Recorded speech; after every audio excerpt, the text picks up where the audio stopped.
do them in between them, and that they're all Spin City. Spin City on the screen, got the room on 10. Breaking news, panel smoke, then he does it again. The bass in the morning, debauchery at night. He steps in loud and he don't back right. Clip it, post it, watch the chat explode. One more take, then he takes the road. He talks that talk with a grin and a stare. The other side's talking, he already there. Hold up, here he comes. Hands in the air, let the verdict come. No more hush, no more shade. Spin City live and the whole place sways. Spin City, Spin City. He don't play it safe. Spin City, bringing fire to the face. MAGA on the mic, and he says what he means. Spin City, shaking up the scene. Panels in a circle, everybody wants a turn. He leans in hard, let the hot takes burn. Protest on the ticker, riot in the thread. He talks over the chaos with a raised up head. Yell a little louder, make the point land clean. Cut through the noise like a headline machine. If they come for the room, he comes right back. One more clash and the whole beat snaps. Hold up, here he comes. Hands in the air, let the verdict come. No more hush, no more shade. Spin City live and the whole place sways. Spin City, Spin City. He don't play it safe. Spin City, bringing fire to the face. MAGA on the mic, and he says what he means. Spin City, shaking up the scene. When the mics get hot and the comments fly, he laughs at the noise and he calls it live. One more round, let the sparks go wide. Spin City standing on the right side. Spin City, he don't play it safe. Spin City, bringing fire to the face. MAGA on the mic, and he says what he means. Spin City, shaking up the scene.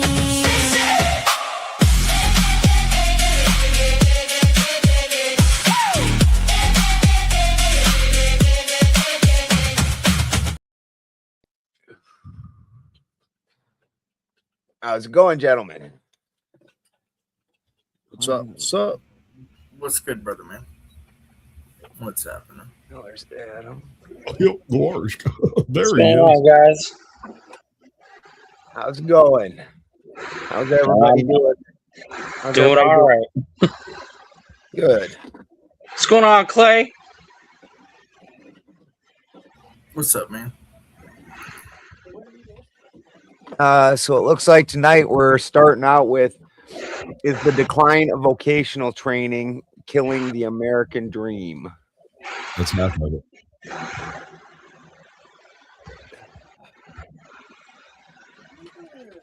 No one was jumping on that. Who goes first? How do we start? We usually start, we go clockwise. Actually, I'm going to put, so Kraut, whoever's got that. It's Grand Poobah. Adam, you want to, there you go. Thank you, sir. Kraut, you want to kick us off? And go clockwise. Yeah. Yes. How's the voice? Y'all can hear me okay? Yep. All right, cool. Yeah, it's definitely bad in today's day and age. Like colleges are pushing like crap, like the liberal arts and degrees that you don't even really need, and they just don't have the experience to do labor jobs or the prompt of today vocational jobs like a mechanic or anything like that. Yeah, there's definitely a decline on the rise, and it's killing America of the workforce and the economy as a whole. And we'll get into more to that when it comes to open panel of how it can kill the economy. But I yield my time. Well, thank you, Kraut. And Mr. Cocksquatch, good to see you, brother. Yeah, you too, brother. It was the second time I've been over here, I think. Yep. Long time watcher, first time caller. I'm always going to say. So half of the problem with the American dream is work schedule time, government issues, all that kind of stuff, all of the permits and everything you've got to do, you've got to qualify.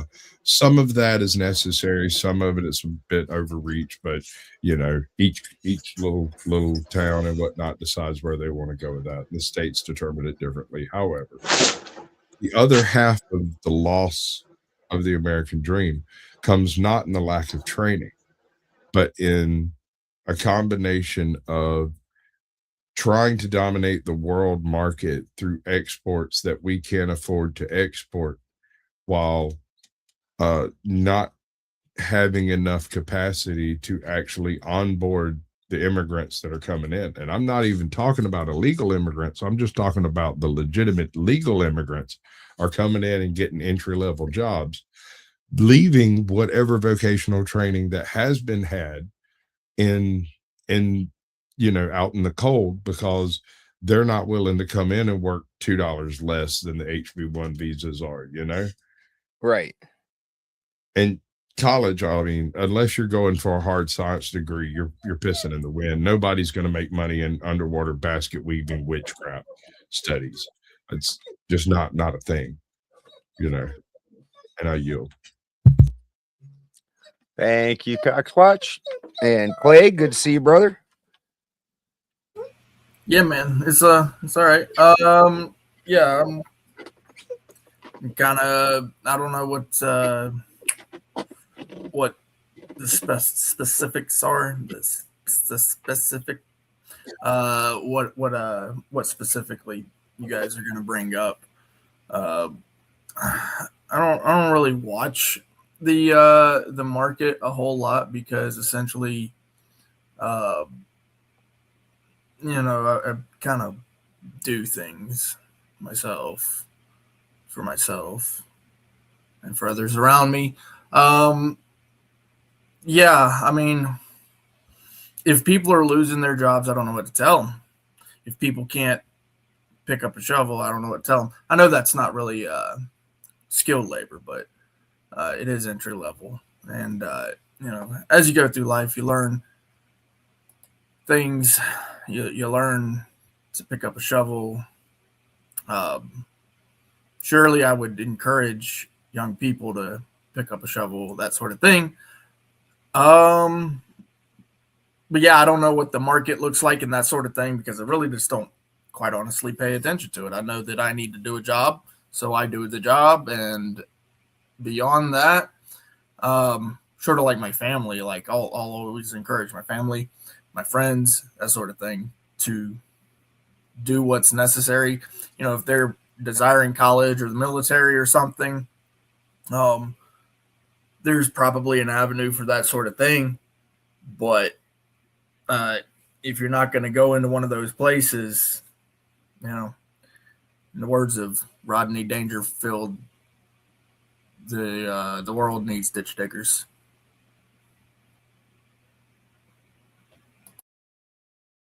There you go. Thank you, Clay.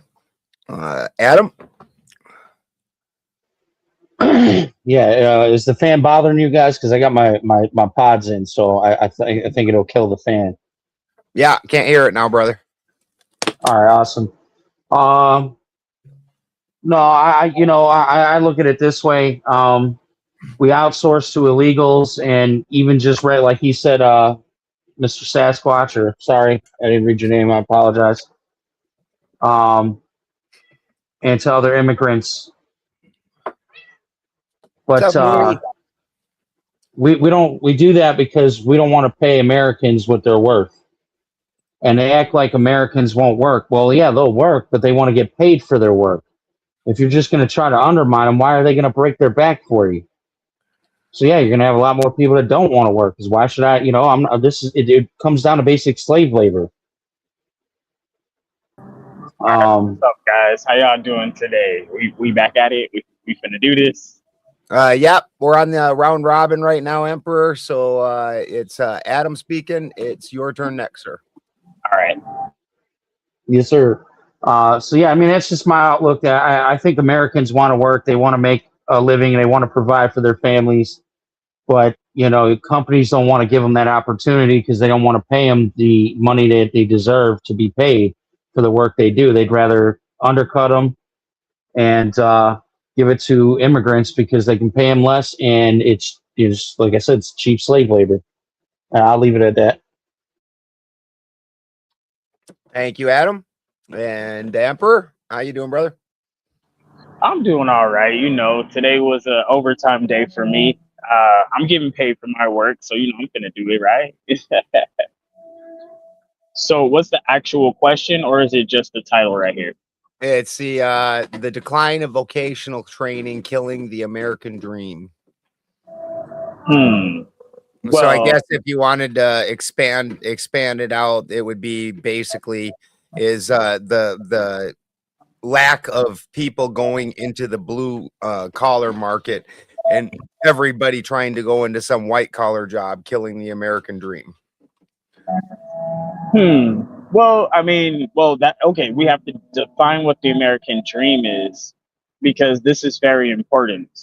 Because right now, there's a lot of confusion on the American dream.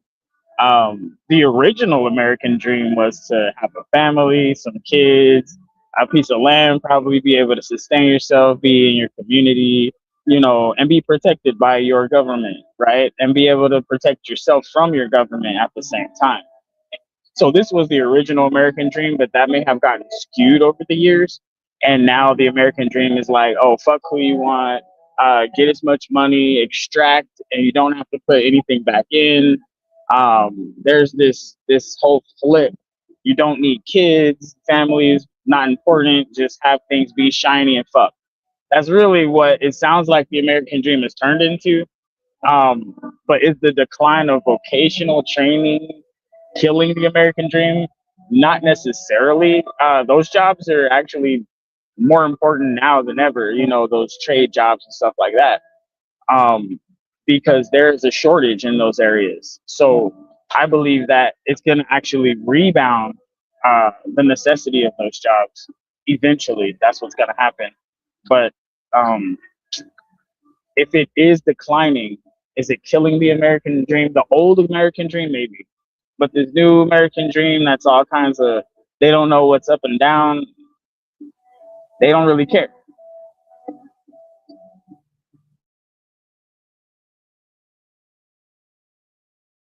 Thank you, Emperor.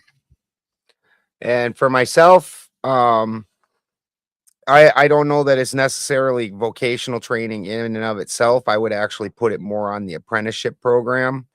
But absolutely, too many of these kids in the new era, like when I was growing up, the occasional kid was starstruck and thought they could either go to Hollywood or they could become an athlete. And obviously the odds of becoming wealthy in either of those things and living the dream, very slim. You know, astronomically slim. You might as well start playing. Yeah. The same thing applies for being a big Mr. Beast YouTuber or something like that. Or I can't name you who a big video gamer guy is, but I'm sure that there's guys out there that are close to Mr. Beast size that just sit and restream playing their video games and shit. Well, that ice show Speed Kid, he was doing it for a while, I think. Yeah, I don't know the names of any of them, but I'm sure that some successful ones exist. But the chances of you being that successful one in 10 million or something, right? And so but these kids, they don't actually have any practical mind at this point, and they all want to do white collar jobs where they don't get their hands dirty, and then want to complain when they're only getting minimum wage. Well, there's also 50 of you little fuckers that don't want to do anything but push some papers and answer a phone or ring a cash register or something. The jobs actually, and I do get where this prompt is, because the skilled labor jobs, that is, those are extremely well-paying jobs. That's your middle-class job right there. You go be a trained electrician, a trained plumber, HVAC, any of these things. You're in for some good money, and that's not even counting the guys that go into the specialized things like motor control or maybe a lineman. Linemen are probably making $250,000 a year at this point. These are super high paying jobs, but these kids don't want to do them. You can go into almost any market out there, even in California. They can't find which normally is a really strained job market. Well, if you want to do some skilled labor work, those jobs are there because there's nobody that's skilled in those jobs anymore. Because who wants to turn wrenches? Who wants to be a mechanic? Go out there and get greasy and dirty all day when you can sit there and push papers around. And that's what these kids have dreamed about. That's the life that they've led up until now, and they don't want to change it. And our infrastructure is completely dying because of it. And go, gentlemen. So I'll say, oh shit, sorry. go ahead. Well, I just wanted to piggyback real quick off what Balderson just said. I absolutely agree. Yeah, the infrastructure, like the U.S. infrastructure, is trash. Why? We don't have nobody to work. Nobody wants to go and do that kind of stuff. And I agree. It has to do a lot with sitting in front of a screen or really just circle jerking with their friends. But I mean, I remember going to school. They had mechanics classes. They had all these other vocational programs you could have got into to get a career. And they don't even offer that shit anymore. Yeah, they took all of the education, wood shop and stuff like that. Yeah, man. Hell yeah. So these kids don't get taught anything but ass backwards ways of logic and pursuits in life that don't make any sense. That's because they want them to fail so they could go back and just go do a random whatever job, Right. See, this is one thing I want to say about our whole system right here. I'm the guy that's over here poking at it. I'm looking at this real deep, right? And I realized that with this whole oil situation, the reason why it's hurting us so much is because our refineries are geared for heavy crude instead of the American crude that we pump. No, that's I was looking. a myth. No, I was looking at it and I was doing some research and actually looking at it. And we actually put out a lot of oil. And I was just thinking, like, if we made or, started doing refineries for our own crude oil, we can refine anything. We do not. We don't lack the ability to refine. The problem is the Jones Act. Look that up. I was looking at it. I know, that's what I was saying. And then the heavy crude, we're actually importing that because our refineries are better suited for that. And what I'm saying is, if we actually did the refineries that were suited for our own oil, it would give us more energy independence and it would generate jobs. I'm just saying the idea. That's all. I want to know where this myth comes from because we don't. I'm not trying to say it doesn't exist. Ability to refine oil. I'm not saying we lack it. Did I say that, grade guys? of oil. Did I say we lack the ability? I don't think I said we lack the ability. That's not a problem we have. I didn't say we lack the ability. Basically invented oil cracking. I don't think you hear what I'm saying. But okay. I hear what you're saying. It's just not true. We don't lack the ability to refine oil. I didn't say we lack the ability, bro. Open your mind. Guys out there that might have a disagreement with you on who invented oil cracking. Well, and gentlemen, good evening. Good evening, gentlemen. None of your business comes in with the big two and says it's not getting the job, it's keeping it. I agree. Amen. 100%. That weirdly includes showing up every day that you're expected to show up. And that's that's what a schedule's for, right? It's like they can't find it. They made this really cool thing. It wakes you up in the morning. It's called an alarm clock. Like kids today are like, I showed up a couple days. Now I need a day off. It's not your day off. Yeah, every day I was in DC, Clay set his alarm clock, and it magically woke his ass up. Hey, Spin, can I ask you a question real quick? Because I'm not sure. Ask me anything you want. Yeah, I guess we can talk about would it be, because I'm looking at different sources, and as of right now, vocational training and jobs are actually surging. Maybe a year ago they were on a decline, but the few the few sources that I looked at, they're actually on the rise. Who right the now. fuck Not has by music much. playing? My Who the bad. fuck has music playing? Turn that But, shit off. Now repeat did. your question, Kraut. So the few things I looked at, it's on the rise, vocational training and jobs, maybe not by much, but it is on the rise compared to like a couple years ago. I'm trying to find an actual graph and maybe I can share a screen it with you. But so I'm not sure how to debate the prompt unless we want to talk about would it be if we got rid of or if the decline of vocational jobs. It's been on a historical downtrend. It might have, you know, slightly lifted again. Well, I'm going to tell you, when I was in school, okay, we had wood shop, metal shop, welding, home economics, and home economics, I mean like sewing, what the fuck, culinary, how to cook, you know, shit like that. You know why it's went up, Kraut? Because they're including all the AI shit in vocational training now. Where typically the rest of us would only call that a blue collar job. If you look on digital tools, micro credentialing, and AI integration. So this isn't an uptick in actual vocational jobs that classically the rest of us would imagine vocational jobs as being where it's a blue collar job. Yeah, so they're trying to pull the bullshit that Biden did when he said he created more jobs, counting the jobs people got back from the C word. I get you. Carrie, you're right. All right. Yeah, Carrie, you're right. Auto mechanics. That was the one. That was the other one that I had forgotten. But you know, when I talk to my grandchildren, and I have grandchildren,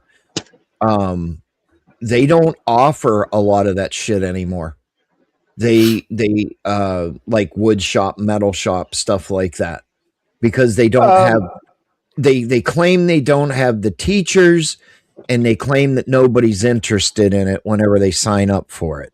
Here's the way around that, though, right? They have what's called Running Start in most schools, and other states have even other programs where you can attend other types of schools.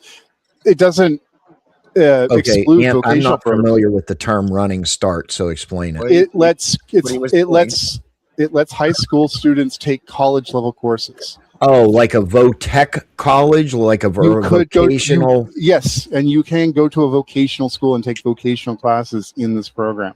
Right. Okay. I thought that's what you meant, but I wanted to clarify it. Thank you, Ant. Now, that's not going to get you into wood shop, but you could definitely go into like auto body or auto mechanics if that's your thing. There's vocational programs for that. You could go into machining, welding, all kinds of. I don't know if you get into nursing because it's so competitive, but you could knock out some of the prereqs for it if that was what you wanted to go into.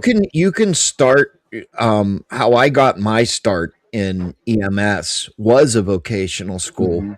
And when I was in, I think it was 10th or 11th grade, I was old enough to start the emergency medical technician training. Right. But I could not get you cannot get licensed or credentialed, if you will, until you are of the age of 18. Right, you all the prereqs, like you were. I think you just said, like the prereqs and all that other bullshit. Well, you couldn't get the credentials. You could get the schooling done, and then when you turned 18, you would be ready to take the exams. And then you'd have to take what's called the Department of Health or the National Registry. They do not do statewide certifications anymore. It is all National Registry. Because the idea behind that was if you travel out of state, you are theoretically licensed in all 50 contiguous states. So the standard is a lot higher, but it's the same basic knowledge, if you will. That makes sense. And then whenever you want to advance to a higher level or what is considered a higher level of care, that is a 4-year process because they're teaching you protocols nationally or US national wide or whatever the fuck you want to call it. Yeah, Ben, I'm getting tired. Yeah, you're babbling. You're completely derailing the fucking panel. Anyway, I was thinking the same thing. Oh man. But anyway, go ahead, Ben.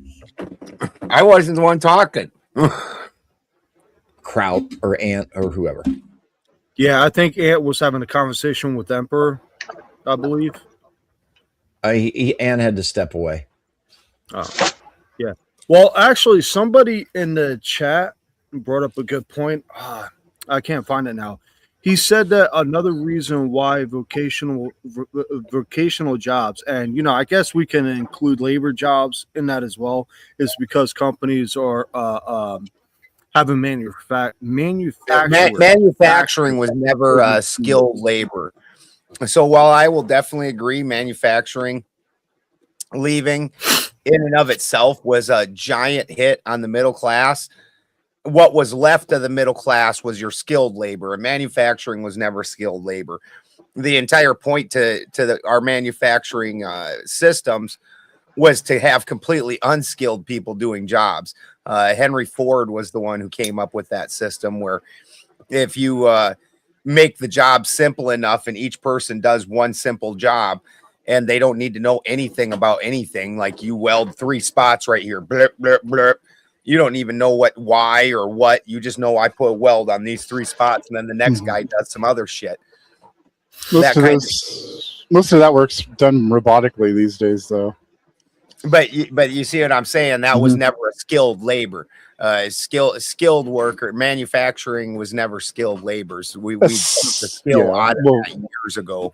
Working on the factory line, no, but like the tooling guys, those guys were high skill. You can't replace those guys. Machinist is a fucking, that's a skill. Yeah, machinist and especially for tooling a factory. Yeah, that's high skill. Like, if you want to make money, go into that because they need them, and the people who can do it are aging out. So. Well, right, nobody's went in and replaced them because not enough people. Yeah, they're like, I want to be a video gamer. They don't foster the mind in school, and they don't put us to constructive actual activities. Well, one of the biggest thing that's fucking the trades is the unions as well. True. I'm not a big fan of labor unions. I like collective bargaining. I just don't think that the unions are it depends. Some of them are probably good, but the ones I have in mind, some of the bigger ones, they're not there for the workers. They're just there to extract a little bit of wealth out of everybody working in a particular field and pretend like they're doing something with it. I was in an IIAF union, and you're right. The dues were fucking astronomical. But they say, oh, well, we get you your raises and we get this and we get that. Yeah, you get the raises and you charge us more fucking money. And that's if they come to an agreement. Preaching to the choir. Now, so I'm at a mix when it comes to unions because, I grew up in that type of environment. There's good and bads to unions. The major problem with unions, and I'll just briefly say, because I've said this a couple times before on the panel, is they have their hands in politics. You know the type of people that are in labor unions. Fucking politics. Because they can sell influence, of course. Politics. Exactly. Yeah, you know what I'm talking about. I'm not putting A and A and B together, but we all know what we're talking about. Well, especially it's a no-brainer. It's a no-brainer, right? Because to get to be like a union boss is a political position in and of itself, and now you can directly influence a good chunk of that union. Like, they're not all going to be on board with you, but you bet you a lot of them are. Most of them will, and that is insanely valuable to a politician to be able to count on, say, like 60% of a union's votes. And that's what the mob used to do. Now it's just done. They've kicked the mob out, but to think it's not happening anymore. There's no It's such just thing as a foolish. mob, bro. There's no. I disavow what you just said, bro. There's no such thing as- Yeah. Tell it to someone who cares. I'm not worried about cement shoes. Nah, it's Bro, if you don't believe that there's a mob, just go to fucking New York City and ask around. I'm in Jersey, bro. Yeah, I'm they've been. I'm not saying they're not a thing. I'm just saying they've been heavily neutered. Yeah, Yeah, they've been castrated. Like the mob doesn't. Or they just got smarter.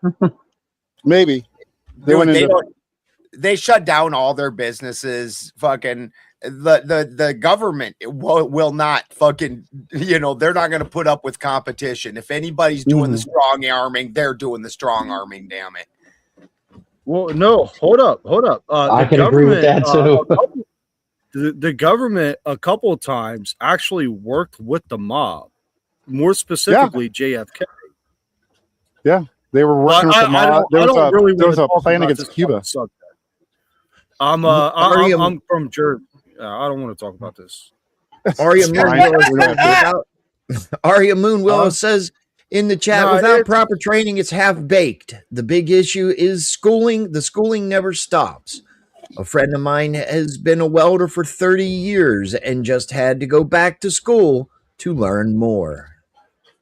Yeah, the Anybody technology. have any comments? The technology changes. You've got to update your understandings of things.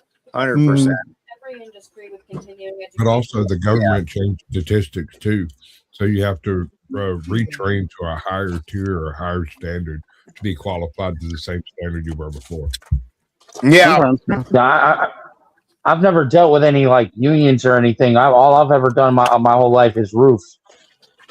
If you're not staying at the cutting edge and like innovating constantly, then you're gonna always have to learn more because you're not creating the material. Yeah, but here's the thing though. Do you actually physically have to go back to the indoctrination school of stupidity to really learn how to use a new machine or a technique? I mean, well, that's so they could charge you and certify you. That's the game of the credential system. Because even if you have all the knowledge, you go to somebody that teaches you how to do it better than the schooling ever would. You don't have that schooled piece of paper, and the school is the only people that can give you that piece of paper. Then when you were a paramedic, they required you to go get continuing education every year or 2 years. And if you didn't go get that, I was paid to do it. License. That's typical across most industries. You have to keep up on your certificates, or otherwise they won't keep you. Yeah, but Christy, here's the using the medical system is a little is bad a little bit, because the medical system pays you to certify you after your initial certification. So it's like a double-edged sword. But you're right. You are right. Some of the education companies pay for your other certifications. Okay? Why are you always picking up billing? I'm gonna go ahead and mute Ant. Your mic, Ant. Oh shit! But yeah, I mean, I didn't hear what you said, Ben. Because the ant screaming at somebody. I said that. I said a lot of businesses actually will pay for the continuing education just to keep. Right. Yeah, absolutely. I mean, so you can't really say that. You can't really say that one would have to pay for it, because there is. I guess I don't. You're the only person that brought that up. No, Christy said about doing continuing education. She didn't say anything about. You're the only person talking about paying for it. Yeah, most like nobody ever talked about paying for it. Just you. I bypassed a lot of that on my construction jobs by going in. I'm in a free work state, and we occasionally have companies that are union companies, and they'll come work here. And you can go to a union company and take their certification courses for like nothing or free. And when you're certified for like a high tier job over there, like let's say machine operator, right? You got 16 different certifications you got to take. You have to go through and do all the manual stuff that you have to do, you know, take the test, do the eye exams, all of that stuff. But then some dude comes by with a clipboard, watches you cut a donut in the parking lot, and signs you off certified. I just skipped 9 years of schooling. That's funny. Damn. Well, I mean, I just don't know that vocational training is killing the American dream. I don't. The lack, that's, I think the wording is poor on it. I think the lack of people going into blue collar jobs is really what they're talking about. And because libtards at this point, that everything's got to be done through a school, they don't realize that honestly apprenticeship programs are vastly better in blue collar jobs. And that's really the way it goes. So it's just, why aren't people going into these blue collar jobs? Hell, I think you were in the building trades, or Clay. Actually, here's a real good fucking example. Clay, you were in the trades, or a part of the trades. Yeah. Did you go to an indoctrination school? Fuck no. It's too called much money, it's too much debt. on the job training. Yeah, it's too much money, it's too much debt. Why the hell? This is one thing that I never understood about going to college, like why people want to do it. Like if you go to the military, it makes sense because they actually really do pay you while you're getting the OTJ. That used to be true. Honestly, they've literally they will pay. Not only will they pay you while you're going to school during your entire basic training, but they will actually give you a bonus after both. You can't go to school during basic training. You're in basic training. You're in basic training. That is not what. Wait, hold on. Are you doing the same thing that you did to Emperor to me?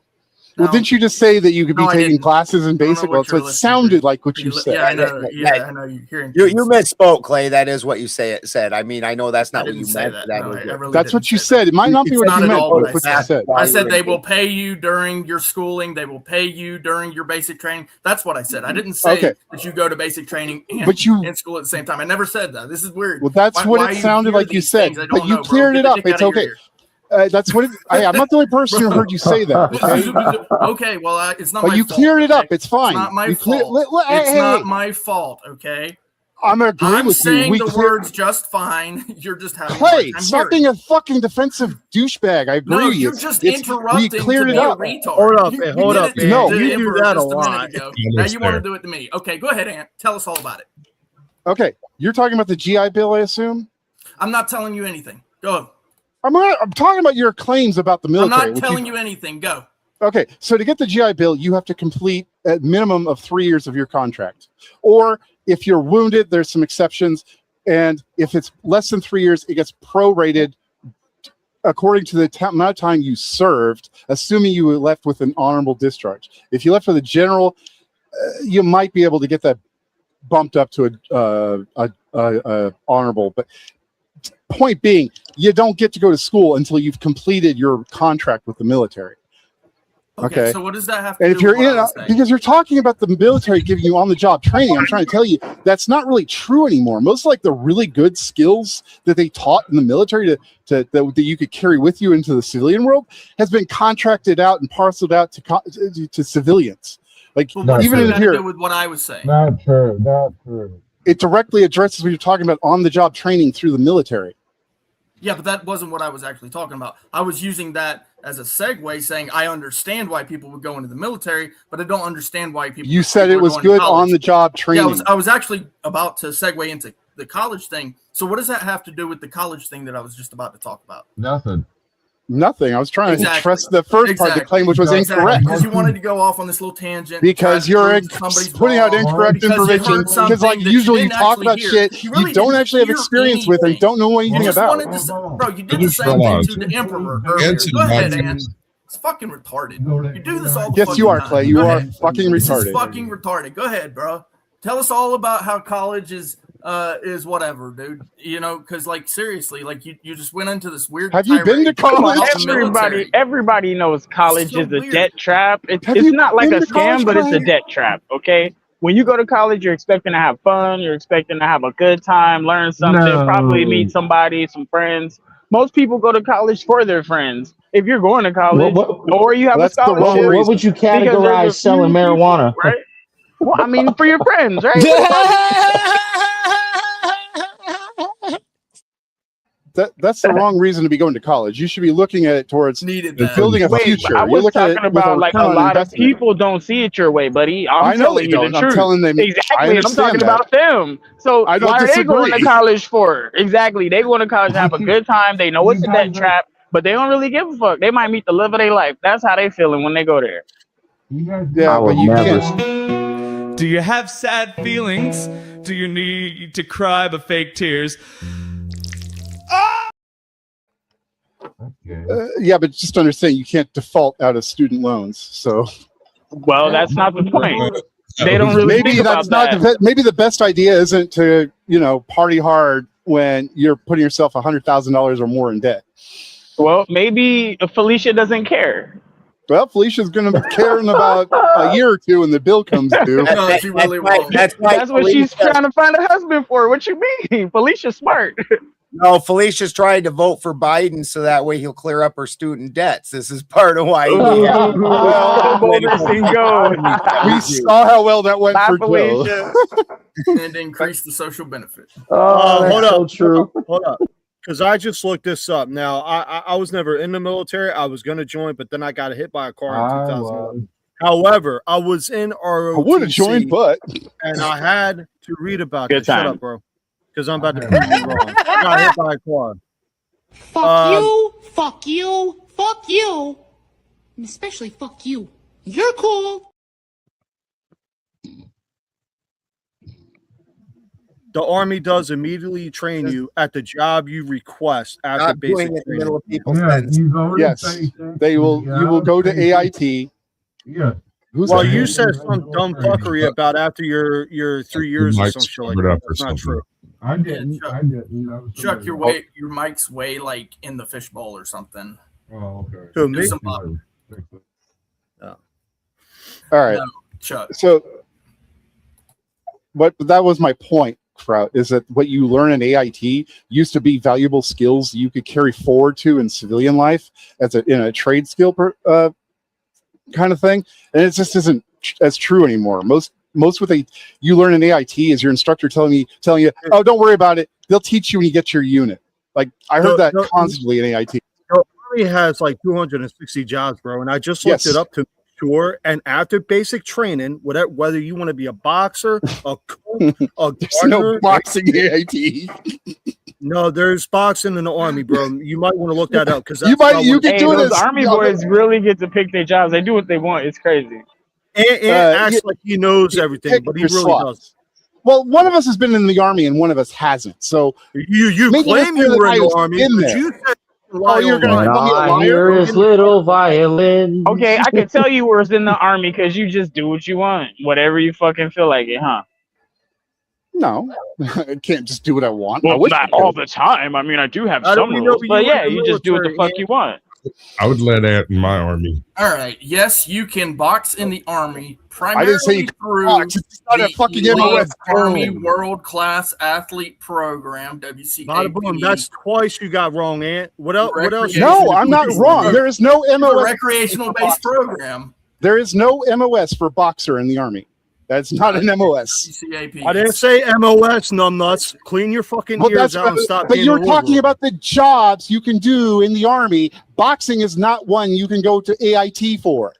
That is not an MOS. It's a recreational based. It's a recreational activity. You can do that as a civilian. You don't even have to be in the Army. No, it doesn't say activity. It says program, sir. You were in the Army. Which is an activity. I mean, you're just playing semantics because you're all butthurt because you're talking to your ass and you got caught out again. Do they train you? Do you get paid for it? You can literally take that up as whatever Clay just said. I don't know the specifics. Yeah, when you go to war, when you go to war and you start boxing with people, yeah, you get paid for it. Dumbass. You think we're going out in the fucking streets and boxing with people? We don't get in the hand-to-hand combat. He just said in war. You're going to use your hands in war. You want me to use my rifle?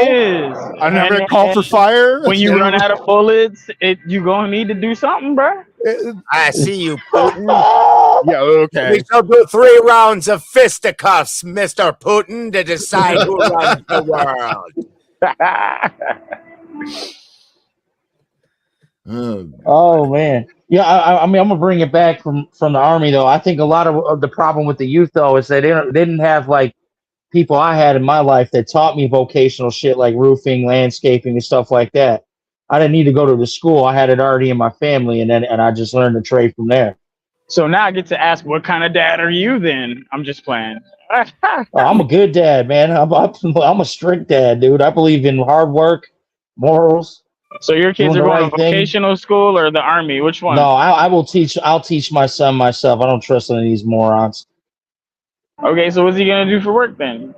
Well, see, He's this gonna is roof and landscape. what the emperor. What if you don't want to do that though? The emperor. This is what I'm talking about. Well, then he can ask his mother to pay for that shit.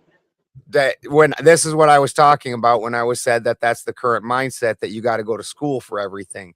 In the trades, that's not been the case historically. Almost no trades outside of like machining require vocational school. The rest of us do what's called an apprenticeship program, where you go to work and you get taught how to do the job while you're at the job, which is always the best way to do it. The kids that come out of school, and this was something that was just starting when I was leaving the trades, is the kids would come out of school and they have no fucking idea how to do the job. They think that they're worth what a 4th-year apprentice is worth because they've got the schooling, but they don't know how to do the fucking job. Exactly.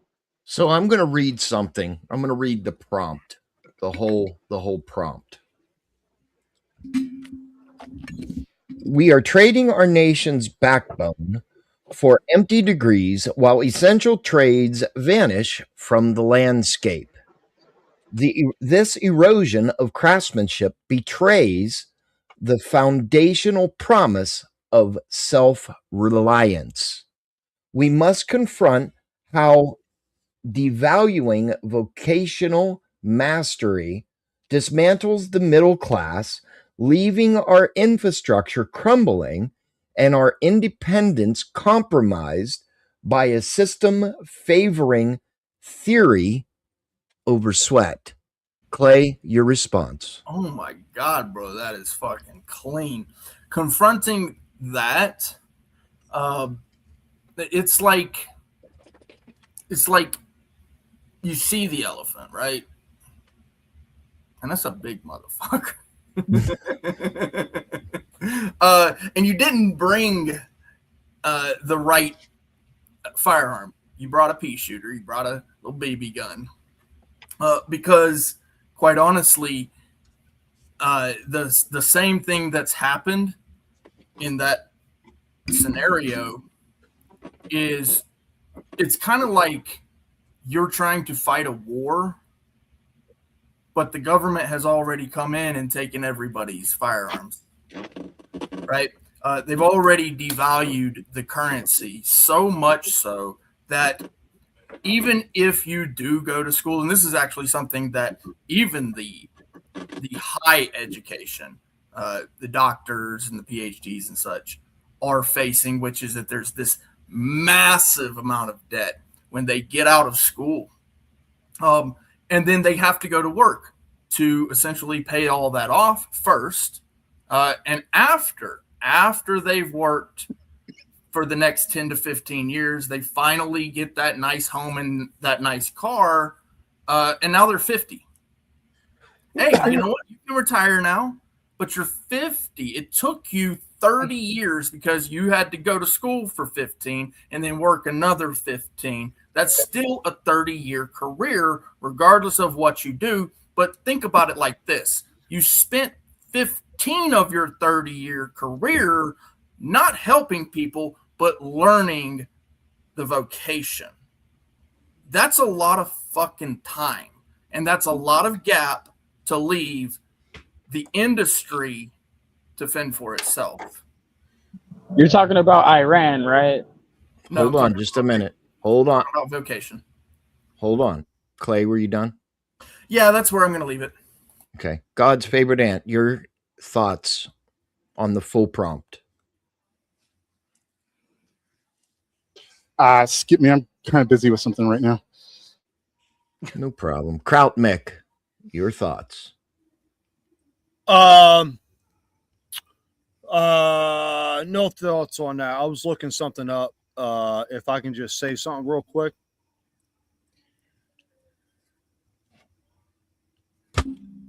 Go ahead. No, never mind. I'll wait. It's not important. Adam. My time. Yes, yes, sir. Sorry, I had my mic mute. Did you hear? Could you reread the prompt though? Just actually, Clay's going to read it. All right. Yeah. Thank you. I apologize. Oh, is it in the description? No. Hold on a minute. I'm sending it to you on Discord. No problem. And I appreciate that because I like having that because it's, much more a benefit to actually see it. All right. We are trading our nation's backbone for empty degrees while essential trades vanish from the landscape. This erosion of craftsmanship betrays the foundational promise of self-reliance. We must confront how devaluing vocational mastery dismantles the middle class, leaving our infrastructure crumbling and our independence compromised by a system favoring theory over sweat. Well, yeah. So again, I said it in my opening that the youth aren't learning anything vocationally wise, like electricity, the infrastructure of the nation, shit like that, to keep the whole thing going. They rather, I think Balderson said it well, better than I, that they want to sit in front of screens and do this desk job crap or remote work from home, and they're not learning anything that's going to benefit the nation or our infrastructure in that nation. Like how we're supposed to maintain roads, electricity grids, all of that when nobody knows how to do any of it, because they'd rather go get fancy degrees that mean dick diddly do. I don't know really what else to say. I mean, it's all about like basic jobs. They don't want to learn any of that shit. They want to do shit on computers and whatnot. Pencil pushers. Yeah, Nova. yeah. Nova, your thoughts on the prompt, ma'am? Good to see you. Good to see you. I'm late, and so I haven't completely brushed up. I've known about the trade. Sounds like a real big personal problem. Being late. Always. Yeah, I just got home. Trade jobs have been in decline for several decades. Everybody's been pushing since the early 1970s, late 60s, work smarter, not harder mantra, which Mike Rowe used to go after all the time. And, you've had the unions who used to try to keep everything locked down. So that way manufacturing would stay within the home and the wages would be protected. And even though I don't agree with all of things that unions do, they had their place. And now you've allowed people to offshore and outsource everything that you do. You're now slinging burgers to each other. Because once you stop producing, you're basically chumming the water for everybody else. And so now that we're outsourcing everything, you're pretty much fucked.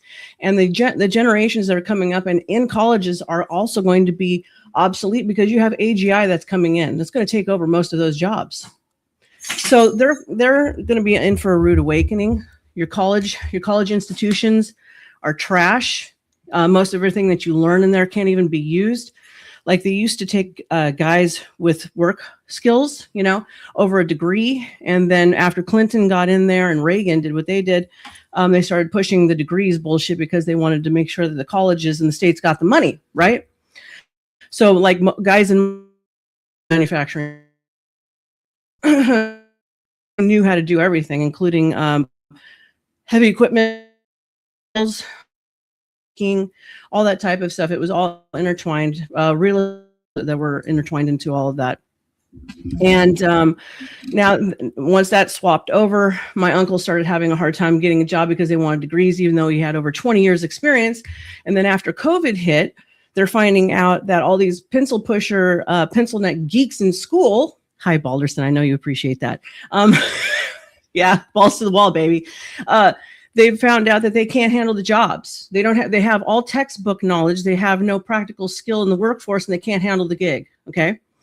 So then now those guys are making a comeback. So my admonition for the youth is stop being lazy, get your ass out there and learn your vocational skills. Okay. Because that's what's going to be more needed, because there's going to be some things that AGI can't handle right now, but all your desk jobs and your pencil pushing, if I had a pencil, I'd hold it up for you. Those are going to be taken away. You're pretty much screwed. Uncle Fatty says it the best. AI can't pound a fucking hammer. You're damn right. Absolutely. Yeah. Not yet. The Emperor. AI won't ever be able to replace blue collar people. Nope. I hope so. Emperor, My opinion your thoughts on that For a while. my opinion on this one is, yeah, you know, I do agree with the prompt in a lot of ways. I just feel like people don't really know what work is until they start sweating on the job. When you really start to sweat a little bit, then you're just like, whoa, I didn't know it was gonna be like this. And people, like, when you're playing video games and when you're in the house, the AC, you're not used to sweating. A lot of people don't realize sweating is a good thing. So our bodies naturally sweat to help detox and things like that. And cool down and stuff. So, you know, that's one of the parts right here. You need to understand your body mechanics, your mind mechanics, and if you cannot focus on what you're physically doing, it doesn't matter how much you know. You can't even recall that information in this situation to make some shit happen. You know what I mean? Well, that kind of comes down to the low testosterone rates. So like the men want to be catered to the boys. Unfortunately, I'm not speaking to all of you gentlemen out there because some of you are staunch men. I love men, so don't think that. But a lot of the younger guys are very feminine, okay? And they have low testosterone and they want to be treated like women. And then they're mad because women are women, you know, and they want to be like women. Yeah, women got it good. Like, I ain't gonna lie, women got it good now, right now in America. Oh, women got it good, bro. Yeah, but hold on, Emperor. What you're saying about women, they're just as bad as the young men, because all they want to do is. I'm not saying nothing. Hold on. I don't have anything against people making their money. One at a time, or I'm going to put you in the back. I don't put up with the shit, and you guys know it. One at a time. Go ahead. I don't think women really have it all that good. Women are taking the places of where the men don't want to fill. And that's pretty typical in societies. If you watch the downfall of societies, a lot of times women will start filling in where the men will not take up. You know, women are going to school because they're following the bouncing ball. There's a protocol that the system has set up for you to follow. Okay, whether you agree with it or not, for success. They've set you up a prompt. A, B, C, go start off in school, go into college, get your degrees, get your this, your that. I went ass backwards on all of it. I started on a $350 credit card. And within 3 years, I was making six figures. I was well into the 300,000 mark. And that's how I opened my business, on a $350 credit card, getting my credit established. So I don't agree with that. You don't have to follow everything, but that is how the system is set up. And so women will just naturally gravitate towards that. And women are slinging jobs as much as they can, but we can't physically do all the shit that you do. That's just a fact. So why are you hating on women when we're just women? We are what we are. It's like hating a butterfly for being a fucking butterfly. It's stupid. Who's hating on women? Mr. Balderson, you heard. I was going to ask if I could respond to her. Sure. Hi. Well, because I'm the one that said it, so I know you were addressing what I said. Go ahead. I was making sure, Spin. I'm not trying to piss you off or nothing. No, what I meant is I didn't mean all women. I should have clarified. I didn't mean all women. I'm talking about the ones. And like I said, I don't care how people make their money, but you got those that just want to do like OnlyFans and shit like that. So they don't want to actually do anything that's work. That's not work. That's just you opening your legs or showing off your boobies. That ain't work. That's a whore. Adam, you're for sale. That's a whore. Adam, I don't disagree, but consider this. If you were 18, had no prospects, no real talents to speak of, except you were really good looking, and someone is offering you huge sums of money to just be naked on a camera, that's kind of hard to turn down when you say, I mean, not some people will, like probably you would, probably I would, but there's people that are going to look at that and go, yeah, that's a great deal. Sign me up. Yeah, but and let me say something to that though. Does that okay, that body only lasts so fucking long, and there is only so much interest that body would I'm not entertain. How is not that entertaining different it. though? How is that different though than a lot of the hard labor jobs? Right. See, I'm not endorsing it, Spin. I'm just pointing out. I'm just pointing out the pragmatism of it, right? No, I understood you were being pragmatic. I'm just saying, I mean, I don't watch the adult film industry, but I mean, is there 70 and 80-year-olds up there doing the same fucking thing? Yes, it's a niche. Yes, it's the internet. If creepy. it exists, there's a porn of it. Yeah. I really didn't need to know That's that. so bad I know, right? for you to say that, man. But it's true, man. Bad. I just learned something fucking new, and that's disgusting. Dude, there is an entire It's called swinger MILF. of just old people fucking. All they do is drive around in their golf carts. They put little flags on the back of their car. Are you serious? Yes. Oh my It's gosh, a- you're You describing watched it. it? Hold Like, on, let me turn my brain the off. villages. They're Spin, talking have you about never- the villages. They are here talking in about Florida. the villages. Yeah. And it's called That's so nasty, dude. loofahs. It's Ew. loofahs. Spin, have you Yeah. never Oh, heard no, of here in Blueprint I Four? know about the here in villages. California, we have a version of that, only it's a whole city. And they drive around in their little golf carts getting drunk all day, and they put flags on the back of their golf cart telling you what type of fucking they want to do. Wow. Oh my God. Wow. You are teaching me so much, sir. I didn't Blow even my know mind. that I didn't even know that pineapples meant something. Somebody was like, "Oh, you know what pineapples mean?" I was like, "No, Which is the it's theater. pineapple." Do not put an upside down pineapple on your porch. Trust me. You will get the wrong attention. Get the wrong knock on your door. So I'm just saying, to it's not answer- like old, it's not Clay like is old guilty of people that. I being saw, sir, horny. on your porch. To And in answer the your question, villages, though, and it's not flags, Ben. It's different colored loofah sponges. It's Yeah, different cities. Word, I'm not talking about the cities in Florida. There's other old I heard what you said. I was just these old relating to people your horny- thing. It these wasn't a old people flag here. horny It's cities. loofahs. These old people horny cities exist all over, dude. People just don't know about it. And fucked up, like, dude, I seen a whole fucking documentary on it. There's some of them where they even have fucking polygamous relationships. And there's younger people that go into it because they just want to be taken care of. And it's just wild. There was a TV Horny show, old people. Sister Wives, wasn't it? Yes. And that was like polygamy. Mormon. Polygamy. Yeah, polygamous. Yes. Relationships. And I believe it's in Colorado that it is Utah. Oh, and some Utah. and Vegas. Mormon country. Yeah. So Utah, it is absolute. You could have like 10 of those motherfuckers and have 10 weddings. Yeah, Utah, you can, well, according to the original Mormon religion, you were supposed to take a shit ton of wives, not just one or two, a bunch of wives. In fact, that was because they lost people on the way across the country too. in fact, Brigham Young said that. No, they used to kidnap them and murder people for the girls.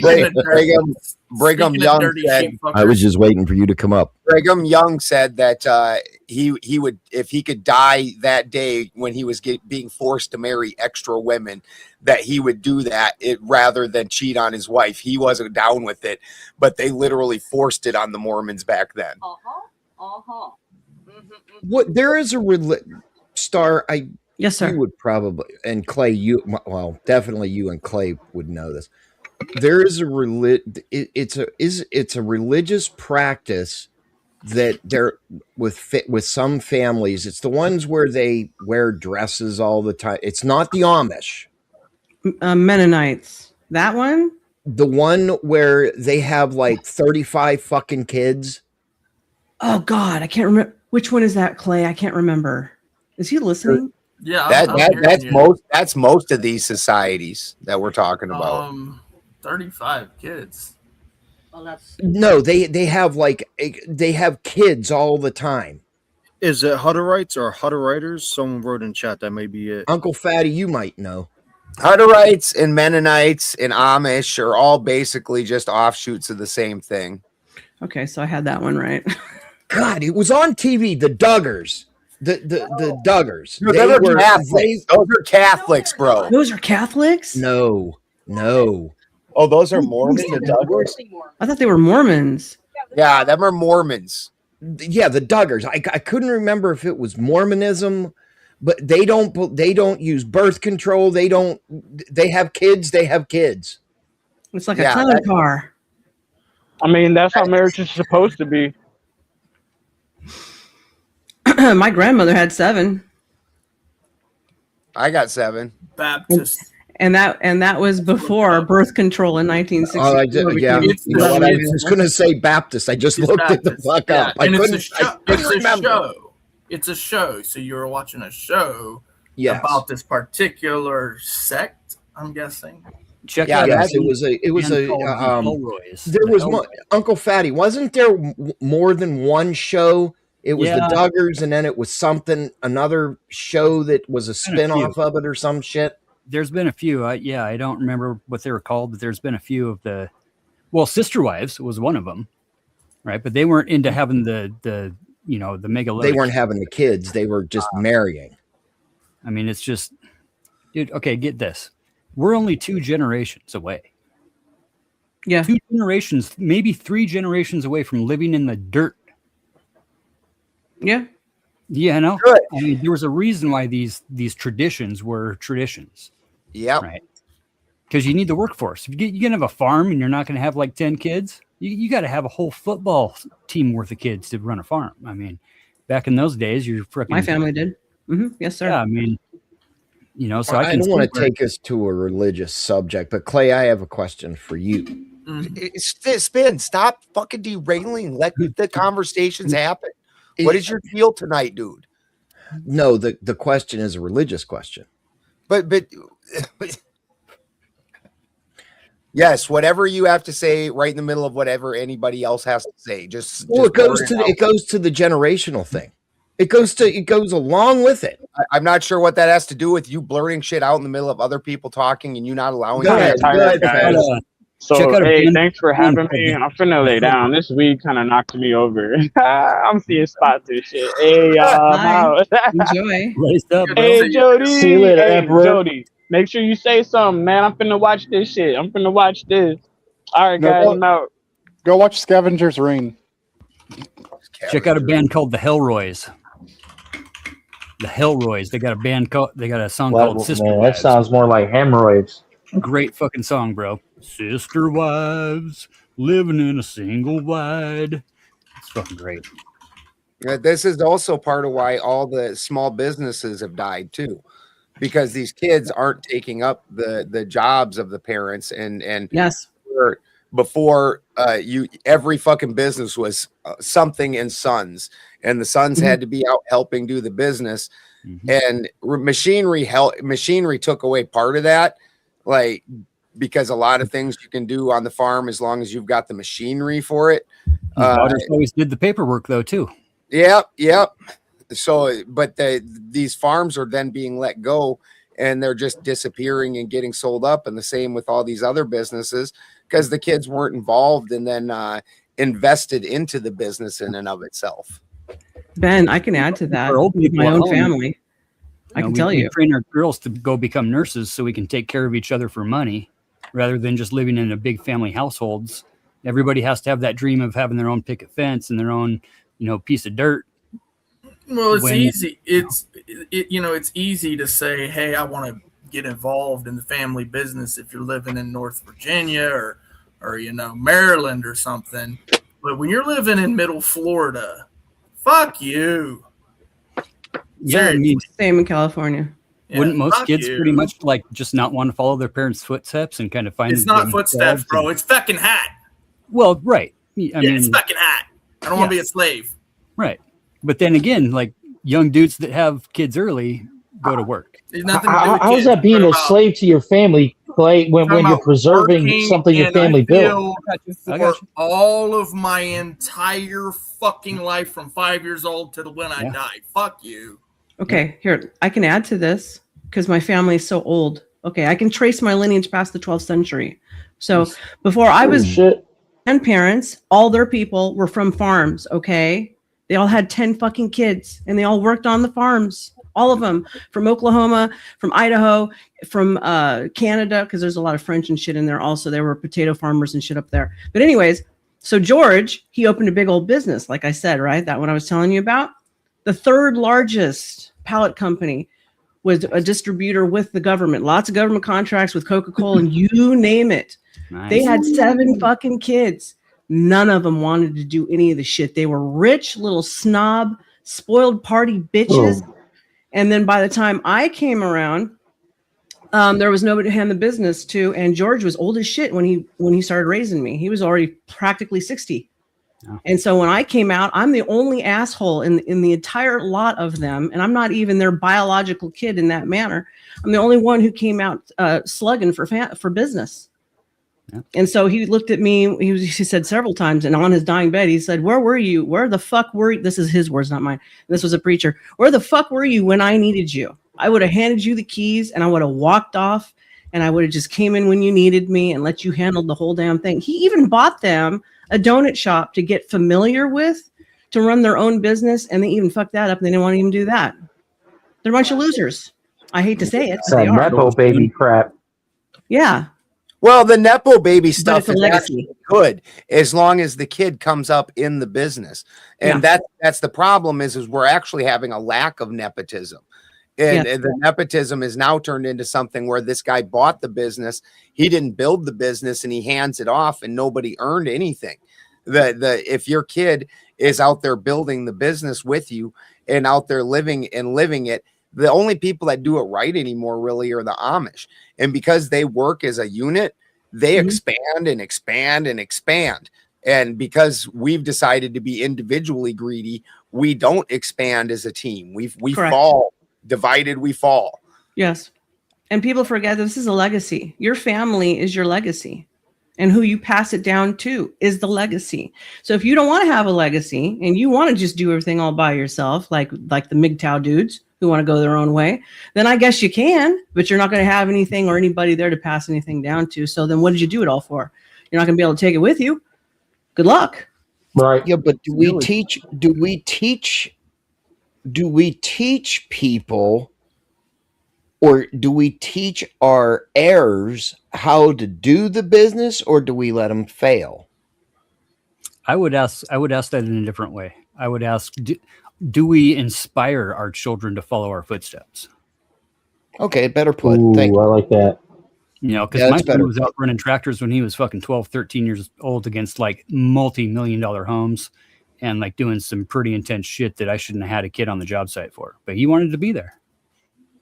That's all the kids I hire, man, they're fucking go-getters. That's normal. Dudes, I completely be proud. That's cool.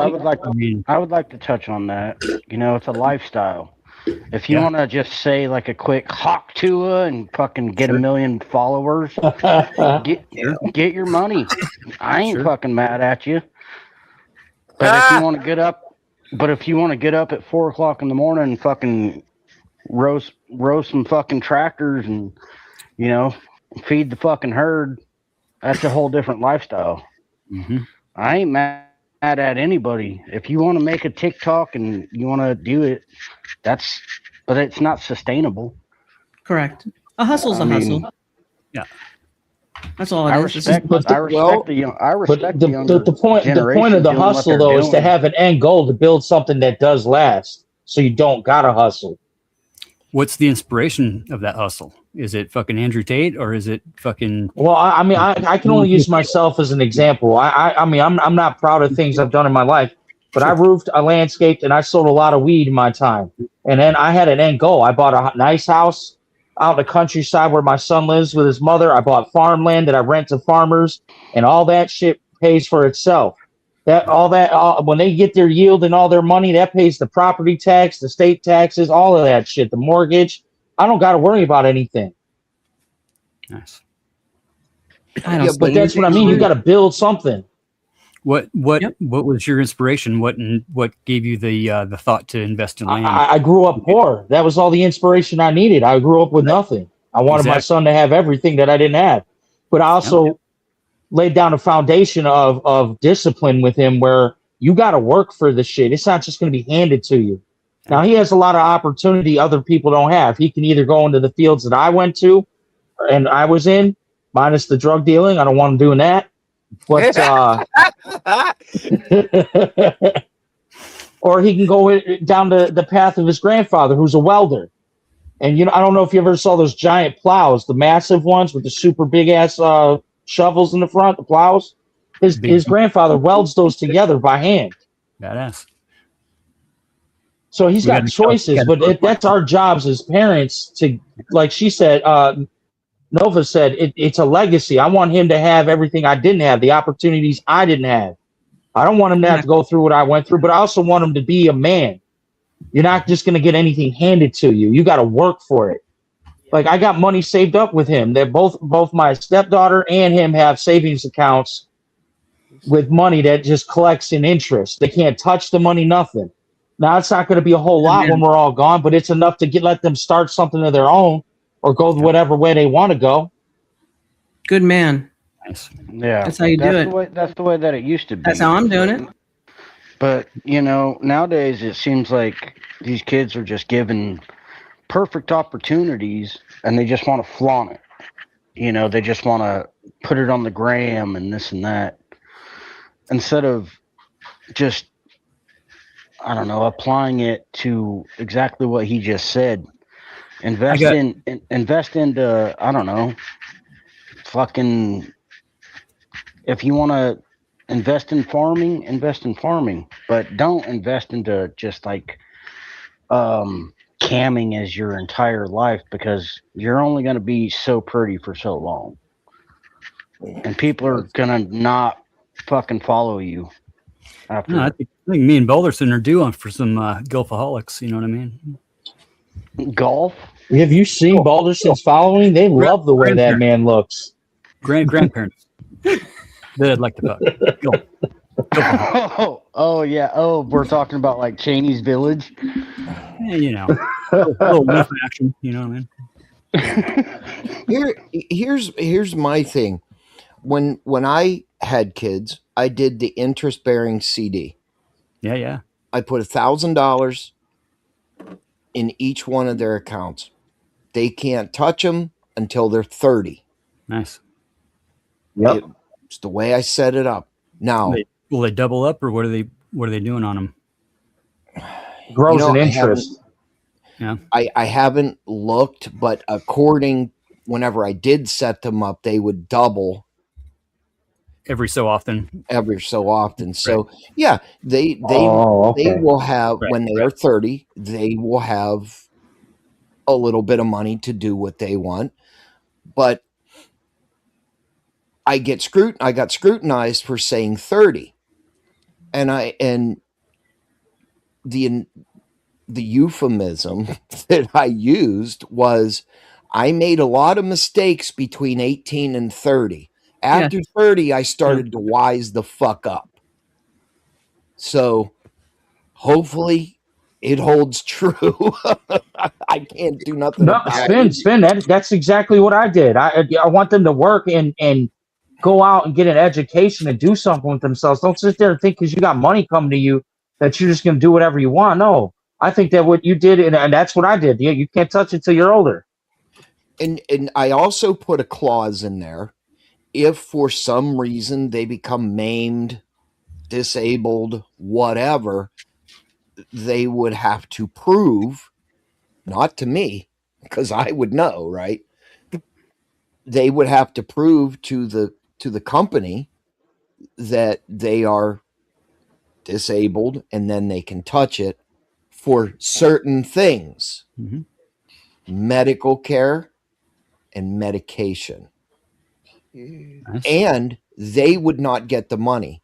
It would be wire transferred or whatever. I was told that if something like that, it's an immediate deposit. Nice.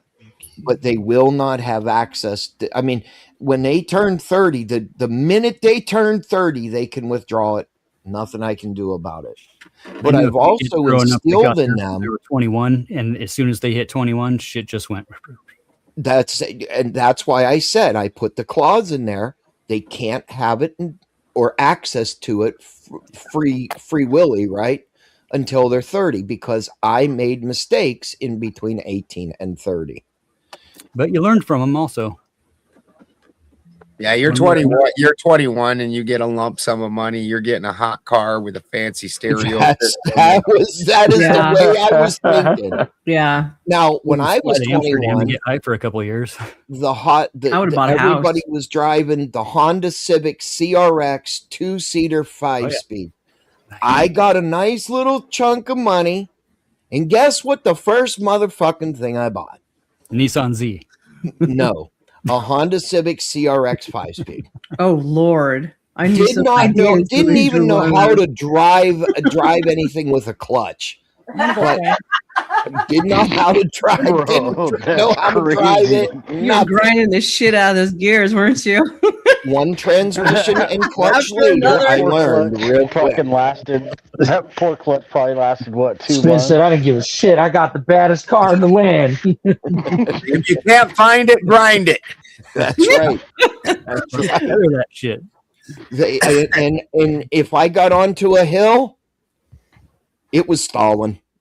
But I figured it out. I figured it out real quick after $3,000 for a tranny and a clutch. Yeah, you need to figure this out. Doing 45 on the freeway at like 70,000 RPMs. Yeah. Hey Ben, I got a question for you. Yeah. Are you gonna allow Steve up here? Oh, I would always allow Steve up here. He's one of my very best friends in the world.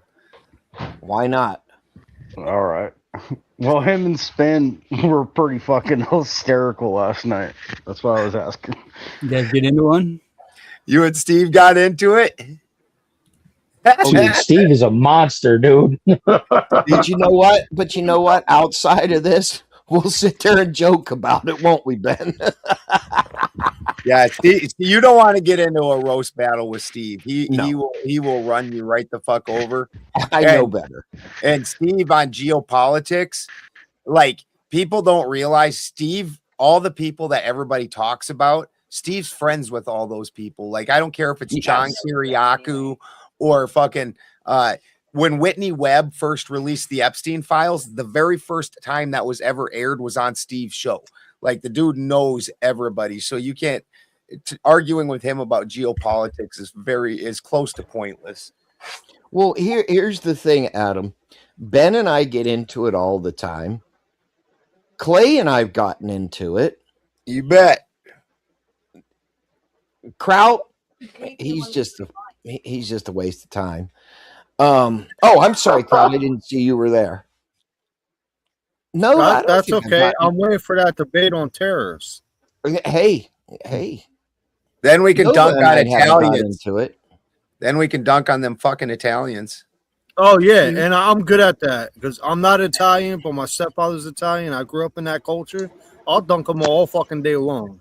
Fatty, you and I got into it a couple fucking times, but we're still sitting here. I mean, why not? You don't always have to agree. I sure as fuck don't like Ben's bald fucking head, but you know, we talk every day, multiple fucking times a day.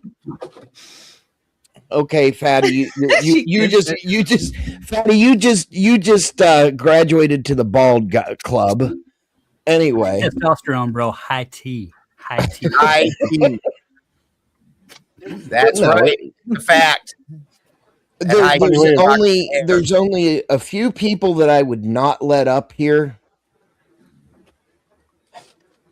Yeah. Steve is actually my co-host on my Tuesday show. Yeah.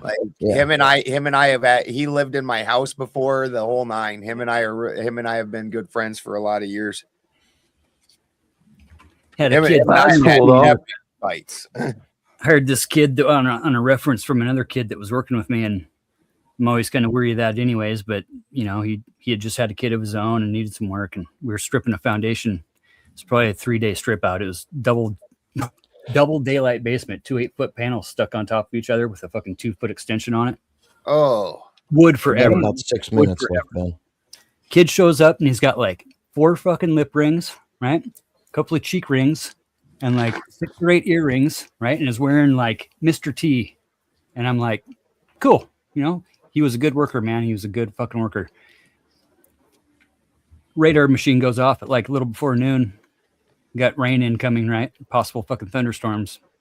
Pull everybody up to the truck. All right, guys, here's the fucking deal. We got some fucking shit coming in. Look at the kid. I go, so I don't know about you, kid, but you kind of look like a fucking lightning hazard. You know what I mean?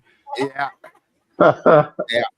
Fucking kid left, dude, and drove straight to the fucking labor department and fucking sued me for fucking harassment.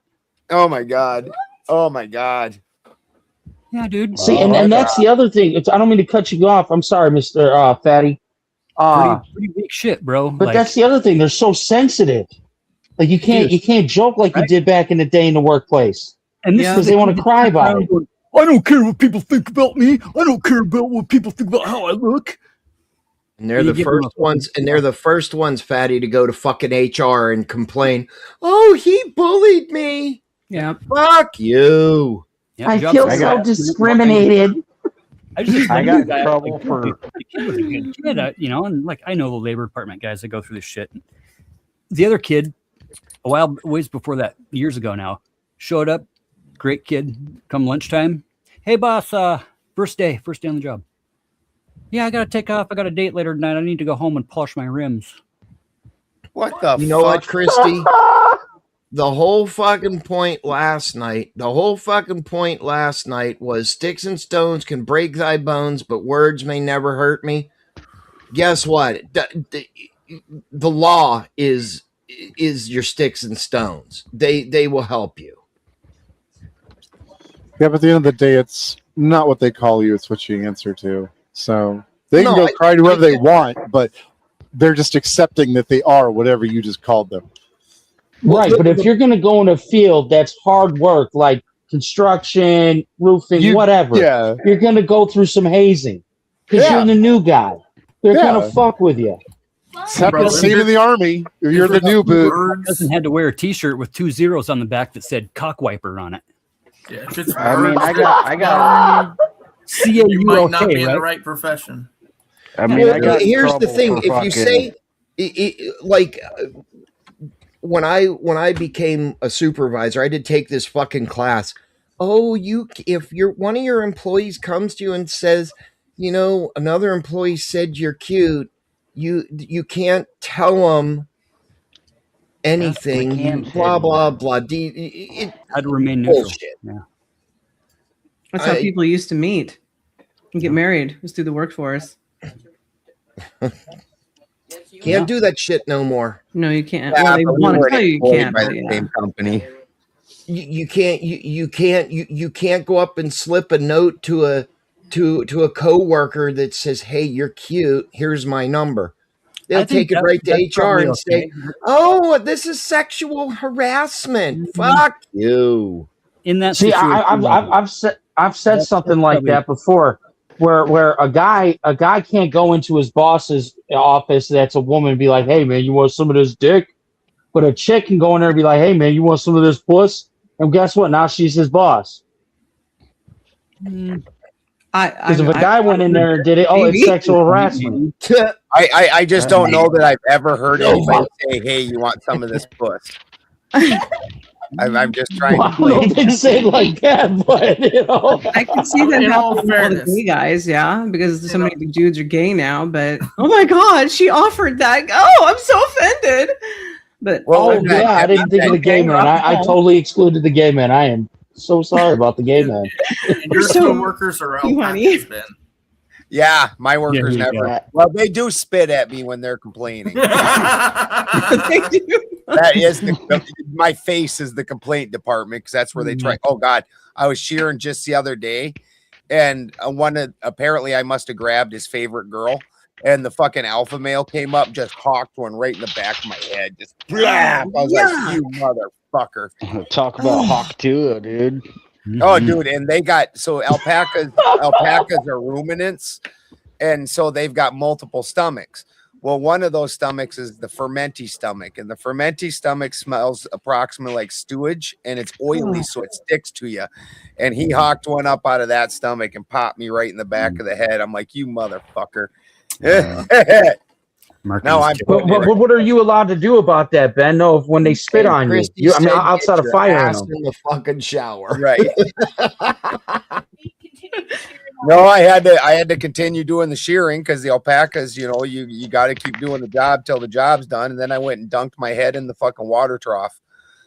No, he's alpha, dude. He's alpha and everything too. In that situation, he's alpha. You know what I'm saying? That sounds like an animal that should be grateful that we don't consume it. Yeah. Yeah. Well, the thing is he's a real good alpha. Like anytime there's something out on the farm, he charges out in front of the girls and starts fucking freaking out on it. So I want to see that. I want to see an alpaca freaking out on something. You should film I that. I did want to touch on the HR thing though. Yeah, they do this high pitched scream and then they'll run at whatever it is. They'll do this sidekick thing to it, like yeah, like it's a super. Is it like the oh no, was that an alpaca where it's just like ah? So what I'm hearing is weeps all come back as alpacas. Yeah. All right, gentlemen and lady, Clay and Mr. Balderson are in charge. I'm out of here. I need to go. Later, Spin. Stretch Get out. some rest. Well. Go to bed. Later, boss man. We'll see you later. You know, Ben, I'm allergic to everything but alpaca. Oh, no kidding. Yeah, no rabbit, no wool, no cashmere, which is wool. You know, no nothing. I am so screwed. Yeah, most people do not realize that alpaca is not actually wool. It's a fibrous hair, and it doesn't have lanolin in it, which is probably where you're getting a lot of your reaction from. Alpaca doesn't have lanolin, where the lanolin's holding in a lot of things for most animals.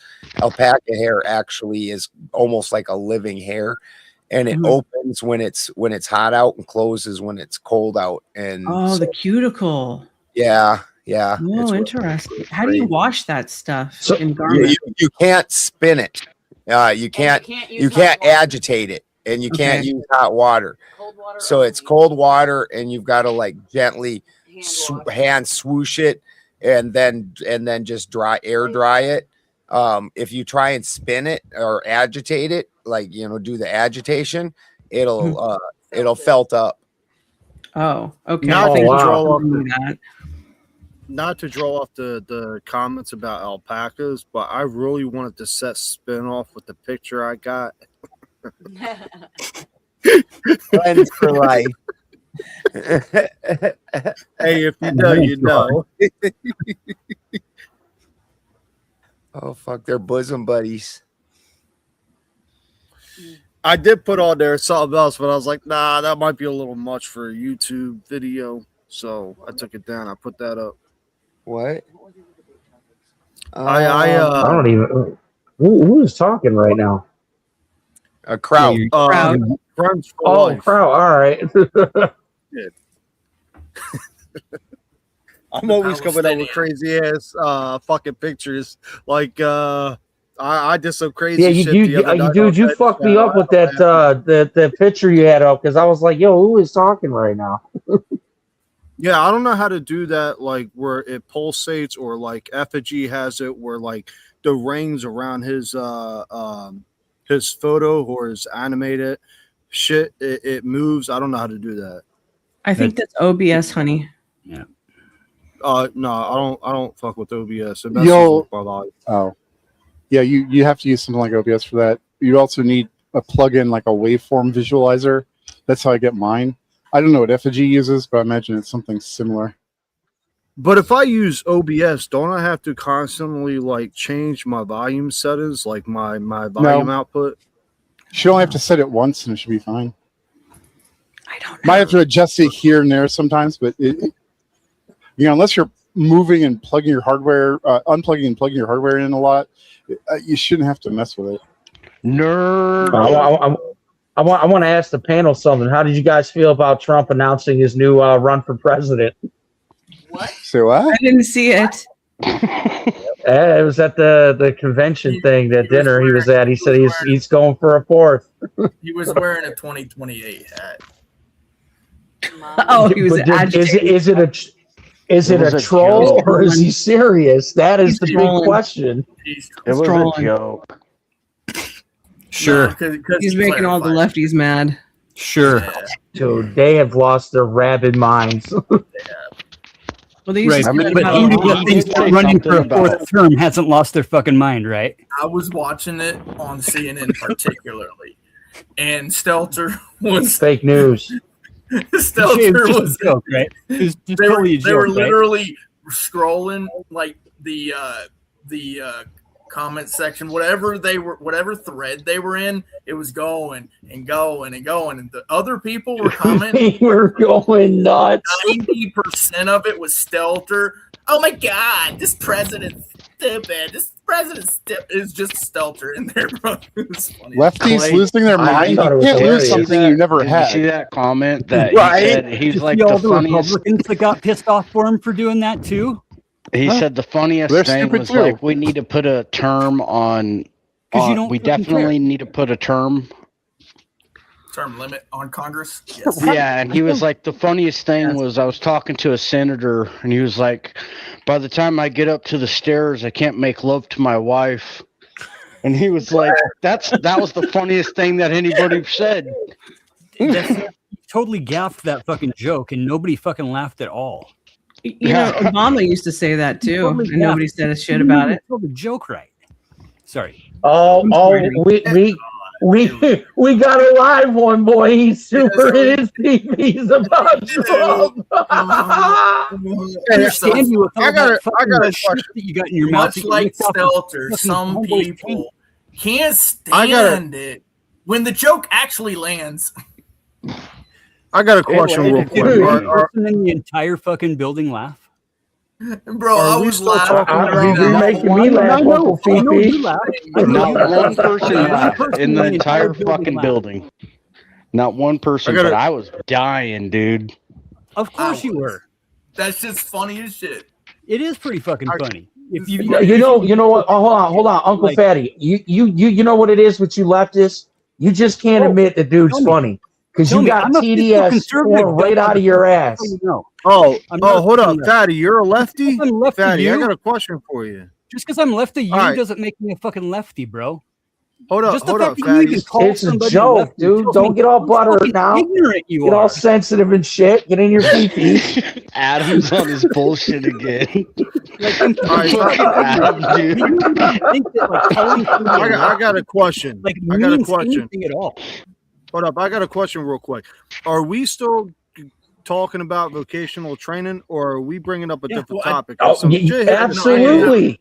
I do have a question. I do have a question in regards to that. So, regarding the job market, and obviously we're a little bit older on the panel. Jody's probably like 12. Well, you are. So, so does anybody have like advice for Jody? Speak for yourself, Clay.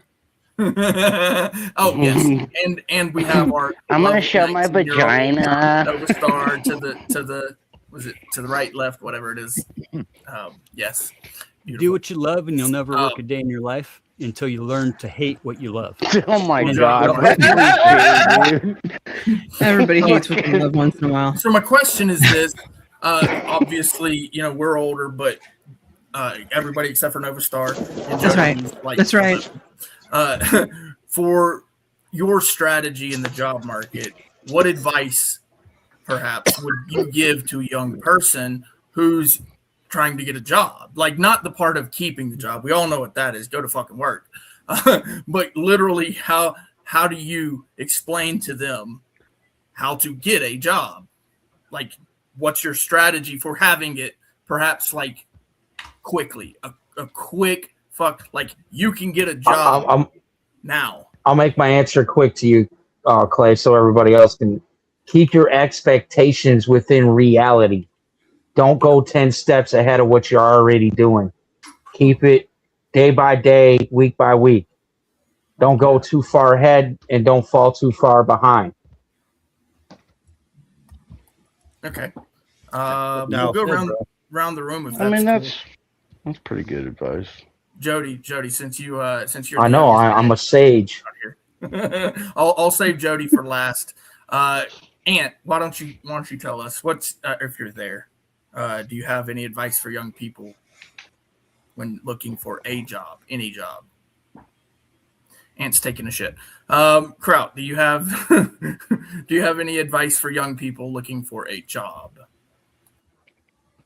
Yeah, I will tell them to start thinking about your career, what you want to do early on in life. Now, if you're talking, are you talking about a job or a career? Like, yeah, I mean, obviously, like a career is not the same as like getting that job, but at the same time, you can piggyback into that, I guess, and just whatever your concise answers doesn't necessarily have to be short. Yeah, so if you want to work, really, I'm under the impression anybody can get a fucking job. So I'm going to lean into more of a career type shit. And I'll tell you what, my 8-year-old has already told me several times within a couple weeks of it that she wants to build things and like be a construction worker. But anyways, that said, try to get your kids to think about the career early on. And tell them what they need to do, when they're like, 11 or 12 or whatever. Tell them what they need to do when they hit 14, 15, 16, or however old they can work nowadays. I know back in my day it was 16. Tell them to take up a trade school that can help them the best in the career that they want to move forward to, and teach them not to be lazy. Make them do shit at the house, I'm not saying make them be your slave and do everything that you don't want to do. They should take about 30 or 40% of the housework, unless it's dangerous. Then obviously, the man does that shit, or if it requires heavy lifting. That's all I got. Properly. If you want to talk about how the government, I got a whole bunch of other shit for that. But as far as parents teaching the kids, that's really all I got. Gotcha. All right, Ben. I've had 5 employees. You want to ask me? The thing that kids don't want to leave out is them shitty jobs you started out with. Those were always meant to build up your work ethic and your understanding of how the world works. Yes. And these kids today, they think that they should be paid big money right out the gate. They don't want to do those shitty starter jobs. Mm-hmm. I mean, nobody wanted to do those shitty starter jobs. We sure didn't, but that's what you had. And it's from those shitty starter jobs that you actually started learning some things about yourself also, like what is it that you are good at and where are you going to go put yourself? I'm not a big guy in going to school for trades. I think that you go out and get a simple job and you end up figuring out that you like certain different trades. Most of the trades, the apprenticeship program's still available in most of these trades. The schooling thing, unless you're in the union, that's where it starts becoming a problem. This is the drawbacks of the union, that the union wants those things. And so the union's going to let you get these supervisor positions and whatnot, but out in the free work environment, hey, that's not the same. But just most things, horrible with the unions. It is. But most things, they're harder in your head than they are just going and doing it. So just go start getting some fucking experience and doing some work, and before you know it, you keep pushing and you'll be where you need to be. Amen. Nova. I agree with Ben 100%. Those are called entry level jobs. That's what, slinging burgers, mowing lawns, doing secretary type shit, getting the mail, doing whatever it is that companies want you to do to answering phones. I was an office bimbo first, that's what I started with, it is what it is. So that's what you do. But unfortunately, you're now battling with illegals and stuff who have taken those jobs over. So it's harder for the kids to get them. They're still there. And just like Ben said, Look for apprenticeships. I agree with the trades. If you can afford it, I mean, you can do it if you can afford it. Otherwise, you go to people like Ben or like my dad and other men who will take kids off the street or men off the street, people who want to do the work and get it done. And they will train you and they will teach you. That's called mentorship. So look for mentorships. I would recommend to one and all. And there's also a key component. Everything is now done online, right? Here, fill out this form. Give us your resume. No, fuck that. Here's what my admonition to all of you is this. Go in there with your resume after you've already applied for the job and look for who's doing the hiring and shake their hand, because they will remember that face and they will remember you, and you're hungry. And so they will pick you above all these other faceless people on applications. There we go. And I've hired I gotta agree with Nova on that, because you're exuding confidence, leadership, and you're showing real qualities that, like, oh, this is the guy I need right here. This is the guy that's gonna get shit done. Perfect. So, Uncle Fatty, advice for the young ones to go get a job, or if you want to take it to career, that's fine too. Show up. Yeah. Just fucking show up. Just be there. Very and good. Everything that everybody else just said. and more than anything, don't fucking stop learning. Yes. I'm taking classes right now. First of all, I've been busted by OSHA so many times that I have to maintain a fucking just to maintain my fucking business license, right? So if I don't I don't have my OSHA 30 or my OSHA 50 card. If you have not offended OSHA, you are not getting anything done. I mean, agreed. Legally, I have more training in that shit than most inspectors do. No doubt. You know. So you build houses, huh? Is that what you do? Yeah. So I'm a green certified professional with the National Association of Home Builders. I'm also one of the first green certified remodelers with the National Association of Home Builders. Right on. And I'm involved with my local Building Contractors Association, Chamber of Commerce, yada fucking yada. And I'm always taking something new, something in the field. I've got, these little credentials that only mean something to me and the people that I'm advertising to. Well, Can I ask you something about house building real quick, Fatty? What if a Trump supporter asks you to build a house? You think Democrats are building multi-million-dollar houses on the fucking golf course? I'm just messing with you, man. I was just teasing you. Adam, listen from experience. I built Justin Bieber's house, okay, and I built fucking the Kardashians house, the Kardashian. Them people, damn. House and fucking the Kardashians. It's a different. I don't care who the family. fuck you are. If your check is not rubber, I will fucking build anything you want. Money talk. I was just teasing you. I didn't mean to get you all in a rile, dude. I was just teasing. No, I know. You. This is where I'm going with it. Is that, like, when you do what you love and you're passionate about it, right? It's a lot easier to do it, right? It's easier to stay engaged. Oh, I absolutely agree with that. Like both my girls could frame a house, they could wire a house, they could plumb a house, they could fucking roof a house, they could run the fucking back of the house, they could run all the fucking paperwork in the house. Nova, I think that's that thing called legacy.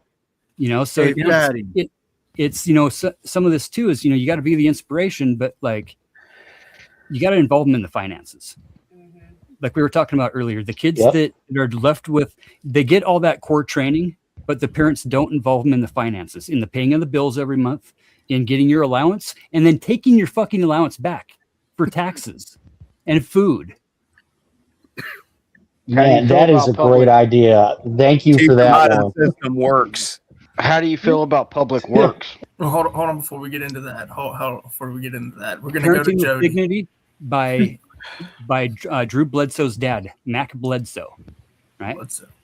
Parenting with Dignity is a fucking great class. I ended up on it in probation after some shit happened, whatever. And it's a fucking it absolutely got me to the point where I could see parenting in a different way. And now, for instance, we have like nurses. We're in a huge need for nurses, and we're gonna fucking take all the Medicaid away from everybody and shut down all the fucking old folks' homes. And we don't have that family unit. Like I was talking, we don't move our parents. The nuclear family has been destroyed. Well, and it goes back to the farm deal. It goes back to the times that we're in. Hey man, traditions are meant to be fucking broken, right? And don't be afraid to make your own. That's what I would say. I like that. I took care of my parents. You got to show up. I'm late. I'm usually late all the time, and it's Dad. totally disrespectful, and I know it. But at the same time, like, at least I show up. And you should be fucking blessed. Daddy. I'm here.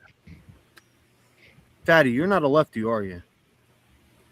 Not really. No, I'm a fiscal conservative. I voted for Ross Perot for fucking 4 years. Yeah, 16 years. I voted for Ross Ross. Perot. Good That name. dude was a fucking stud. Yeah. Because it's not about fuck this government or that government or this team or that team, right? It's about fuck the government, period. Yeah. I agree. I'll agree with you. Okay, Uncle Fatty, go I ahead can and wrap tell it. by the Wrap way it. you were talking Anyway. that you're not a Crap, liberal hold or a on. lefty. You got is that about what you got there, Fatty? Anyways, yeah, that's it. I want to go to Jody. Okay, Jody, did you hear everybody? You know how to get a job now? Oh, thank you, sir. Get some knee pads and do Try to some make work. funny for me. I've been working and grinding since I was a fucking kid. I was that weirdo. Still I'm are, kid. 33. And I had to fucking mow lawns and asked to borrow a cell phone back in 2012. I had to earn my own shit. I fucking was a plumber. I only know grunt work. Let's get a trade. I would say plunging that most your of own the shit kids from the these days toilet are in doesn't me mean too. no And then I got into I became a butcher. I'm sorry, what? No, I go said ahead, Jody. plumbing your own shit from the toilet doesn't make you a plumber. No, my uncle was a plumber, and I worked for him. I dug ditches. I'm joking with you, bro. I'm joking. Shit goes downhill. Okay, come on. on I'm not Friday. gonna take Keep shit going. from a liberal fucking. So Jody, the question is though, just so for young people, if you were going Trying to give them right advice, and Nova straight on had it exactly right on. If you want a job, go straight to the hiring manager. If you want a job, don't fucking just submit some application because you're gonna get dismissed. Yeah. Go straight on, say, and look them right in the eye. I was a butcher for multiple years. I became an equipment operator for the city of where I live. It's a huge need for butchers right now. Meat cutters are fucking high demand. Gone practically, yeah. No, it's two different fucking jobs, dumb fucks. Your attention span is that fucking little. Yeah, and excavators are highly needed too. Heavy machinery operators are definitely needed too. Just saying, butchers are like very needed right now. That's a trade that's fucking kids are I'm not saying doing. I went from landscaping. I went from landscaping to butchering to working for the city that I live in and becoming equipment operator, all kinds of shit. Fuck yeah. I'm not here to submit my resume. I'm here to try to tell people how to get a fucking job. If you quit interrupting me, you fucking dumb fucking liberal. Oh, Jesus he just said he's fucking not a Christ. liberal, dude. He said he's a fiscal conservative. no, let him go. Because this is Jody's time. Let him Did answer. the orange-faced clown give you that joke? So, Did you learn that one from the orange-faced clown? Let Jody answer the question. Go ahead, Jody. Go I'm ahead, trying to Jody inspire- Cook.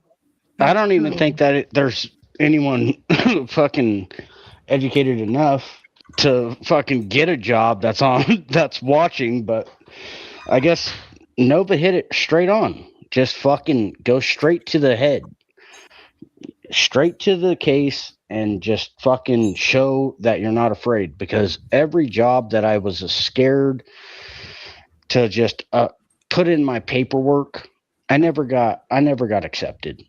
But if I just went straight to the operation manager and I was like, "Look, sir, give me a shot.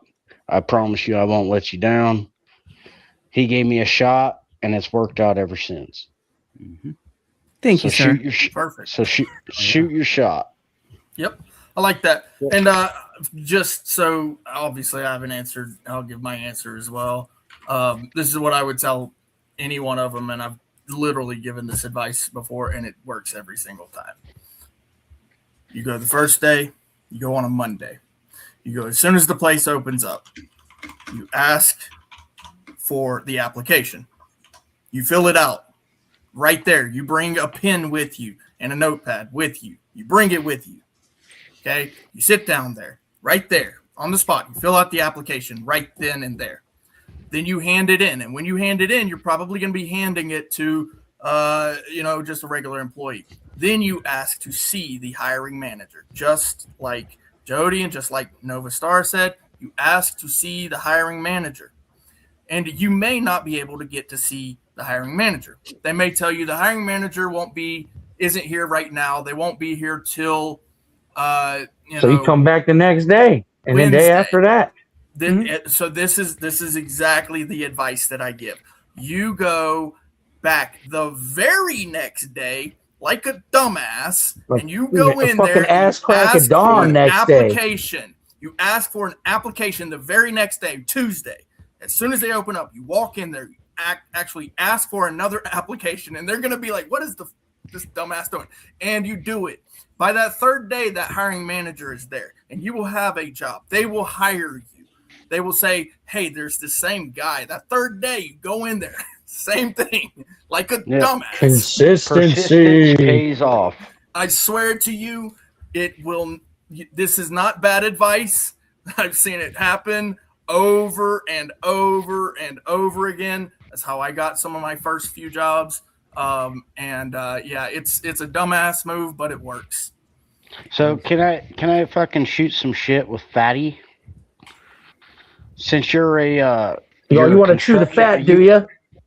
Shooting right up in the butt. I'm gonna go. All right. Oh no. No, I'm sorry, Nova. No. I got a few things I got to do. I also have to get set up for another stream that I'll be doing with one of my doctors. That's going to be helpful for other people. So I just wanted to let you guys know I have to drop in a second. All right. Well, don't worry, you'll have some new subscribers after tonight. Yeah, it's been wonderful seeing you, gentlemen. Remember, kids, the squeaky wheel gets the grease. Okay, if you're hungry and you're persistent. And it's persistence that wins everything. It isn't even necessarily talent. It's persistence. So keep it going and don't lose hope. Come see me at School of Thought. I'll see you guys later. Bye. Always love it. Have a good night. You too, baby. I love that. The squeaky wheel gets the grease. I love that. Anyways, so since you build all these houses, damn it, Joe, you done scared off the only pretty thing on the panel. Well, fuck you, Adam. Tell your mom. Tell your mom I want my underwear back, dude. Whoa, man! You don't want nothing to do with my mom. That is not a pretty woman. In your opinion, beauty is I am telling y'all for a fact, time was not nice to my mother. I wasn't even trying to come at you. You're just stuck on my sack like a tick, dude. No, well, you really think I want your sack. You keep going to that. Said it last night. Nobody wants that sack. Not even your wife wants that sack, so her ass went to bed. You got a bag of weed? What's going on? I wanted to sitting there doing drug deals and shit. Straight white dudes think about balls. I ain't doing nah, dude.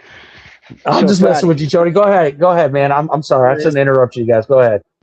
Fatty, you build all these fancy houses, right? So you got to get a lot of certifications, right? So I'm sure that you have a lot of problems with public works, which is what I worked in. Yeah, our water department. Water purifications, sewer. Yeah.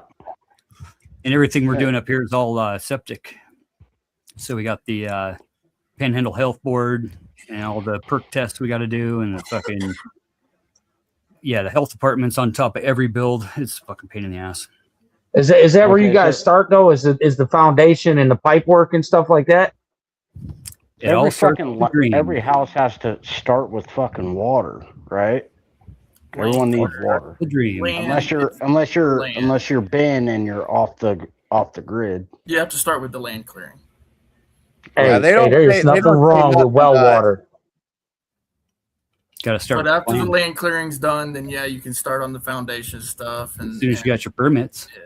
Oh yeah, of course. Actually, you know what? You're right, Fatty. You got to do all the permits. Have a plan, bro. Bullshit. Don't ever start anything without a plan. You can't do nothing. Fucking Good. And then permits, that's where most of the cost of housing's coming up anymore. Like it's So I was fucking your worst expensive fucking just to enemy, do the buddy. permits. These guys are spending 100 G's on their architect, bro. Yeah. Yeah, that's crazy, huh? You know, no big deal. Just set flat fee. That's crazy. And I'm not trying to pay $100,000 for the whole house. I know how to make square walls. Literally, dude, we had to move. We had to move this whole double. I know my shapes.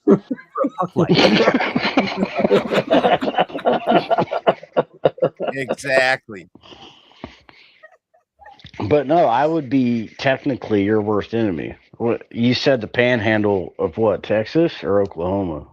Idaho. Oh, so are you a transplant? You're No, a transplant. No, I grew up here. So you're a liberal, a natural liberal in Idaho? You're not a transplant? Oh my God. He said he's a fiscal conservative, man. I'm a fiscal conservative, all right? Yeah, Jody, who's got the short attention span now, bro? If anything else, yes, guess what? I had my shit. Fucking Crowd ain't said shit in a minute. He just goes out of nowhere. Because if you want to be on these panels, you got to pay attention to what people say. Every once in a while, you know, we might have a slip of knowledge of what was said, but he said it like twice now. He's a fiscal conservative. And I knew off the bat when he started Jody, talking the about bus, his the wheels on the profession, bus go round and round, bud. He also That was my bad. That was my bad. Hey, I was, you know, supporting I'm- human I'm- rights and like equal human rights is like I'm conservative. fixing to get off. Or libtardish, real maybe. quick. Even. Are you? Are you gonna get off? Don't No, do that on I'm the panel, exiting the panel, man. Clay. All right, so I'm exiting the panel. So We real thought we quick, Jody, taught you not to you say can- that. How you going to be in a Yeah, shit show panel and tell everybody you're about to get off? my fault. Especially with the shit So- that gets said on these panels. Jody, I'll give you some advice real quick. For the most part, you can tell a lot about a person based off their career, not based off their job. You know, me and Clay already, you know, made there's a distinction there, but based off their career. That's why I knew Fatty wasn't a liberal, because of his career. Ain't no liberal going to do what Fatty does. That's just not fucking happening. Also, pay attention to the panel, because you made a comment about us having short attention spans, but twice Fatty said he's a fiscal conservative. no, I didn't. No, I said. Hold up, Adam. I said you're tripping, bro. No, hold I up. said- Hold up. I'm about to be out, bro. Let me get this out right quick. You did say something about him being a liberal, like not more than 2 minutes ago.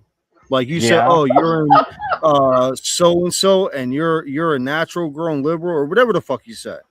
I was trying And to this get was my after- shit out because every time I try to talk on every fucking panel, somebody overtalks. We call ourselves blue All right, bro. dots. Okay, we're blue dots in the red wave. Okay, that's what we are. Whoa, hey, Daddy, fix that He rib, said bro. we're Fix just rib. that little blue speckle in the sea of red. Fatty, Hey, I wasn't I'm out. trying to offend you No, hey, look, I get it all the at time all. because I I'm res- actually a fucking like super fucking far left liberal who is a fiscal conservative. and I right? Who respect does believe in anybody's traditional values and the family values and everything that all Americans believe in.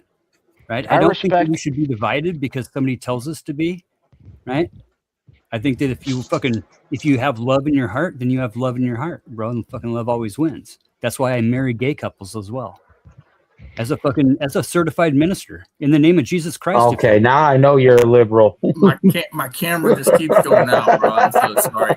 Literally all I'm just night, messing it's with gone you, out like Fatty. 10 times. No, you can I say liberal. respect it, Those dude. titles mean basically nothing to me, you know, for real. Like, why do we label it? Here's what we're into now. We've gone past all that. Now we're into worldview, right? You guys know that worldview is a fucking psyop, bro.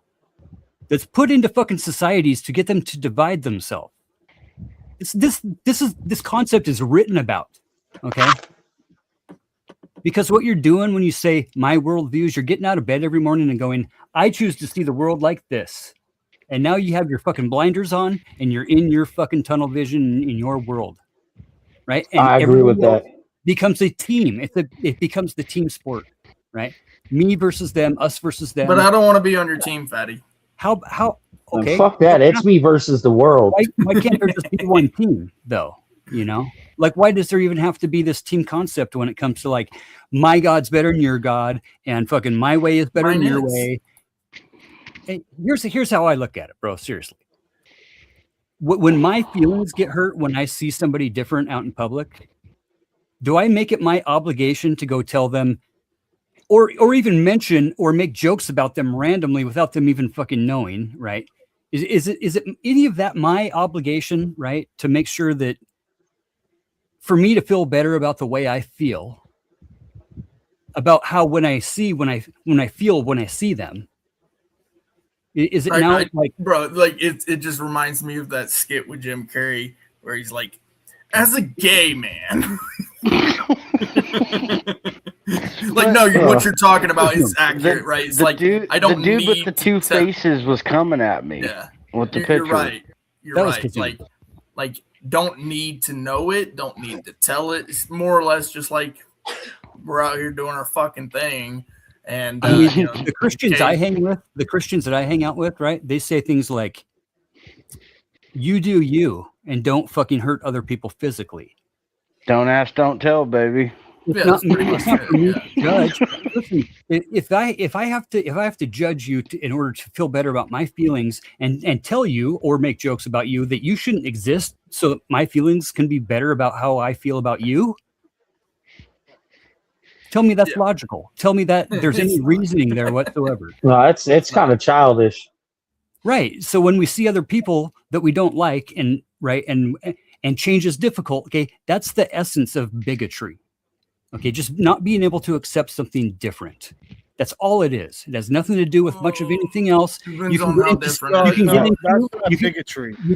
the different aspects of it. There could be into the different aspects, and there's multiple ways you can go from that base point. But from that point, that's the base of everything. There is a line, though, right? There is, and there's multiple branches there, right? Yeah, it's called transgenderism. Right, and well, you go probably like racism. When you're a grown ass man to do what you want to do with your body, I don't give a shit. Racism's got its own branches, right? And xenophobia's got its own Brother, I give a shit when they want to play in school sports and girls sports and go into women's bathrooms. Grown ass man, you got no business being there. What you going in the bathroom for, exactly. So why are you bringing school to a grown ass? Like I said, when you're a grown ass man, you can do whatever you want with your body. They don't got transgender teachers, Clay? There's not transgender teachers in schools? You can do. Hold on 1 second, gentlemen. Born Freeman, you're definitely welcome on the panel, but you got to cam up for just a second. Backstage, you can cam back down, but I got to see that you're not waiting to flash the panel or anything like that. So I am transgender. You don't want to see none of that pecker stuff. Yeah, so I gotta be able to see you for a second. We're looking. You can cam back down after I see you. You know, Jody, when I see you sitting in the shadows, all I think of is "Hello, Shadow, my old friend." Oh, that's a great song, dude. It's it is. Friend, not shadows. Yeah, my dark. Yeah. Sorry, I got the verbiage wrong. Yeah, you fucking I'm old. moron. Oh, okay. This coming from the guy that I had to repeat twice that is he's a conservative, not a liberal, and you're like, oh? Yeah. So he is a liberal. Yeah, point fucking proven. You're a moron. But he also, is a liberal. That would be you, sir.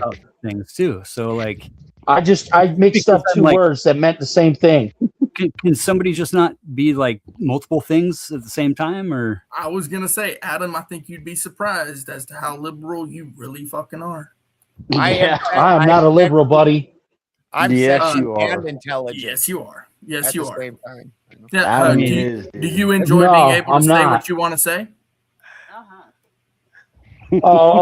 See, I thought you meant in terms of like I'm not like far left, but do I believe in free speech? Yeah, I believe in the Constitution, liberal, bro. That's super liberal.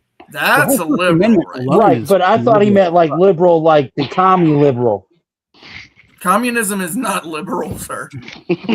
Oh, then you Far tell that to from the DSA, bud. Sir, Well, communism is when you're looking at Get 'em, Adam, Clay. That's Adam, not communism, homie. liberalism is for personal power, and then on the flip side, typically, then it's more government power. So liberalism literally is giving the person himself. Oh, all right, yeah. Yeah, it's Well, like yeah, I so guess you I am a move liberal. further and further Libertarian closer even. to anarchism, and eventually, if you hit anarchism, that like sits like at the either the bottom or the top of the circle, if you left or Oh, right. we are heading to that shit real fast. The left or the Thank right. you for See that, clarifying. we're now going to take 25% of the new mineral companies that are coming out for the rare earth minerals and the magnets and batteries that we need to build, right? I'm We're not also very taking, like, what are we taking? 20% of everything that the chip manufacturers do now to the government, straight to the government as state sanctioned work. That's not communism, bro. Wow. Is that not communism? That's exactly the definition. Sounds pretty commie to me. I mean, there's only one orange We're face. seizing the means of production. That's what's going on right now, brother. Literally. You roll your eyes, and when your ass is in a camp somewhere, you'll be rolling them there. Exactly, right? Because as long as you're on the side that wins, right, you can throw everybody else in a camp, right? That's true. Sweet. Fucking great idea, bro. What's that phrase? History's written by the victors.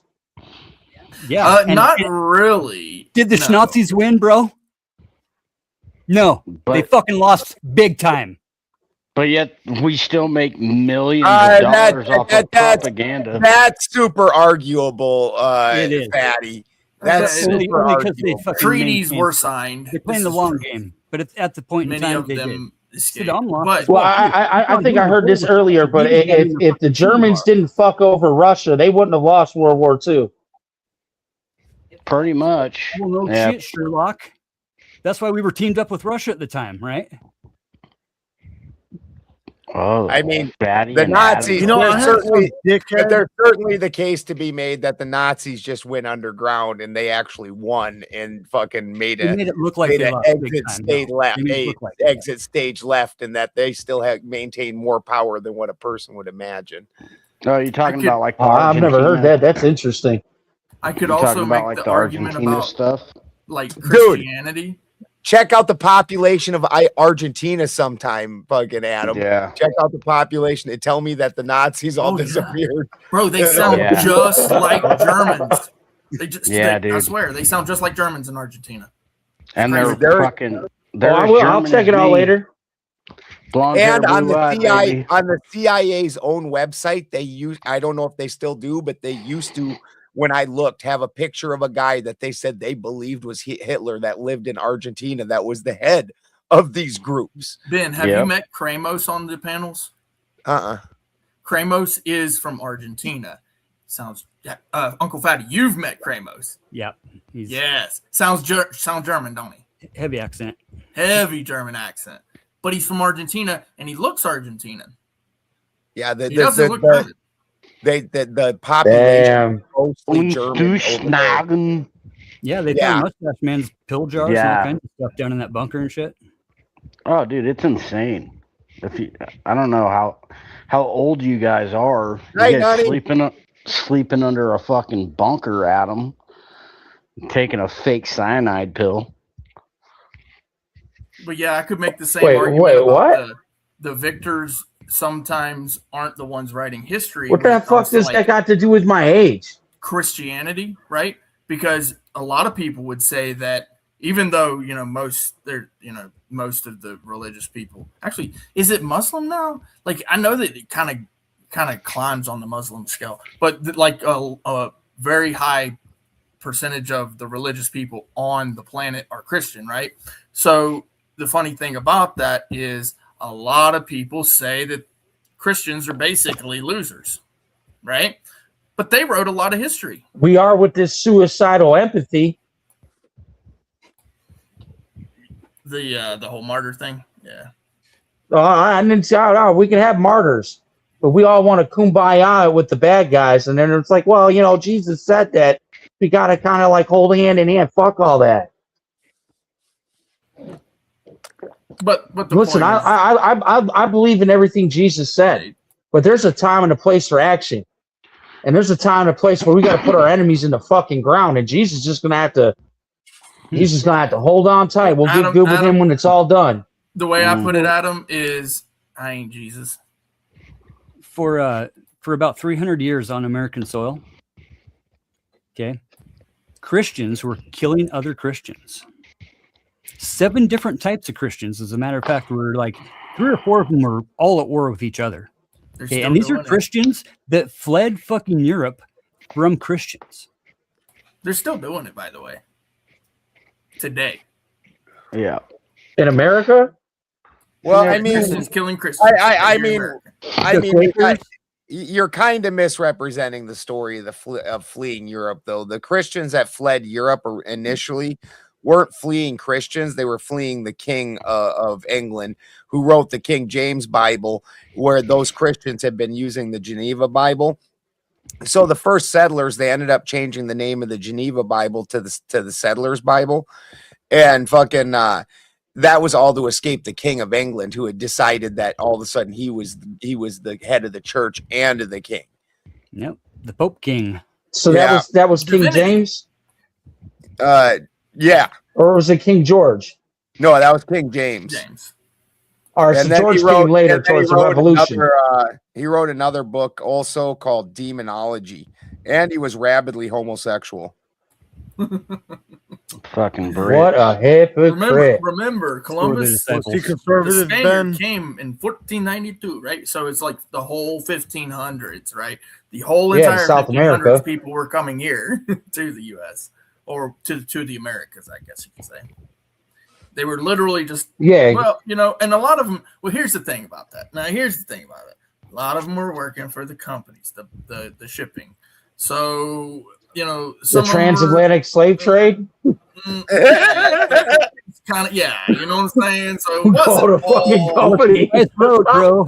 Yeah, it wasn't. He said, well, you know, they were working for that first Fortune 500 that was around. Do I need to quote George Carlin in this? You know, like, what are we doing here? Let's be real. Oh, forgot about those pesky, that part about the slavery thing. Yeah, you know, I'm just saying. One big club and we're not in it. That's right. No, but we did make it. It's like 250 years now of supposed independence. I know that some people didn't get that right away, but hey, we're here now. Well, you know, Clay, I agree with you. I mean, America has its flaws, but for 250 years, we've maintained some semblance of no king, what we wanted it to be, what the forefathers wanted. We tried to keep that dream that they had alive. But now you got people, and I don't like to make this super political, but you got these retards in the DSA with their fucking nonsense. Talk about, hey, man, we're going to abolish the border. We're going to give amnesty to every illegal in the country. We're going to get rid of prisons. We're going to get rid of the cops. Socialists actually found our fucking country, bro, that the fucking founding fathers were anything beyond fucking conservative or liberal. Okay, they were libertarians, right? They were being fucking persecuted, right? And Christians were killing Christians. Okay, this is why the first fucking part of the First Amendment is America.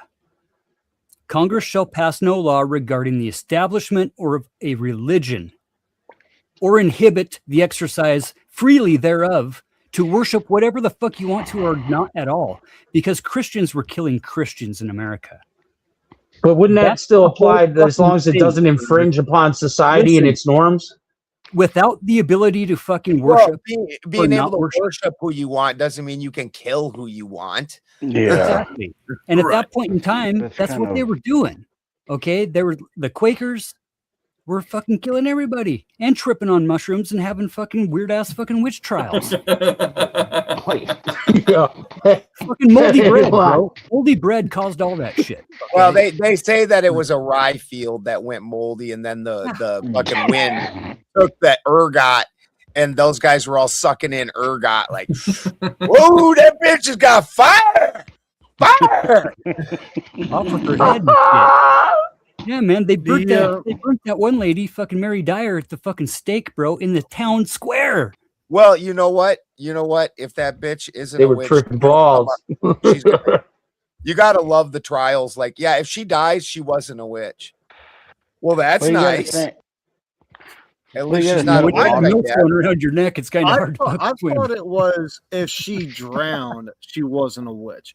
But I'm getting off. Yeah, the Salem witch trials actually started over land dispute. Like there was something that happened before that where a couple of these girls got sick or some shit like that. And then they had their suspicions, like supernatural shit. And then these two families, look it up, were having land exactly disputes. what you're talking about. And then they just started fucking screaming witch, witch, witch. And Ben might be right about the burning. I thought it was drowning though, where they said it. Yeah, they did both. They did both. Oh, they did both. All right. That's Yeah, all it was more of a punishment and wrath, bro. Wrath and like vengeance from a Vegeta vengeful God. I don't believe in a vengeful God. I think God wants us all to fucking be cool, man. I just think shit. I miss the Old Testament God. He didn't fuck around. God is vengeful. Because war's just my my God wants to smoke a J, bro. What have you or your family ever I got like out of Bloody war? Jesus. What's the good things that you specifically can contribute to your life that was good about war? Like, we have freedom. We fought in independence, right? That was a fucking war. We fought for our fucking freedom to do what the fuck we all want to do. And then we started killing each other because we had a different Jesus. Like, what the fuck, man? Fuck all that shit. Fucking unity. Fucking as one stand together, bro. This is fucking George Washington's quote, man. Turned into punk rock songs, turned into fucking songs and anthems throughout fucking time, bro. Unity as one fucking stand together. I love the way that one he for all says, and all man. for one, bro. Like, I do. He reminds me of that dude from like the 60s, man. He's like, bro, you just smoked this doobie, man. Telling you, you're just gonna blast off, bro. Have you ever eaten a mushroom, bro? Have you ever eaten a mushroom or I have. Blue and You gold. should. It's not Tommy Chong, but it's like somebody. What do you mean I have? Why am I taking hit on this, Jay? What? Do tell me about shrooms. Do tell me about these mushrooms, though. Isn't it part of the Viking culture?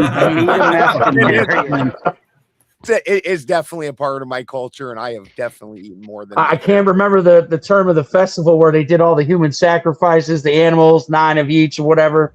But boy, I tell you what, they were eating the shit out of them shrooms. The all thing. They were drinking blood and getting high on adrenochrome. No, they weren't. For sure, bro. You're tripping. Yeah, they were. For sure. Hey, let me ask you this. Did the virgins in Aztecia, right, in South America, did they jump off the cliffs or were they pushed? Bro, I was reading. When they sacrificed themselves for the tribe, right? For the blessing and the harvest, right? Hey, we need that rain. We're gonna need you to jump in that volcano. They jump. So I must confess, I was reading Common Sense earlier today. I was more or less skimming through it, and sure enough, that motherfucker was writing about goddamn hemp. He literally was. There's like a whole chart in there, and yeah, he's talking about the commerce about hemp. And how their hemp grows so much faster than the trees, and they're doing so well because of it. But the king wants his tax, so we gotta. And he wants all the fucking hemp for all the rope. Yeah, you know? Man, that's what they do. That's why they came in and just took your shit. And if you fought back, your ass had to go. But the point is, those fuckers were taxing our teas, man. They were taxing our teas. Yeah, or hemp. You know what that was? Yeah, the king wrote in and said, "Bend down over, Clay. I'm about to take your shit." That was a self-imposed tariff, and they said, "Fucking no, we're not going to pay a tax to get the shit that we already got." That was a tariff, 100%. Boston Tea Party.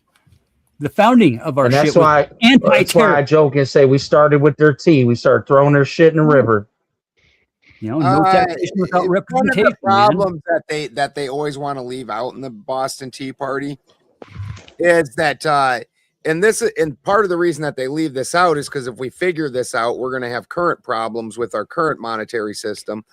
But one of the reasons that they had the Boston Tea Party wasn't necessarily because of a shitty little tax, but because Britain said that we could only, well, the tax was only 3%.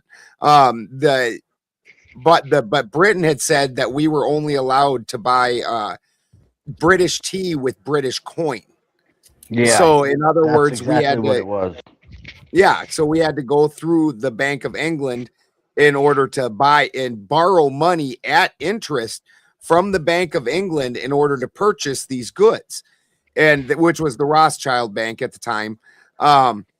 So our founding fathers, of course, understood that if you give up your right to coin your own money, that's a losing game. You can't ever come back from that, because you've got, let's say we borrow $100,000 and we're paying 10% interest. We owe $110,000, but we couldn't come up with the 100,000 in the first place.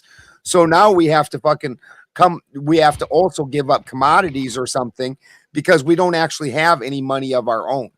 And we are in that current situation where the Federal Reserve coins our money and tells us how much money we have instead of us coining our own money.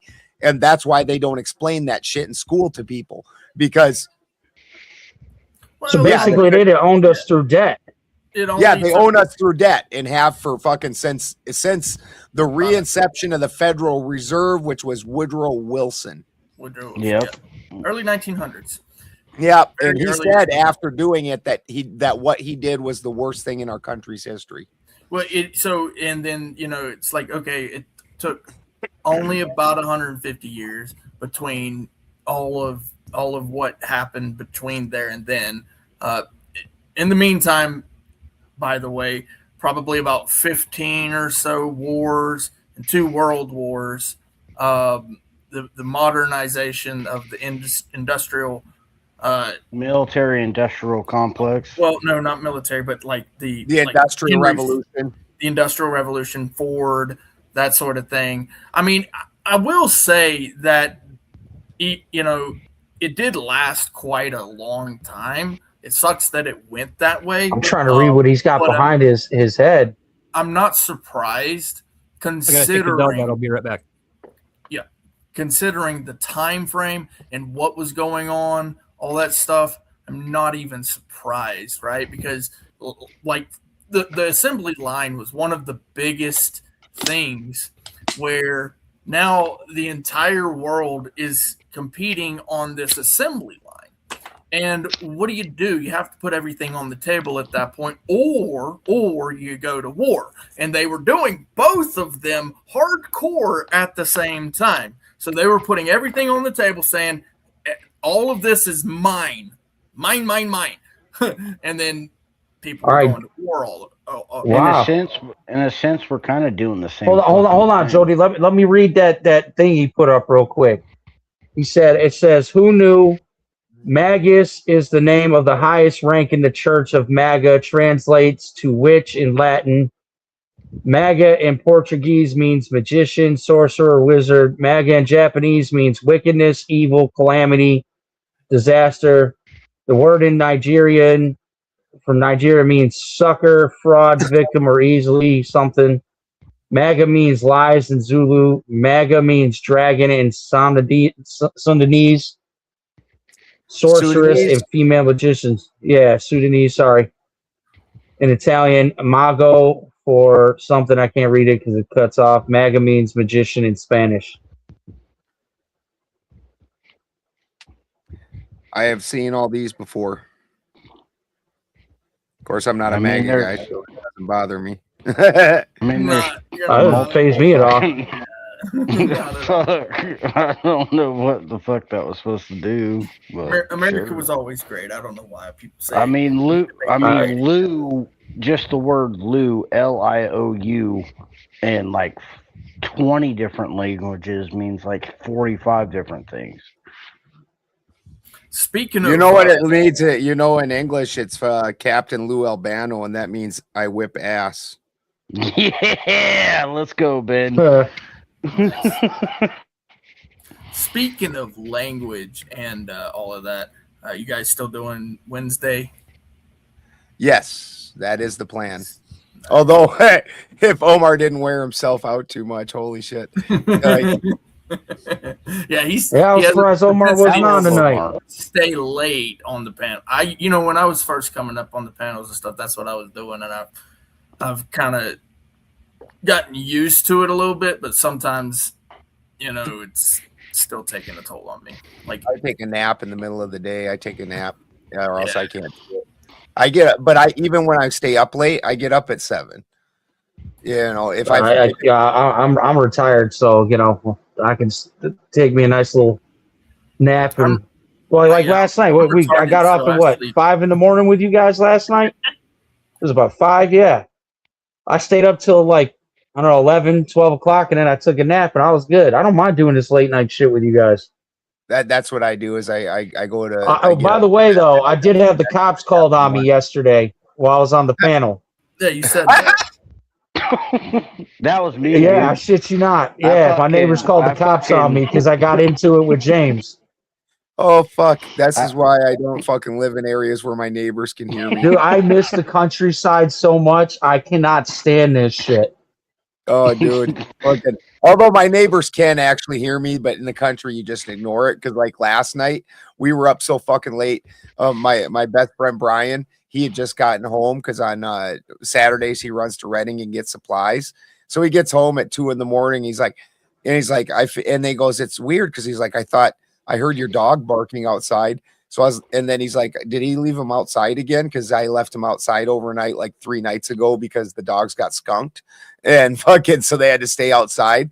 And then he goes, and then I heard you bellowing for him. And I was like, what the fuck's he doing up at 2 a.m? Yeah, Ben. Dude, I didn't know who was at my door. I heard a knock, and then I saw fucking flashlights in my window. So I muted myself. I go to the fucking door, and it's 2 cops. He's like, yeah, man, we got a call that there's a disturbance or something going on. I said, no, I'm doing a panel online right now, and I had to put this black dude in his place because he's on his fucking fee-fees over one word he doesn't like. Yeah. Like, all right, sir, you have a good night. What are you doing? Stop talking to the police. Seriously. In all seriousness, what are you talking about, dude? I ain't got nothing to lie to them about. What the fuck are they gonna do to me? Yeah, you ain't got nothing to tell them too. What the fuck are you doing talking to the fucking? You know what? No, I gave them a little context so they didn't come back to my shit. Bro, you know what just happened in what is it, Minnesota or whatever it is, right? Somebody that got swallowed. No, I didn't hear what happened in Minnesota. Shiloh or whatever her name is about the. Oh yeah, she just literally got fucking charged for saying the N-word. 90 days. Yeah. They're trying to put her in jail for it. They're obviously appealing it. Yeah. But there's a judge and a district attorney that should be taken out and dealt with for that kind of treasonous actions against the Constitution. And the cops. Exactly. Whoever made that arrest. Yeah. I don't give a shit who made it. And then the dude got mad at Clay last night because Clay was like, well, brother, if you call me out of my name, call me a cracker, I'm gonna give you these hands. Oh, that sent him into a fucking tizzy. That did. And of course, I got booted at this time. The spin was on his TP, so I got booted. But as soon as I came back, I was on his ass. What I I was wanted saying to about jump the two in words so is bad, actually- but my mic is just this. It's just a fucking headphone. Don't mic. worry, man. We got you on the wish list, Jody. We're gonna take care of you. Yeah, we hear you just fine though. But what I was saying about the two words is actually very true. But I really didn't give a shit. I was fucking with him because he was in his feelings. I wanted him to feel that, right? It's like, oh, yeah, but you weren't wrong though. That was the point. You weren't Sarah wrong. got him when she started calling him Little Dick. Once she started calling him Little Dick. Oh yeah, Sarah wasn't playing, dude. She had enough of his shit too. He got all bent out of shape, and it went on for fucking an hour. And it was like, bro, James, I honestly went up to defend him because you were about to get it for me too because you said that shit. I was like, all right. Because I like Jody, but Jody's fucking up right now. Well, I've gotten into multiple fights over just words, right? Right, Spin was asking me I'm like, just don't say the word, dude. That's all you got. Just don't. And I went to say something, and Spin got all in his fees with me, and he paid his little credit and got me booted for half an hour. So Sarah lets me back on, and I said, hey, I'm out there. Let me just say what I got to say because I'm about to get booted again. I went right at his ass, and sure enough, I was booted after that. but I earned it. I earned it. Oh fuck! Have you guys ever seen Boondocks? Oh yeah. I love that show. It's hilarious. It's a black cartoon, and Yeah. it's fucking. This cartoon is goddamn hilarious. And there's one cartoon where it's all about one episode is all about how black guys will act completely irrational over shit like getting called a name and then ruin their life because they got called a fucking name or because their sneaker got scuffed or something. Oh, and they call it that's a true thing though, Ben. In the show they call it an N-word moment, and they're like, like in fucking it's hilarious. So then there's one part where a black guy and a white guy get into it and start calling each other names, and the black guy starts getting more and more pissed, and all of a sudden the white guy goes, "Oh yeah, I'm white." And then just walks away. Like, oh yeah. Those things you just said. Dude, but they really do. Like, I grew up in the hood in Rochester. I'm not gonna say which Rochester because there's multiple ones, but it wasn't a great neighborhood. But that's not a lie, Ben. You step on their shoe, they will wig the fuck out over their brand new sneak getting scuffed. It's like you might as well just slap their mother across the face in front of them. Yeah. It's ridiculous. That Boondock show was fucking hilarious. Man, that shit is so spot on. I love that show. That's exactly how they act. Pimp named Slickback. Oh, yeah, that's a play on Cat Williams. Yeah, well, that was Cat Williams' voice and everything. Like that's was like it? Oh man, I didn't know that. Boondock character. He voiced that. He's a pimp named Slickback. Oh god, and Stink Meaner. Stink Meaner's fucking hilarious in that. That was the racist black dude. Yeah, yeah. Well, the racist one was also Stink Meaner was just kind of a jackass to everybody. But what the fuck was Uncle Ruckus? Uncle Ruckus. Yeah, Ruckus. Yeah. You ain't got no right breathing that same air as that white man. You should be glad he's even talking to you. Did you ever see Django Unchained? He reminds me of the Samuel L. Jackson character. Yeah, the house. Who's this N-word on that nag? Dude, when he tells him to fucking go up, make up the bed, he's like, "It's my house. You're gonna go make up the bed for him." Well, that's fine if you want to burn the sheets after this. What It was great. My favorite part of that movie is actually the Klans guys when they're like, "I can't see shit out of this fucking thing." Dude, that's like, the clan meeting on Or Brother Where Out though. That was fucking great. Them boys ain't what? Them boys ain't what? And then the dude got mad. He's like, "You know what? Don't ask me or mine for nothing. My wife spent all fucking day making these damn masks."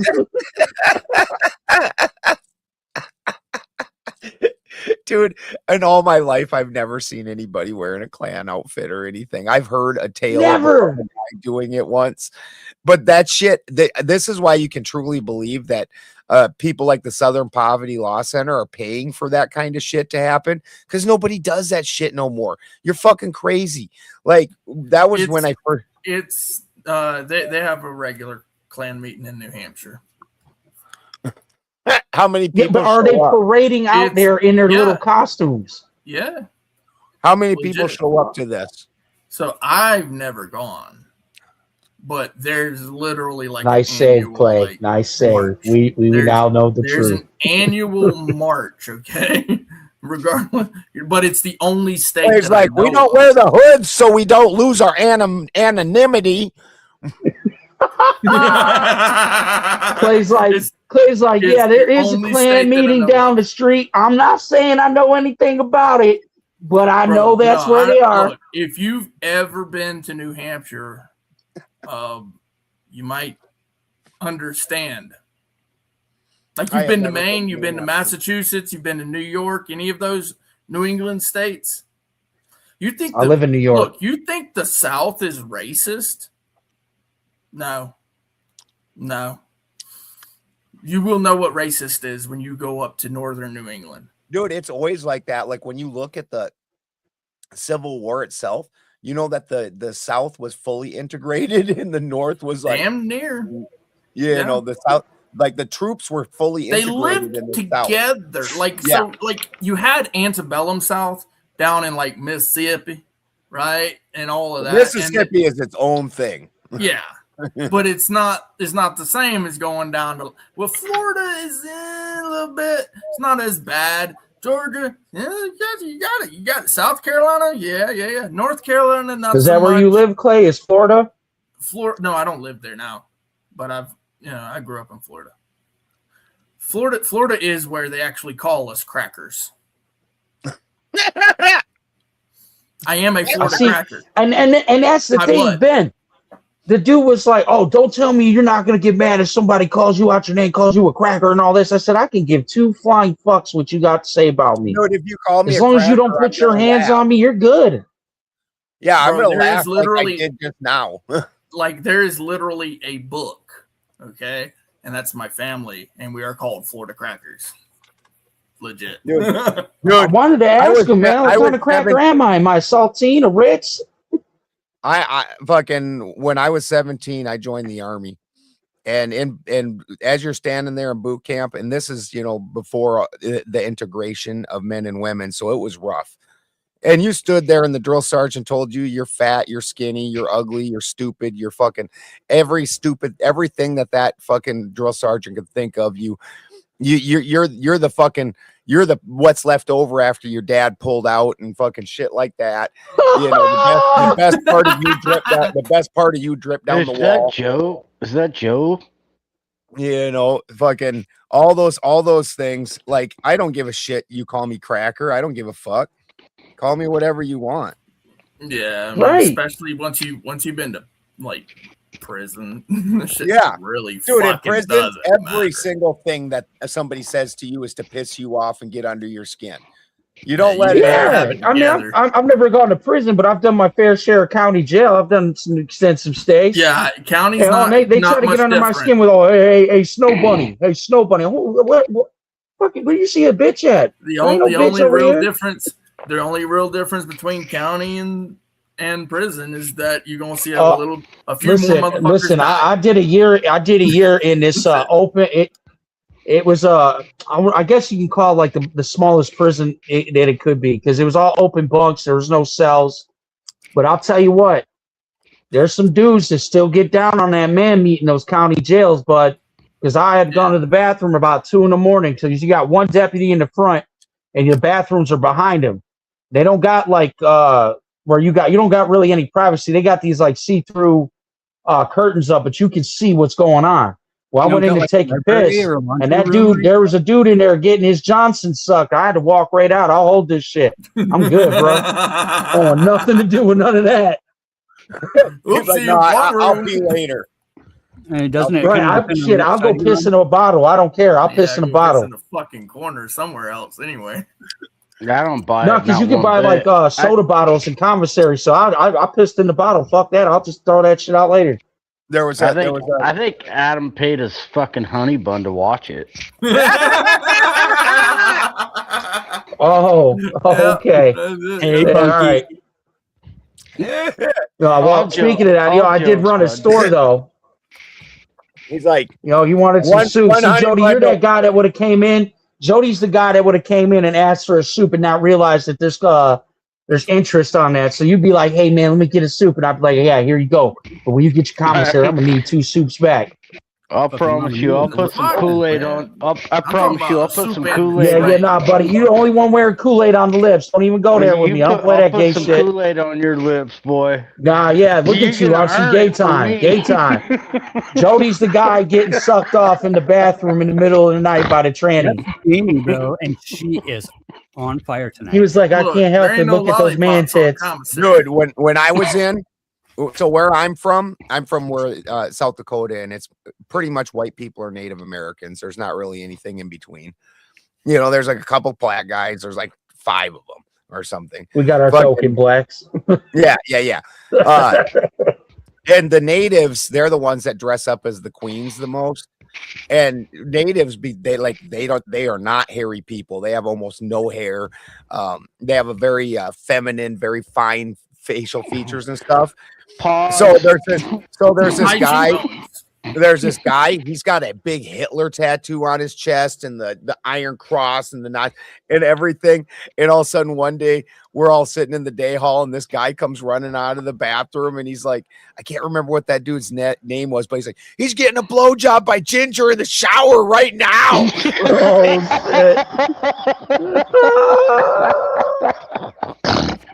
Like, and it's a native that's doing it. Like, you're not only being gay with a native, and you got this giant Hitler tattoo.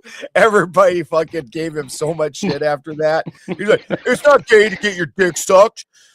Like, why a dude it is. But you know what? There are a lot of guys, though. There's a lot of guys in jail because my brother, he just got out of prison like 2 years ago. He did an 8-year bid. And there's a lot of guys, though, that they really believe that. They think a mouth is just a mouth. They don't think that shit's gay. Dude, that is called excusing things in your prison own rules, mind. bro. It's just Right? gay for One the dick state, rule bro. Fight Club, bro. 1,000 bridges, and you suck one First rule of fucking Fight dick. Club is you don't talk about what happens in Fight Club. Come on, get with it, bro.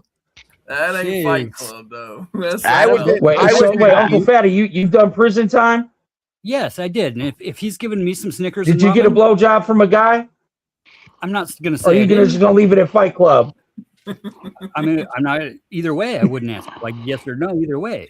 Dude, Adam, you're the only one in the closet not showing your face. And that's totally different.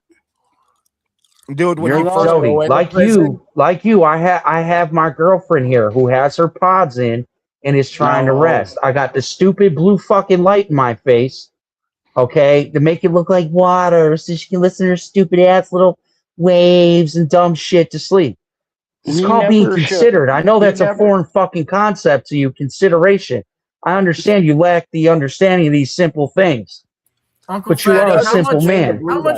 How much did Adam pay you for that blowjob, Uncle Fatty?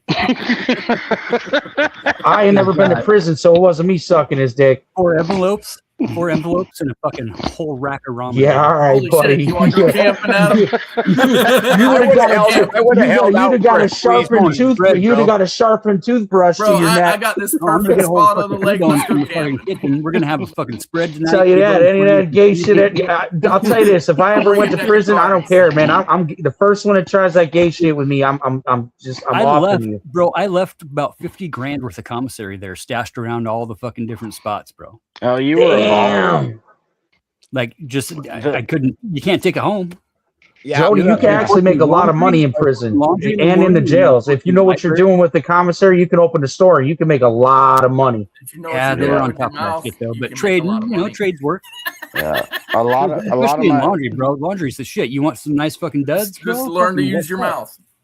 You know, dude. I worked in the kitchen. I didn't do the laundry shit, but I did work in the kitchen, and that was a great job. If you don't mind, what'd you do time for it? If it's too personal, I took a bid from my cousin's boyfriend because she was about to have a baby. So I said that I committed the crime and took the time for him, so he can work and be a man for his kid. That's respect, bro. Dude, I chilled for a whole year. I didn't care. I just sat on my ass, made my money with the commissary store, went to work in the kitchen. It was like nothing to me. How old were you? I was in my 20s. I was like 22, 23. How old are you now? I'm 42 now. So what was it again? Sorry. It was theft. He was stealing shit, and I said it was me that stole it. I mean, that's a true homie, bro. Respect. That was my brother from another mother, and then he really fucked up when he started dating my cousin. I don't know if I would have done it. Like I've stolen before. Sometimes, man, you got it. Sometimes you got to take one for the team, Clay. I ain't not. Fuck you. That's called empathy, bro. What better use would he have been? What use would he have been if he was in jail and she had that baby and she ain't got no income or nothing coming in? I made that. Let me tell you what happened. He didn't just get to sit outside of that jail for free, bud. He had to work. When I came out, right, when I was born, I scraped all that fucking loyalty off, and that shit stayed gone. That was my brother. Don't mean shit to me. You haven't came out of the closet yet. What are you talking about? Like I don't do loyalty for real. My loyalty, that man, let me tell you something, Clay. That man ain't never do me dirty. The only time he ever fucked up is when he got with my cousin. And I told him the day he got with my cousin, I said, I don't care what you do with other bitches. And the shit somebody not doing he never did me dirty. He always had my back, and I had his. Somebody not doing you dirty is what they're supposed to do. Right, so that's called loyalty. You don't get a trophy for doing what you're supposed to do, man. No, I got a jail sentence, and I did probably. You got a participation trophy from you. Plus, you did his bid. Yeah, but you know what? You want to know what he did? He honored what I asked. He got a job. He worked, and then he went and got his shit together. May he rest in peace. He's dead now. I will say, if you got paid, then I give you a bunch of props. I didn't need to get paid. I knew he was taking care of my family. I knew he was taking care of my cousin. That was payment enough. Honor your word. If as a man, all you got is your balls and your word. If you give me your word, and I do something like this for you, you better honor that shit, because you got a year. I get out in a year. If you don't honor that shit, when I get out, your ass is done. Listen, Adam, I respect you as a person. I'm just not going to agree with you. No, I mean, there's nothing wrong with you not wanting to do that. But you know what? I grew up with this dude. He was like my brother. We fucked girls together. We did all sorts of shit together. We were inseparable. So when he got jammed up, I gave him a choice. I will take this time for you so you can be a man, get a job, take care of your responsibilities. And he did that. So I did that time. That little year didn't mean shit to me. I did 8 months out of a year. He's going to do like 80% of your time. In a cage. I got out the following September. My mother picked me up. I went to Walmart, bought new clothes and shit, because I'm not a fucking. I don't care. I buy shit at Walmart. I don't need name brand shit. And I went right back to work. In a cage.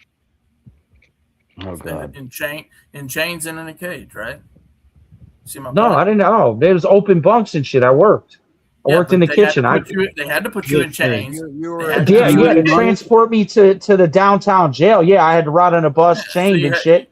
Yeah, so you agreed. And it's like I said, I respect you as a person.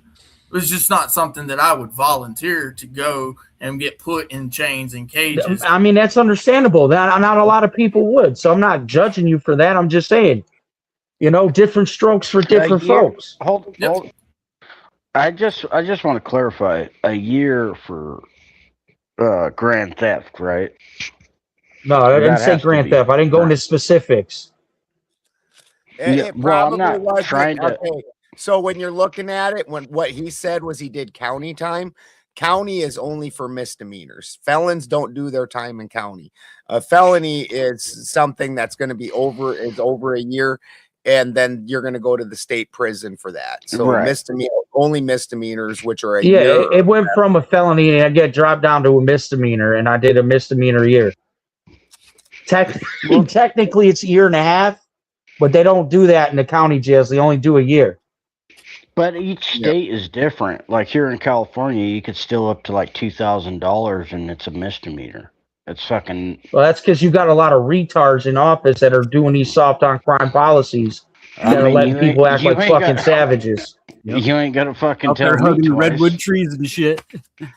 Well, they fired that district attorney that had that policy and the mayor that made that policy.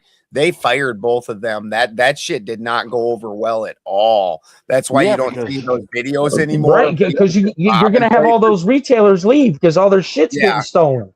Right? Yeah. All 80% of the red counties are all that way, right? What's that now?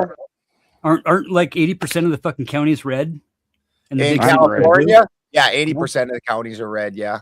Right. So I mean we're bitching about the select few in the big cities that are what? Keeping the poor man down or what? Well, just between LA and San Francisco. I was just stating that they stopped that policy. And just between the population between LA and San Francisco, they outnumber the entire state. Their fucking economy subsidizes Texas and a half of a whole nother state. I'm just saying that's why us actual ranchers that are trying to fucking earn a living. Mm-hmm. That keep getting fucked over by the Republican Party that keeps taking your land and fucking your fucking prices. we get fucked over by the Democrats hard, dude. Like they pass a lot of real shitty policies, like that only affect us. So like one of them recently is they're trying to pass thing where anybody that drives over a certain amount of miles is getting hit with like a double and like triple tax on it because of the amount of miles that you're driving. Yep. Well, to the people in the city, that sounds great. You're all driving around on them little electric scooters and you're going 12 blocks on a daily basis. It takes, I drive 2 hours to get to the grocery store. So I'm already in this bad zone just to get to the fucking grocery store and back. And they don't give a shit about that. And then they did the same thing. They already did that with insurance, where they put the higher cost on the people with the higher miles. Well, it's so what that you only drive fucking 12 blocks in the city. Fucking why should I have to pay more insurance because I'm out driving on lonely ass country roads? And so it just puts the onus of it. And the thing is, they outvote us 80-6. Yeah. Exactly. And meanwhile, they're stealing all our fucking reservoir water. Like, what the fuck, bro? And that's the thing. Like the town I live in, they just raised our property tax 9%. All these fucking Democrats. So I can't wait to see what all my shit is at the end of the year when I got to pay all this crap. 9%? 9%, man. Across two towns. What? Because they're greedy, man. Like listen, like I told my girlfriend, I told my mother, I'm gonna have this conversation with my son's mother. If they come, like they want to build all these stupid data centers and all this bullshit, I'm gonna have her liquidate everything. I mean, she can't do it without me, but I'm liquidating it all. You want to take the land, whatever, but you're gonna pay me for that shit, and then I'm gonna have my family the fuck out of here. Well, get out now. Because I'm not staying for that shit. I worked for all that. You're not just gonna take my shit from me. Yeah, get out while you can, brother. Get out while you can, bro. Fucking list it tomorrow. Move up. You know, it basically what the Democrats offer you is a nice smooth regular dildo or a nice spiked one. Glass is pretty nice, though. You can heat the glass up, and you know.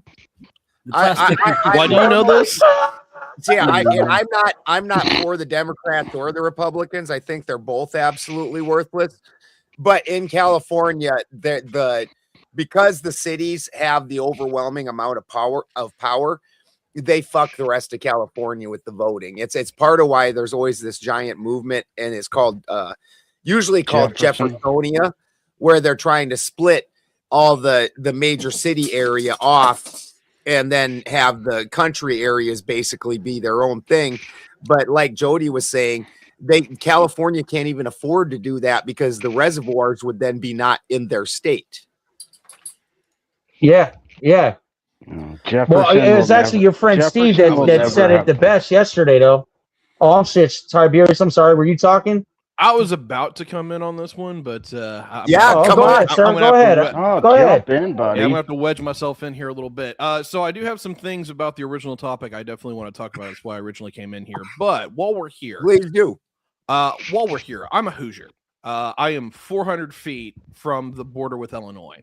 So I got the time zone difference and everything. I'm not you guys fucking Mendoza, right? Fucking champs. We'll get back to that in a minute. The reason I wanted to get on this is that Illinois is kind of having a lot of that same problem that California is. Chicago by itself dominates the entire state. It's got like 60% of the voters. So we can go hang out anywhere with the, south of I-74 and, 80% of those people are Republican. What is just absolutely wild is they have gotten to the point where 33 counties in Illinois have asked to leave. And last year, the governor of Indiana actually approved the commission for the actual conversation to have them join us. I don't know if that's actually going to go through, but it's actually proceeding at that rate. And I believe, you'll have to fill me in, but there's the Greater Idaho movement out there in the West Coast where they're wanting like half of everything east of the mountains in Oregon and Washington are actually petitioning to join Idaho because they're like, this doesn't work. Dude, Jeffersonia actually is everything north of Sacramento and up to Grants Pass. Right. So basically, they're taking a chunk out of the Republican area of which I'm not all pro Republican at all. I think Donald Trump is an absolute fucking nightmare. And I think I'm actually with Fatty. I thought Ross Perot was by far the best choice. Ron Paul was by far the best choice. That's my libertarian. Yeah. Well, and Ross Perot wasn't even a libertarian. He was just fucking brilliant. And we've all suffered the NAFTA that he said was just a giant sucking sound like a Hoover. As of this year, bro, everything he predicted about the markets and the loss of the commercial fucking industries and the offshoring and the oligarchy that turns into the kleptocracy, as of this year, it's all fucking come true. It's like the dude was a fucking prophet, dude. That literally, I think I was 18 or 19 the year that fucking Perot ran. And that was one of the political eye-opening events when he explained how the fucking fractured reserve monetary system works, and then explained how NAFTA was going to treat us. I was sitting there and I was just like, into it, because if you're not looking at who's trying to fuck you, okay, the guy that's telling you what to do is the guy that's fucking you. What do you think fucked us more? Do you think we got hosed by? Well, hold a minute. Do you think? Well, I'm not saying you're wrong. I'm just saying Clinton came in and shut down all the backwoods, bro. Okay. All I'm asking is, do you guys think that we fucked ourselves more trading with Mexico and Canada versus that we did with China? China, 100%. Yeah, China. Yeah, Can we not fucked trade with ourselves. China, though? I think it's. But it was kind of a non-negotiable deal if you really think about it. Which one? How? When the industry leaves, we kind of had to. Well, the industry left because of NAFTA, though. Right. And then they were also the ones writing the laws for how we do the international exchanges and how Ford and Chevy and Dodge and whatever can move to right across the border and then ship their goods in.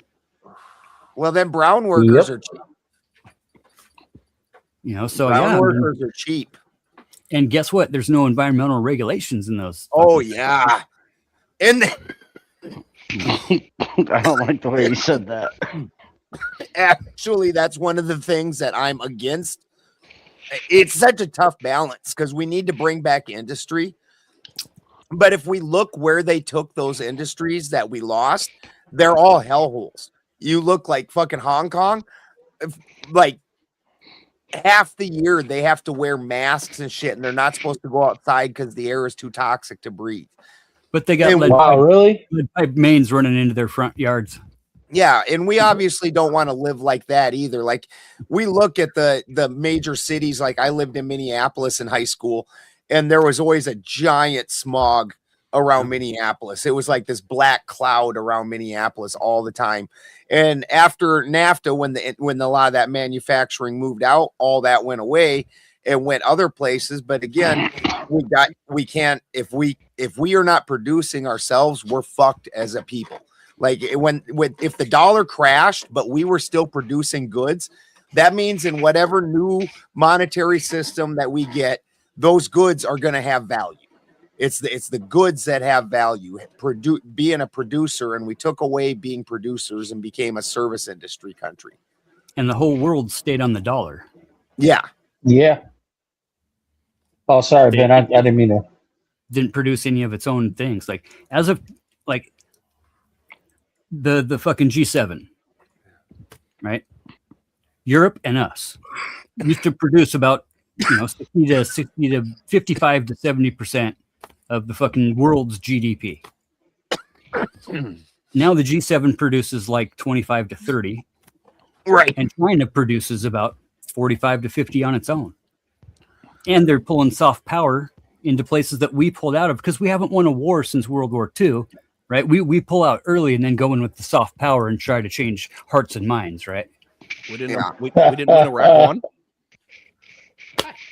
I don't know. I see we're driving Tiberius nuts. So No. I got the cat is right here, and she's like trying to play with me. I was gonna ask, I wanted to be a little snippy, but I'm like, wait, we didn't win Iraq 1. Like I thought that was a pretty solid victory. What? How many times did Bush declare victory on the front of a boat? Are we talking about Bush Senior or Bush Junior? Because I'm talking about. Bush I mean, Senior. I served in Iraq, and Iraq 1, and I don't know that won it would It be was a, it wasn't a war, would be it was a term that skirmish. No, I it was? mean, Okay. You know, we officially we didn't scabbed declare a war. bunch of gold. We scabbed a bunch of gold and stuff, but I don't know that we won anything. Oh, I just thought that we actually How achieved our long objective. did you serve over there, Ben? I didn't go. I wasn't in Iraq itself. I was in because I was attached to an ammo unit. I was in the 452nd Ordnance Company. So I got sent over to Miesau, Germany, because that was the closest airdrop area. Oh man. Well, So at least let me ask you guys this: how would you feel about America becoming a nuclear dependent energy? Oh, 1000%. We need to do it. I mean, I get the taboo about nuclear, you know, anything, but We're the best nuclear engineers in the world. We should have done it a long time ago.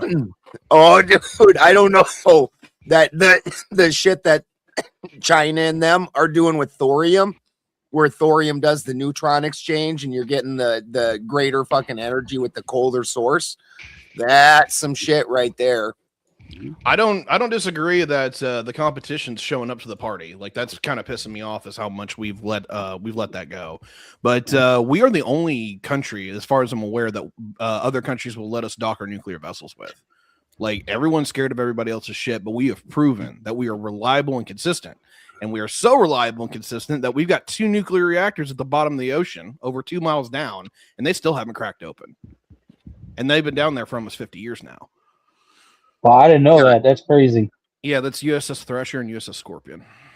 Yeah, no, nuclear power is definitely the way to go. That's almost anything else is just not sustainable. I live off grid, and I have 8 kilowatt 240 volt fucking inverter, which is like pretty much what a normal household power is. And I have 42 solar panels.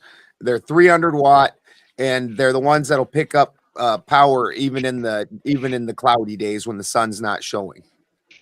The problem is the technology for battery storage. Like that power, you have screaming power in the afternoon. There's some days, if it's hitting right, I have to turn on power dumps, which means that I have to go around because you can't overcharge your batteries. So you go around and you start turning on things that like giant pumps or an air conditioner or something like that to try and level out the power. But then in the middle of the night, that's not the story. And fucking the problem is in our current technology, like my batteries, I think cost when we looked them up the other day, $500 a piece. It takes 24 batteries to run my system at $500 a piece. So that's $12,000 for that battery bank that lasts about 7 years if you take care of it well. And them last couple of years, it's not real good because they don't work good in the cold. They don't work good in the hot.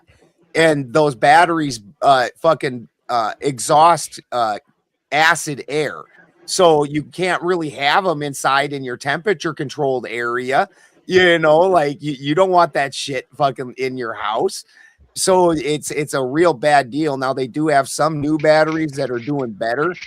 Like from what I've seen, the car, and then also the your traditional batteries, you're talking about a 40% panel to battery storage ratio.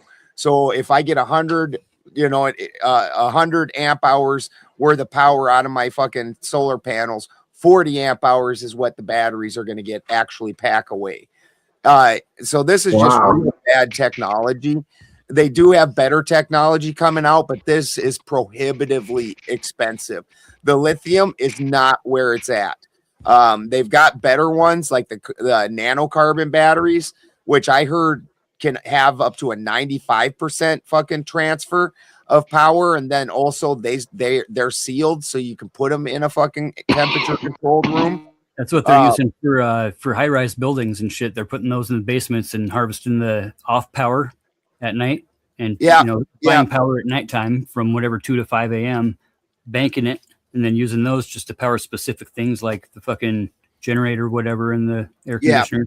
Saving for the millions of people dollars that per don't know high-rise for the people that don't understand what Fatty's talking about, in some major metropolis areas, they have what they call a tiered electrical system, which means that during the day, during the 9 to 5 business hours, when all your manufacturing is drawing in power and things like that, there's the highest price point, which is the most expensive.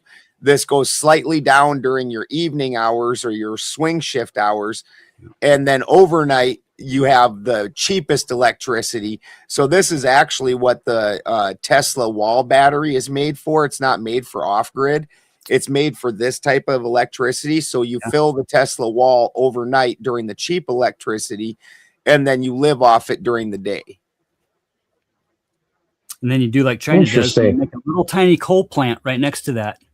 And it has a coal feeder, right? So that way, right, the other team can say, "Oh, well, they're producing thousands and thousands of coal plants every year." Well, yeah, they are, because they're backups for all the green energy projects that they're doing. Literally, every one of them that produces over whatever fucking kilowatts has to have its own little coal-fired. I've heard some backup. I've heard so many different claims when it comes to like Chinese green tech, because there's so many people who like to, be like, "Oh, China's the world leader now. They've got all this stuff." And I'm like, "Yeah, okay. I've seen some of this stuff." But the last time I checked, last time I checked where some of the locations are, they got a shitload of solar panels in the Gobi Desert, and they're not hooked up to fucking anything. There's no transmission lines. There's no, secret coal plant right next to it. They've just got all this industrial. The transmission of power is so fucking rough. Yeah.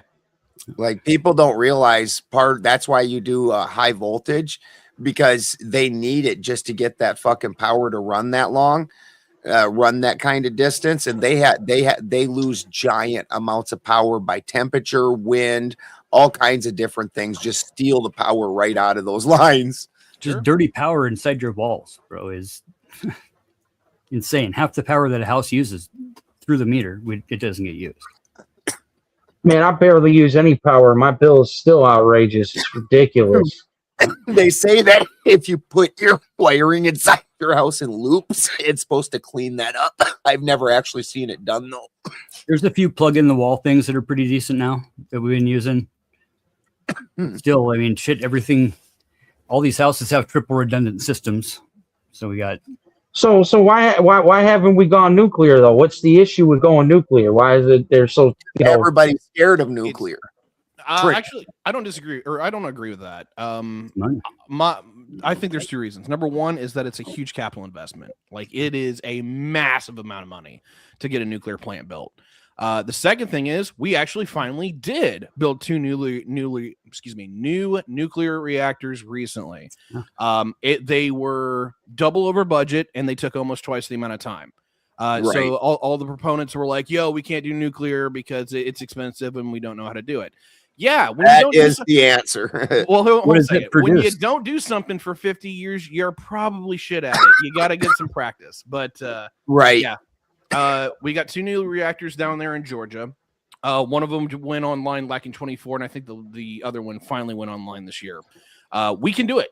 We can build it. We know what we're doing, but we are very much out of practice. And unless someone wants to sign that bill that says, "Hey, look, we're going to build 100 new reactors," which we really need to, because we got some that need replaced. And some desalination plants. Yeah, it's not happened. Oh, dude, if California actually did nuclear desalination, holy shit, dude. Like, that would solve so many of their problems. There's no profit in helping people, bro. When we help people, we don't get to have record corporate profits, and we need to have record corporate profits, because that's how we make money. Don't get me started. It's so weird how we will save $1 to spend 300. I don't understand this shit anymore. We'll step over lives to pick up a penny. Oh, 1,000%. But Idaho, South Idaho, that's understandable. Advanced nuclear going on right now, and up here in North Idaho, they've got the nuclear sub ultrasonic testing center up on the Lake Ponderay, where I've got my sailboat. Okay. And they've got the little mini, 100 scale nuclear subs up there that they'll go out, and they've got the biggest underwater sonar array in a 2,000 foot deep crooked ass lake. Pretty badass seeing that shit, dude. Like, and you know what? We've got fucking 9 different dams from where I'm at to the ocean. And out of all those dams, they spin about 3 out of 5 of their generators. because if we have surplus power, well, then that's just too much. We can't just have too much power. Then you can't charge a You premium talking rate. about California? Power is a commodity, right? It's literally like wheat or silver ore. Right? Well, So I if agree. I got a bunch of silver ore from my mine, right? And I got piles and piles of it, and Australia's got piles and piles of it, and we put just a good amount in the system at the same time. You've got and a then we have silver a big mine? stupid thing like, where we have to shut down the whole world because of a coffee. You've got a now silver we're- mine? Yeah. I'm And coming to fucking hang out with places Fatty. opens up here in a couple weeks, bro. We got the Moya Rivers. We're doing 4 dredges this year. It's gonna be badass. What? Yeah. I'm coming to hang out with Fatty. Yeah, 4 floaters. It's gonna be good. Dude, I am a wicked good mechanic and And fucking the water's way down this rigger. year. There's a couple boulders we've been needing to move, so I think we're gonna probably just fucking go nuts on that. I don't know. But yeah, man, I got guys doing fucking core Think drilling. you're going to get a good yield? That wouldn't be happening if the libs were in power, right? If the libs were in the office, we sure wouldn't be fucking going in and core drilling my silver mines right now. We sure as fuck would. Drill, baby, drill. Exactly. But we can do it clean too. I live in the biggest super this fun is where I project in agree the with whole entire Patty. country, right? We've got I this agree. whole super fun project from the Silver Valley because we produced a third of all silver dollars to this day. A third of all silver dollars came from North Idaho. The smelters up here damn near killed hundreds of thousands of people. They had to go in and take out 3 feet of soil on everybody's lots for like 20 different little towns in this whole little valley. Towns, like good sized towns, Dude, I live like 100, 150 miles north of Clear Lake, where they did all the gold mining and they used mercury, and that whole fucking area is just toxic. Like famously toxic because of all the mercury poisoning around there. Everything. Get down into the mud in the lake, and there's a layer about that thick of that shit. Yep. And if you try and dredge it out, it just stirs it up, makes it worse. Ben, I think we're in the same area. It's kind of like why I can't eat like so much trout. Like I love fishing and catching them, but the mercury levels are insane. I live on Murder Mountain, bro, in Humboldt. Yeah, so you're like not too A lot far. of mine tailings up there too. A ton of mines up there. Hey, Tiberius, is your last name DeSandre? That's what it says on the thing. Yeah, I'll just make sure I pronounced it right. Yeah, that's definitely pronounced correctly.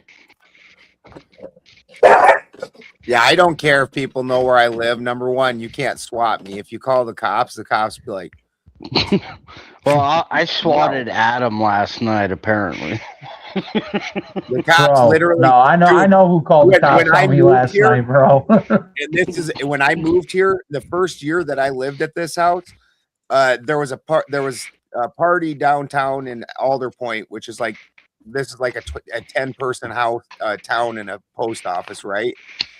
This one guy told another guy that he was going to shoot his dog because his dog like got aggressive with him. So that guy went and got a gun and shot that dude in the head that said then he just fucking left that dude lay, shot him in the head and walked down to the party down the road and went to party. And the cops didn't show up for 3 days. Yeah. Yeah. Shit. Yeah, I got family up in Eureka that are like that.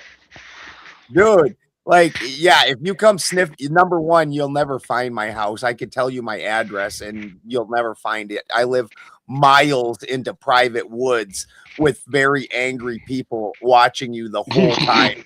And they're not going to be helpful, I promise. If you stop to ask, they're not going to be helpful.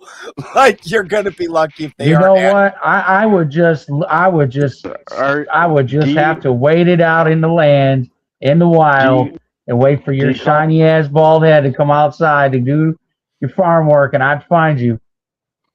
I don't need to ask nobody. Hey Ben, I gotta ask you a question. I'm just messing with you, Balderson. Do you know the term flatlanders? Yeah. Yes, sir. What's that mean? Let's go. NorCal, baby. Let's go. Yeah, exactly. So wait, you live near the Emerald Triangle. I am literally what the Emerald Triangle is humble. Yeah, duh, Murder Mountain. Never mind. Yeah, I live on Murder Mountain. I'm like right in the very center of the Emerald Triangle, like the heart of it. See, I've never heard it called Murder Mountain until you said it, and I always knew it as the Emerald Triangle.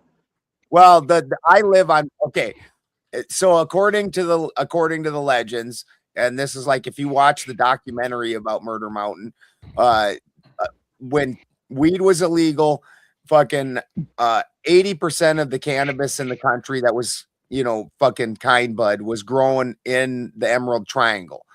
Inside the Emerald Triangle, 80% of the cannabis was grown on Murder Mountain. And we got mine shafts. Oh shit. Yeah, this place, I heard about the people up there though. I heard about, man, those weed farmers are no joke, man. Yeah, no, you don't just come wandering around up in here. It's not good. People just get I've heard some stories. It's the UFOs and the Bigfoot. It's not us. I promise you. No, it's just tribal people that don't want any outsiders. Don't mind the gun rack on the fucking four-wheeler or the 3 pit bulls following me. Just ignore that. It's the UFOs and the Bigfoots that you got to worry about, man. Yeah. They're up there. Literally, I've got 5 pit bulls in a fucking Brock St. Germain. Like, we don't like the cops ain't coming to help us. Like they won't show up here for fucking God knows how long. We deal with our own bullshit. I'm gonna ask you guys a serious question though. Hey, before you think's go, gonna happen in these midterms? Before you go at them, Ben, I gotta sign out. I'm not going anywhere. You got it. All right, Clay. Have a good night, brother. All right. See you later, guys. Thanks for See you the later, panel. Clay. It was fun. Love you, dog. Say hi to your bunkie for me. Oh shit! I thought you were coming. That's what he said when he had his dick in your mouth. I told you it's a squeezed cheese this time. Y'all being zesty, bro. Jesus Christ. Dude, I did 8 years like, hey. I did 8 years in the can for fucking cannabis. And then, so I started, I was fucking absolutely insanity. Yeah, it was only for fucking weed. It was under half a pound. Different times, man. Yeah, different times. Now you wouldn't get that, but it was for fucking under half a pound. Yeah, you would. And fucking, it was wild. They tried to give me 14 years, dude. No, I completely get it. It's just there's people out there. Big as my fucking chest. One big cola. Nice. Taking shit off this thing. It actually completely grew and budded twice, right? And then started growing again. And that third one took about, I don't know, 6, 8, 9 months or some shit. 2 full harvest worths. Bunch of little clones. I've faced that barrel before, man. I faced a 30-year bid once, man. I fought for a year straight. Cost me a lot of money too. Yeah. A lot of money. Yeah, they tried to give me 15, but I got it down to 8. It was ridiculous. But I started out in minimum security, and then I got in trouble, and then my ex-wife got in trouble, so I had to go up into medium security while she was fucking going through fucking court for some reason. It was stupid as shit. Yep. And then in medium, I was getting ready to go back to minimum security. And the guy in our medium security was like 5-man cells. It was kind of like an old college dorm type thing. Bunks. Yeah. And fucking one of the guys upstairs had a drop, because in medium security you can get, if you're slick, you can get drops where a guy runs up and chucks shit over the fence and hopefully it gets far enough. Right. Which I'm not against drops. I had a buddy that was getting drops. Man, not to cut him off, but I've seen people boofing shit before. Yeah, but he got a drop, and it was tattoo guns and porno mags and some tobacco, and I was supposed to go back to minimum that week. And in minimum, dude, you get out on the street and shit. Like a pouch of Bugler costs like $1 more than it does in the gas station in minimum. They're smoking like fucking a bar in there. And so I was like, why the fuck would I be sneaking that shit? Well, my buddy that was in the cell there, he had saw that they made a shitty weld on one of the bolts, because there's a bolted up thing. And so he worked in auto, so he snuck a wrench back to the unit and snapped that weld so he could push that fucking grate out. And he went out to get the drop. And he got busted doing it. The guard caught him. The guard was standing right there as he slid out the window. It was horrible. And shit. Yeah. Well, in the bag that was in the drop, there was a note that said, "This is for you, Dad." And I was the only person in my cell old enough to have kids, so they assumed it was my drop. And it wasn't for our room at all. It was for the room upstairs. And dude was just getting cut for picking it up.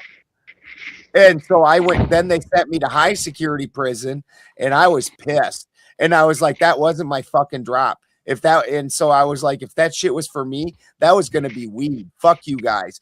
So I had ounces fucking delivered to some friends of mine that had girlfriends that came in, and they came in and swallowed the balloons and I brought in ounces of weed into the prison. It just distributed it everywhere.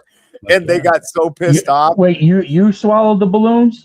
No, I was giving them to. I was paying chicks whose boyfriends were in prison, and then they would swallow the balloons and come back and split them. So it was a 50-50.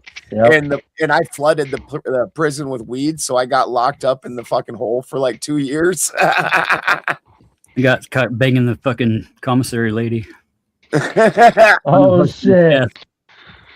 So, Uncle was like, "Take this fatty bitch." Ben, that was mostly in like South Dakota, right? Yeah, I did all my prison time in South Dakota. Because I'm Cali born. A lot of my family's done pen time in like San Quentin and all kinds of shit. What are the politics over there? Because you said it was just mostly white boys and natives. Dude, South Dakota is so rabidly fucking Republican that they don't even. No. I'm saying prison politics. I think you meant prison politics. Prison politics. There's one gang for all There's two gangs. One's the GDs, and then there's the TBZs, the boys, and that's both natives for the most part. There are some Peckerwoods or whatever. But it's not hardcore like anything you've ever seen in the movies. Like, number one, if you want to do somebody in the rear, there is queens just waiting in line. They are waiting in line. They don't change that shit up either. Because when I did my time, they got a bunch of trannies on the unit, and it is the most uncomfortable shit in the world. Dude, and they are just waiting to let some dude dick them down. Like, fucking, so that sure. Shit there's no forced sex I've ever seen. I did 8 years. I did all my time. I flatted my I've never seen anything like that either. I mean, I know they get down like that. Some of them dudes in county jail don't care either. Dude, the queens don't turn down parole. They don't even go try to get parole. They're like, they live like kings. They don't have to work. Every dude in there is like fucking courting them. Like, they have 6 dudes chasing after them. Those dudes are giving them full slips and shit. Like, why would they go live on the outside and have to work like a schlub? They're like, I'm getting dicked down every day, and I got full slips, and I'm the fucking queen of this motherfucking place. Like, you know. You guys have been in prison though. I don't know. My brother said that he's seen people like walking around where they're holding the dude's pocket. Yep, 100%. That's a full slip. I guess that it's like some kind of claimant thing, like that you're his bitch or whatever. That's mine. We had a fecal file in the unit for a while. Kept finding little balls of shit in random places. Yeah. Finally cut that one in the shower, fucking making fucking balls. And fucking, he'd put them in his pocket and cut the fucking hole in his pocket and fucking drop little turd balls. Or throw them at the guards. Dude, there's dudes when you just drop them in random places, like on the stair, like on the first stair. Oh, he was making like spitballs, but with his jism. With his shit, bro. With his poop. Feces. You don't People even fell. want to know some of the you stories don't. about some of those guys. Yeah. Do. He gave us the story one day in the AA meeting about how fucking amazing and magical it is to share that with somebody. The only share reason your- why Like, right after just the laughing. girls going up, just, you know, like still fresh in the scene, you know. I would have Then nicknamed him Scarab. the only reason why I asked You know, the about dung the beetles pol- from Egypt that roll their poop into they put their babies inside. Man, they roll that's their fucking poop ball. nasty. I would have No, nicknamed him Scarab. Dude, we called him the garden rake. He only had like 3 teeth in the front. We had a guy that we called the Mad Jacker. That anytime one of the female guards was on, he'd do everything he could to be jacking off in front of Oh, them. there's a lot of that too. That shit happens nonstop. I think the nastiest thing I ever heard though while I was in the county jail was in the town I'm in. And the dude was on the phone with his girlfriend, and he was like, "Baby, I can't wait to get home tomorrow. I'm about to eat that bloody pussy." I was like, "Yeah." He said, "I don't give a fuck. I got my Red Wings." No, that's some nasty stuff. That's some nasty business, man. I mean, I've done it before. It's like every 4th Saturday. Oh, Jody. I think everybody's done it before, The hell, right? I have never gone down on a chick on a rag, brother. Taste the copper. Get out of here. I'm all good on the Just strawberries. tastes like pennies. Just tastes like Yeah, pennies, it don't dude. taste like a wet penny to you. Like, get out of here. Oh, God, all dude, yo, right. Jody, you're making my stomach turn, dude. Gotta get that iron to I think that was the whole point. Oh fuck! But no, You really did that though, man. What? That's dedication. You love your woman. That's some real dedication. Full moons next weekend, bro. So You say. I mean, I'll get my wings one way or another. Yeah, you got them wings. You damn sure I know, do. He's I know. like, I got my badges, bro. Dude, I got a copper intolerance. There ain't no way I'm doing that shit. Fuck no. But no, I'm not even kidding. no. I have grand mal seizures because of copper. Like, I ain't really? no fucking way. No way. I mean, I've done a chick on her period, but I ain't sticking my face down there. I can't even stand the fucking smell Wait, when they're on are their we- period. It's just gross. Are we still live on YouTube? Yeah, we're still live. So what? I don't even You know know what? if we They're can getting a talk about real, why. raw, uncensored conversation today. What Jody's gonna get 3 fucking marriage proposals in the next fucking hour. You lick my bloody pussy. They're like, if he's down to do that shit. I bet you lick butt too, don't you, Jody? You licked your girl's butt, didn't you? full send. Why bro. don't you don't? Fuck no, hell no. You fucking weirdo, bro. Well, I'm the weirdo because I ain't sticking my tongue in a shit poop or shit shoot. You're weird, dude. What kind of chef doesn't toss the occasional salad? Right? You gotta know what. No, you're you know what? working with. Listen. That is just that's too much. That is too much. With the liquor armpit, right? You know what? You go ahead. You go ahead and clown me, Jody. I don't care. Clown the hell out of me. I don't give a shit. Like Literally, don't give a shit. fresh out of the shower. Fresh out of the shower. Would you lick her armpit? Fuck no, dude. That's You saying that to Jody or me? Dude, I Either way. saw one of them shorts, and this guy walked up to his friend and fucking shoved a fucking fudge pop in his armpit, and the chick standing next to him started tilted her head back and started laughing with her open mouth. Oh, that's fucking nasty. Right in her mouth. Yeah. I'm like, No chocolate in bed. No. Bro. No chocolate in bed. That's the fucking absolute fucking #1 rule. No. Oh man, that is some. Wow. Well, you guys are all Grody boomers, Jody. right? That's what I'm gonna name you now, man. You got to change your name to Grody Yup. Jody. Y'all boomers, dude. Lick The some fucking ass. booty bandit. fucking, you can reach Jody at ies@gmail.com. Oh fuck. Chef Jody, I will toss your salad. Facts. Now I know where I know you from, Jody. You got fucking that civil rights case that I saw going, right? With the bumper sticker, it said "I'd eat ass." Yeah, that was me. Yeah, in Florida, they caught me. Yo, you want to know why there's an outbreak of diarrhea? Jody. It ain't the lettuce, it's Jody. Diarrhea? That doesn't even make no sense. Chlamydia. You would know what I was talking about if you knew what I meant by the fucking lettuce, bud. Fucking hemorrhoids or something would be funny. It's really dirty lettuce. AIDS, AIDS,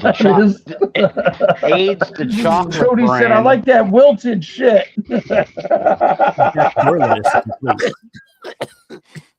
Dude.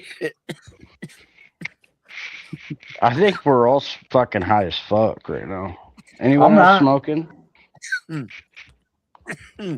Yeah, I'm high as fuck. My buddy brought over some fucking fresh pressed fucking motor breath rosin. And I almost didn't do a show. It's a dry cough. Oh, you got rosin? No, I just a buddy of mine came over with some. So I got to take Are you talking like the dabs, Ben? Yeah. Dude, that shit is no joke. No joke. This is one of my friends. She came over with these little dab joints, man. That shit put me on my ass.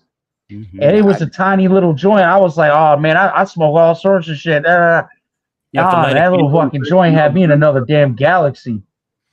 Yeah, I got this new breed my buddy cooked up. It's called like cheesecake. And we went from talking about bloody peas and ass to now we're talking about gardening.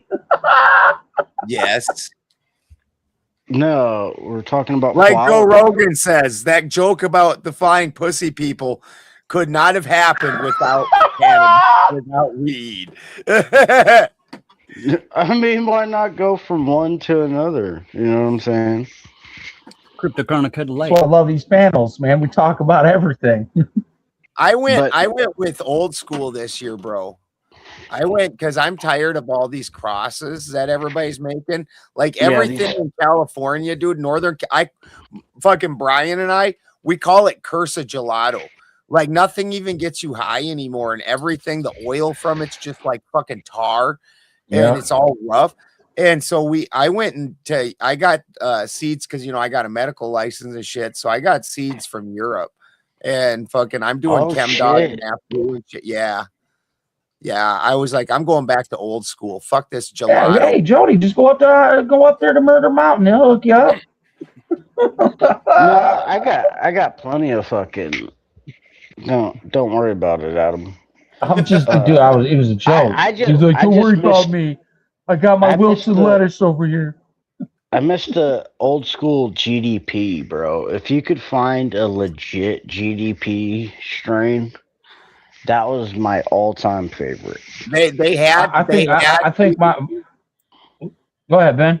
They had the GDP in that catalog, but I'm trying to stick away from the purples because I like doing the extracting, and like ChemDog, that shit, especially if you do fresh frozen, is screaming yellow. It's so beautiful. And Afgoo and stuff like the Afghanis, your bright green strain. Like when I was young, the purples were for working. Like when you wanted to be able to function during the day, you smoked like a purple strain, like some Durban poison or something. And that shit was nice mile high. Yeah. And it's like that's what everybody's like, oh, I want them perps. And fucking that shit don't even get you high. Like I want some ChemDog that's like a Mack truck hitting you in the face when you take a dab of it. I normally have dabs, but my season sucked last year because we got winter 6 weeks early. Yeah. I'm just a weak sauce. I don't smoke that often. So I'll tell you this, man. Some of the best shit I've smoked out here is called snow caps. Yeah. And that shit is yeah. So I get it from my buddy because he's got his own little business going on. And he's like, yo, man, this is real strong shit. Just, take it easy. I rolled a big fat ass blunt of that bitch. And I was stuck on my bed for 4 hours trying to figure out what the fuck I wanted to do. I blew that bitch back to my face, dude. I was stuck. Yeah. That doesn't sound fun at all. That's exactly what I'm saying. No, I mean, it was great, man. I just I was just so blown. I was like, God damn, this is some shit. Like, I just want something that's tasty. I want some terps, and I just want to relax. You know. You like that indica crap? I just want something super tasty that's just gonna mellow me out. Right, that's what I'm saying. You like the indica stuff, the more relaxing kind of shit. Yeah, but I don't want something that's gonna knock my ass out, like some dabs or some raw. No. I'm not saying like put you to sleep. I'm saying you just like the relax, the mild high. Yeah. Oh yeah. No, you got to send my ass to another galaxy. I'm a professional. Yeah, you still won't show your face, you coward. Yeah, Fun, here you go, fun. Patty. This was my I think it was on July God, look at 3rd. that fucking orchard, dude. Oh shit. Yeah, that was at the beginning of July. I haven't taken a picture in 2 weeks, and that was Sexy lady. yeah. Hell yeah. Yeah, they fucking. That is some pretty stuff. They fucking broke all the lights, left me a box full of glass. Took all Yeah. the dirt, left me 2 fucking piles in my basement, 7 feet tall, bro, as tall as they could get these 2 piles of dirt, and a nice stack of pots. Man, that's some pretty bud right there, man. I can stare at that all day, dude. And the breakers hadn't clipped. The guy he got sparked for sure, one way or another. But the fucking 3 prongs were still hanging out of the walls with, a foot long pigtail. Yep. Charged me with like 11,000 something fucking grams or whatever the fuck it was. And hey, Jody, man, you got a picture of a fucking yogi?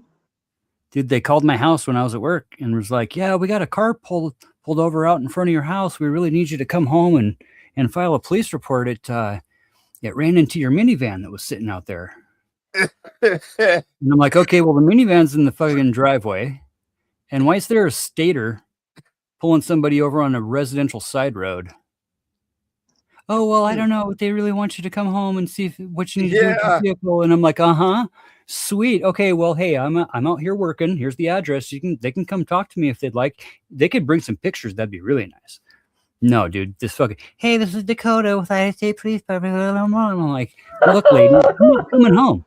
I'm not coming home. They were trying to fleece your ass.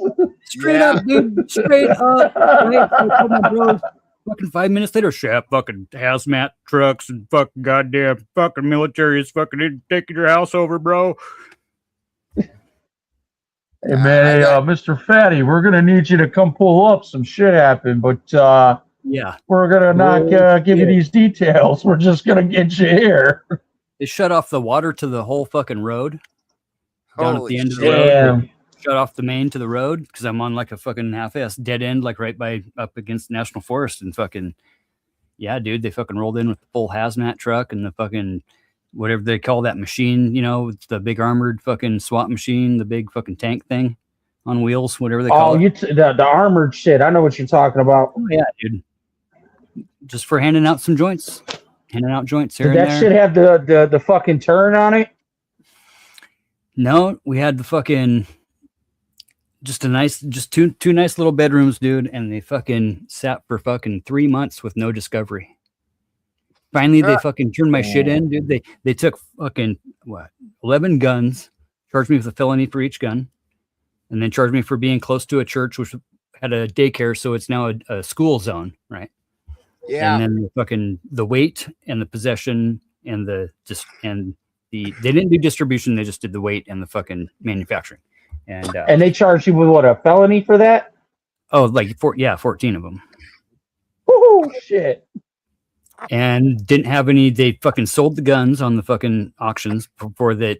So they had no proof of those. They had no discovery there. And they brought, dude, I'm telling you, that nugget was as big as my chest. Just one big fucking nug. And oh man.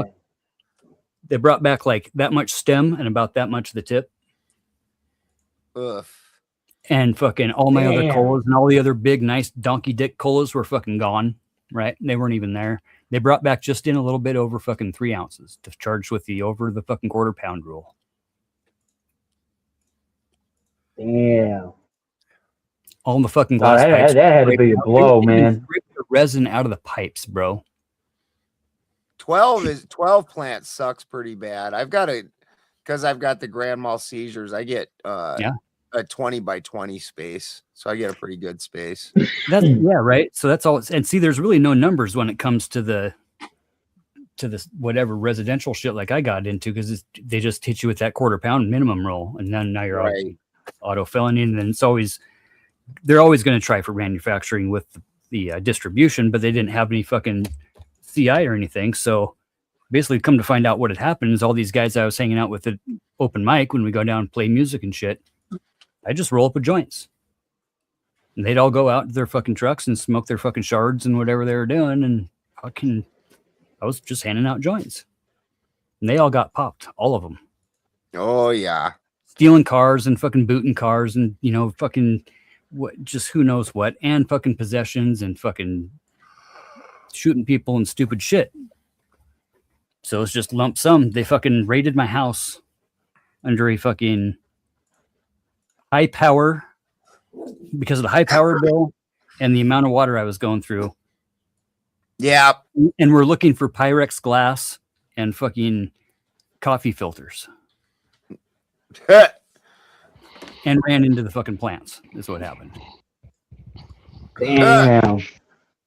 Neighbor across the street had just moved in, dude. Old school fucking Santa beard, right? Fucking HA from down fucking Oxnard, right? Had just moved in about 3 months before, dude. He fucking flushed apparently a bunch of shit that day. Dude, they pulled up, they rolled down the road and drove right into his driveway and stopped. And all the rest of the fucking cops came in, and then that fucking hazmat truck backed into my driveway, and then they raided my house. So there's about 10 minutes there where he, where the shit was in his yard, literally. Right. Dude, my neighbor one time, a cop, because the roads here are just horrible. And there's a spot where the road turns to the right, but the dip goes the wrong direction. So your car goes like that. And this cop must have taken it too fast and ran off the fucking road. And all of a sudden, I didn't know any of this, and neither did Richie. But all these other cops showed up to pull that cop out and everything and not make a big stink about it. So like 6 cops showed up, and they parked, like you just said, in Richie's driveway and shit. And all of a sudden, fucking, I'm standing in my house or out my yard, and all of a sudden I see somebody come from out my back, which my back isn't like a normal backyard. It's a mountain, like it's a forest, and it's nobody comes out of this. And I'm like, Richie, did you just walk out of the forest in the backyard? And he's got like sticks in his hair and he looks like shit. Yeah. I'm like, what the fuck are you doing, man? And he thought the cops were there for him. And so I was like, well, do you want me to go down there and see what they want? He's like, yeah. Like, not like I said, I don't grow anything outside of my medical. And fucking, so I was like, I don't give a shit. I'll go down there and talk to him. And I went down there, and it turns out that a cop had ran off the road and shit. And it wasn't even anything to do with anybody. Damn. Omar, the show with Omar is on Wednesdays, and then also Omar jumps on some of Sarah Tomatoes panels, but Omar was up till like 5 a.m. last night, and I do not believe he is gonna he's probably not even alive tonight. He's probably in a coma. Rocky would be fun to add to the panel. Oh, Rock. Oh, Rocky's too busy counting his souls. Poor Clay fucking put him on timeout on like 5 different shows. Nice. Yeah, but you gotta understand though, as funny as Rocky is, when people are having a serious conversation and he keeps interrupting them and talking over them, that shit gets old. No, I completely get it. No, absolutely. That's the only reason Clay did that, because they were having a serious conversation. Yeah. Yeah, Rocky tends to start talking at the very wrong times. Tiberius, you still here, buddy? Yes, sir. What's going on? You just listening to us fucking stoners bullshit? Oh, I would yeah, like dude. I would like some of your input. Don't think that dude doesn't smoke some ganj. So where do you want me to comment on? Because you all have been all over the place. And So how about this one? Do what you you think it would be of a parent to get their son or daughter into the medical cannabis stuff when they're in like Washington, Oregon, California? You got these, a huge need for horticulturists, for scientists to do all the cooking of the resins and the edibles and all that stuff. That there should be mentorships for that type of thing, like we do. That's a vocation school we need to start. I mean, it sounds great. I don't know if you need a chemistry degree or whatever to make this work, but 100%. Excuse me, hemp, cannabis, the whole 9 yards. There's so many industrial applications for this shit. I would love to see it used more, but unfortunately, I live in the land of alcoholics. We don't like cannabis here, which pisses me off to no end. But, yeah, Idaho's an island. Let me guess, Montana. Yeah, dude. So Indiana's one of the few states that has not even entertained the idea of doing legal weed. Like we keep putting we keep getting it into the House, and they'll either pass it or they'll come up a little short, but then it goes to the Senate or the governor, and they're like, "Nah, fuck off, guys! Like we ain't doing this shit." Which I don't know why. We could outproduce Illinois because they drive the price up so fucking high. We could make it all for them, but Ohio's done it. Kentucky's medical now. Michigan's legal now. Yeah, what is it? Like 45 states are medical now? I think we're around 37. No, I think it's like 45. Hold on, let me look. Yeah, go for it, man. I'm happy to be proven wrong. I just I'm not trying to even prove you're wrong. I'm just medically, I'm just trying to be accurate. I'm pretty sure there's at least 10 states that don't have anything going on. I think Nebraska doesn't. Yeah, like Nebraska doesn't have anything. I think it's South Dakota doesn't have anything going on. South Dakota has medical. Okay. There's a number of them out there. But then there's some that surprised me. I think Missouri is full legal, which is just wild. As of 2026, 42 states allow the use of medical cannabis. Dope. 42. All right. Yeah. The game has changed, boys. Dude, I love it. We're winning the war. I love it because now after the government has changed it to a class 3, now I can actually go visit my family and not fucking be sweating balls because I'm taking my medication with me so I don't have seizures. Oh, did they move down to Schedule 3? Yeah, they moved it to Schedule 3. Hot damn. Yeah, but yet Kratom is Schedule 1. Yeah, How they the just put. fuck does they that just make put, sense? They just did that one 2 weeks ago. They put Kratom on Schedule 1. It's fucking insane, bro. Yeah, there's no money in healing people. Yeah, that is true. Get better when we can treat them with pills, Dude, I'm an old beat up fucking farm ass dude, and I've gotten into a motorcycle accident. I've got a whole shit ton of pins and fucking plates inside me and whatnot. And I take 3 Kratom when I'm having a really fucking painful day. And that takes enough of the edge off for me to at least function for the day. And it's not like I don't get high off it at all. And if I do it for more than 3 days in a row, it makes my skin start feeling like it's crawling, like I don't want to be in my own skin. Yikes. So naturally, I wouldn't want to keep taking it. It's not fun, but it takes the edge off when I'm in a lot of pain. Right. And that's what exactly, because I like the Bali. Because I've showed you my hand before. I've lacerated both arteries and I've had 7 surgeries. And I get the Clematin Sapphire. It's a white one. I just took the capsules. Yeah, I take the capsules also. This one's because there's different types of Kratom. And the white Kratom doesn't have caffeine because I have seizures. So any type of an upper, even caffeine will lower my seizure threshold. So I don't drink energy drinks or pop or anything like that. I drink hot cocoa is the stiffest thing I drink. Definitely from South Dakota, calling soda pop. Yeah. we used to do that here. There is one thing I definitely want to talk about before at least I bounce out of here. And that is we were talking about the trades and vocational training for the main plot. And one of the things that's really concerning me is how much, I call them the cartels, are taking over. So many places are now where it isn't just good enough to go hang out with a master electrician or a master plumber, work for them for a while, and then go take your test. Now you have to have like an accredited fucking system that you have to be a part of, or now some places are you got to go to university. Dude, this shit is getting to the point where they're locking the door for new people to come in unless they want to pay money or kiss a lot of people's ass. And people are like, oh, why don't we have trades workers? Well, you're making it worse. You're making it harder. Absolutely. That what you're saying is true, but that mostly applies to union states. I mean, they're pushing it here. Like, you got to get an actual plumber's license here in Indiana now. You gotta have an accredited system.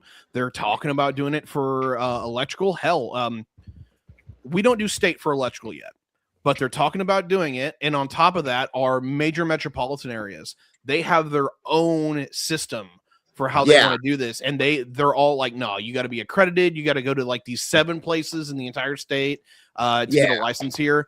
Versus, I'm still in the old system. As long as I take the test and I pass it, they'll still give me an electrical license. But dude, that shit going away. You're an electrician too.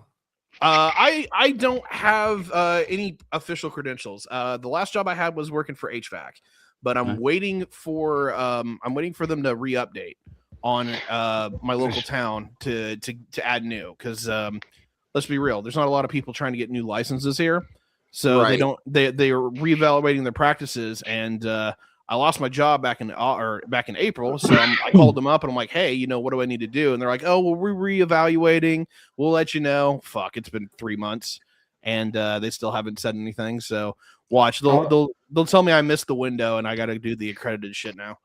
I'll touch on that. Because like I said earlier, I work for the city, and you do have to every Fuck 3 you, years. Jody. I know. Fucking sell out.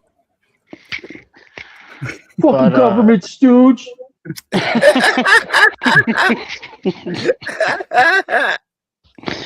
But to get your check like government check. To get your water purification license, he is right. You do have to go through like a legit like college test exam. And COVID, you could do it on your phone, but normally before that, you could just they made you drive up to Sacramento and fucking take your exam. So that way you got your mathematics and everything correct. Whether it was water distribution or whether it was water salvation, it doesn't matter. Where I live, that's crazy. You guys got backflow testing in your areas for backflow testing on all your sprinkler systems and that shit? Yeah, I had to do all that shit. I had to do fire hydrant. I replaced multiple fire hydrants, dry barrel, standpipes, this and that. I'm not going to bore. Yeah, in general, but I don't know. I'm kind of 50-50 on it because I can see where it does have the advantage. Like when we were building houses before Idaho we're right to work state, right? Right next to Spokane, I can literally drive like 20 minutes and be in a union area and bid on union jobs in Washington. So I have to run 2 different types of businesses, just to even bid on jobs. And the safety parameters are totally different between the 2 states. The pay rate is definitely different. The safety is a hell of a lot better. I mean, I'm really not for guys like hopping in trenches when, and walking top plates and shit, but like the same time, there's got to be a standard, right? And how do you set the standard? It's fucked up the way they've done it for sure, with not really allowing the whole step-by-step apprentice on the job site, being able to learn on the job site, like you're saying, man. I'm just public works. I'm just a grunt. You know what I'm saying? I'm not the one fucking issuing. I'm not the one issuing the permits. I'm not the one doing any of that. But I'm the one in the hole. ladder, you got to take that class, right? You got to get that something behind you, so the guy can take your rung behind you and work that ladder. But you know, I'd rather fucking. So my biggest thing was, I just grabbed the foreman by the hand and I was like, "Put me in a fucking hole and I'll show you what I could do." And that's kind of what I meant with Nova earlier about, like, you know, if you want a job, you don't just fucking put in an application and be like, "Oh, here you go," and then go back to playing fucking Fortnite on your goddamn Xbox or whatever. No, dude, if you want a fucking job, it's real fucking simple. The craziest fucking thing that blows my mind, it's fucking $15 an hour to work at McDonald's here in California right now. Dude, Steve, the guy that was cracking you guys up the other night on the panel, his son works at Panda Express and makes $30 an hour. Yeah, exactly. Damn. Yeah. Starting out $15. But meanwhile, our McDee's, I think they're in the mid-20s up here. But what you guys don't realize is the state tax. We have the highest rate of any country. Yeah, Gavin definitely sticks it in your guys' ass. Dude, even the Democrats hate Gavin. I honestly don't think he has any chance in a presidential run. No, like that. The California wants to sue the fuck out of Newsom. He vetoed. They tried to get fucking accounting on where all the money went that disappeared for like the train and the fucking homeless money that didn't ever help the homeless in any way, shape, or form. Oh yeah, that homeless money that disappeared, the billions on a train that was never fucking built. Both the Democrats and the Republicans voted for an audit on that, and Newsom vetoed it. He's like, "Nah, bitches." Meanwhile, he's wearing like a Dolce & Gabbana fucking tuxedo. It's insane. Bro, the man bought a $9 million house. How the fuck did he? I'll tell you where he got the money. That train, the homeless. Yeah, no, he's pretty hated in California at this point. Like the He's whole invested state in turned fucking against it only took 12 fucking years. Jesus Christ. No, he's only been in for 8. It was Jerry Brown before that, which was in California. It's the Brown Newsom Pelosi epidemic. Yeah. It's the how do you want it in your ass epidemic. Yeah, they are just enriching themselves and fleecing the rest of us and doing nothing good for us in any way, shape, or form. And I think that's all politicians generally, but the worst of the group is all the politicians that have been serving 20 years or more. Like, dude, if you've been in basically my entire life, and I've got 8 grandkids, and there's fuckers in there that have been in there my whole fucking life, you're fleecing the public. That's insane. Insane. That's what I'm the saying first about integrated that school. The scene on fucking Forrest Gump, right? Little girl going into the schools for the first time. Yep. There's 44, 45 something fucking people in high elected office that remember that day. Yep. Because they were in their 20s, you know, like. That's crazy though. No, Dude, it's not crazy. It's real. It's real. Like, how are these? No, I know it's real. fucks? Believe me, I'm deep. I do a lot of political shit, man, because I can't stand what's going on. I bust my ass. And listen, I'm gonna be honest. It's more my issue with illegals and immigration than anything, because I bust my ass for everything I got. I've worked really hard, and then to sit here and watch people just get shit handed to them, where I had to spend 14 to 17 hours out in the fucking sun all day, burning my back. I got half my heart's mechanical because I wore my shit out. I had to get my leg sliced open. I got 2 giant fucking scars down my leg because they had to bleed my leg out so it didn't explode. From what? You know, I that's the shit that pisses me off. That's why you think I'm joking when I talk about these fucking communists. I'm not. They're an existential threat to everything that we built for our children and shit. But the only communists that are in our government right now are the ones that are in power right now and taking on and seizing the fucking means of production and taking the fucking and putting in the hands of the fucking actual government, and like taking profits and telling them what they can and cannot do with their own businesses. Right. I mean, this is look at Nancy Pelosi. This bitch has done better than Wall Street. Why? Insider trading. And then she's like, "Oh, we don't do any of that. You lying fucking bitch." No. Yeah, dude. But the whole thing is Mike Johnson, the speaker, the Republican Speaker of the House, just came out like 2 weeks ago and gave a speech on how you can't expect them to live off $175,000 a year, so they need to be able to. Oh yeah, I know. He needs to sit down somewhere too with his fucking funky ass self. This is all these $3 fucking million. Like, I mean, yeah. How the fuck can't you live off 100 grand a year? You're killing it. That's like 170 plus benefits. They're around 260 total. Right, and it's not like they're doing any real fucking work. These bitches are in recess more than they're ever in that building. And just like any good athlete, it's not the money that you made from the team for playing. It's your sponsors is where you get your real good money. Like, Can I be a little conspiracy though? A little bit, Ben? Just a little. Well, yeah, absolutely. Yeah, let's hear your conspiratorial shit. Definitely not on this. And that was the word you were looking for, conspiratorial. Well, you got to be safe. You got to be safe. It's pretty convenient that these old heads always just keep getting reelected. Yes. Because you got dumbass people. No, dude. You can't convince me of that, dude. Like these people, I think this is part of why you can't convince me that your vote counts. Like you can't convince me of that. I don't know. I've seen way too many fucking boomers to believe that that this is not what we're voting for. This is exactly what we're voting for. Yeah, I've worked up here for I don't know. People that have been in Senate for 20 years, bro. There's gotta be caps to that shit.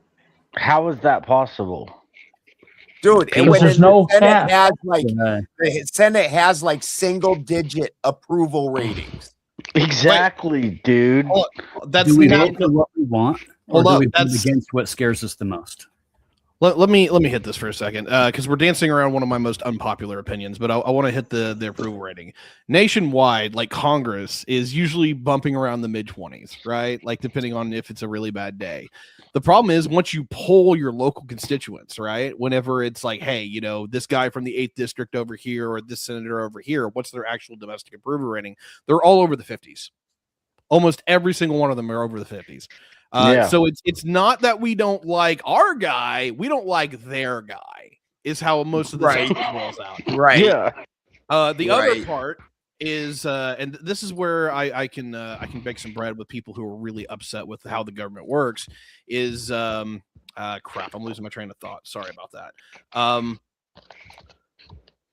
This was brought to you by marijuana. Just being able to sit down at the end of the day and break bread together and actually like talk to each other and not be in this whole team atmosphere. Yeah. So that's the other part. The boomers don't want people to work together. Like it is very fucking clear to me that they do not want people to work together. And I don't know what exactly is the cause of that, but I can tell you one thing: they didn't listen to their fucking parents. Because that was the generation that's like, yo, we went to war. We're not doing this shit again. We're not going to fight each other like this. Which is why they used to do, you know, even if they hated each other, they would be like, my esteemed rival, the esteemed congressman from Ohio or whatever. They did that. I don't think my generation's doing a great job of counteracting that. I think we're trying, right? Like we're putting up young people. What generation are you, sir? I'm a millennial. But yeah, I think my generation wants to change the ball, but like we're putting people up and we're getting outvoted. How is it? Where are you going to get the money to get voted into office? Because you're not in office yet. That's a whole other conversation. I'm not touching that shit. You know, because that's it comes down to Citizens United. It comes down to corporatocracy. It comes down to the kleptocracy of them stealing everything from the little guys. I mean, how do you go up against the juggernaut? Well, okay, I'm gonna say one of the most unpopular opinions I legitimately have, so we can fight. The people are like, "Oh, the politicians aren't on our side," and I'm like, "Yeah, you're right," because a lot of people go and they say, "Hey, look, how do you not live off $170,000 a year?" Well, that's the wrong conversation, and I don't know why everyone has to have the worst possible conversation. But here's the rub: what is the job of somebody that we send off to Congress or even the president? They're political power brokers. They are taking the interests of the constituents, trying to work with people, all across the country. The people that they're going up against that have to make deals with, the actual influencers of the country, they don't make 6 figures. They don't make 7 figures. Almost all of them make 8.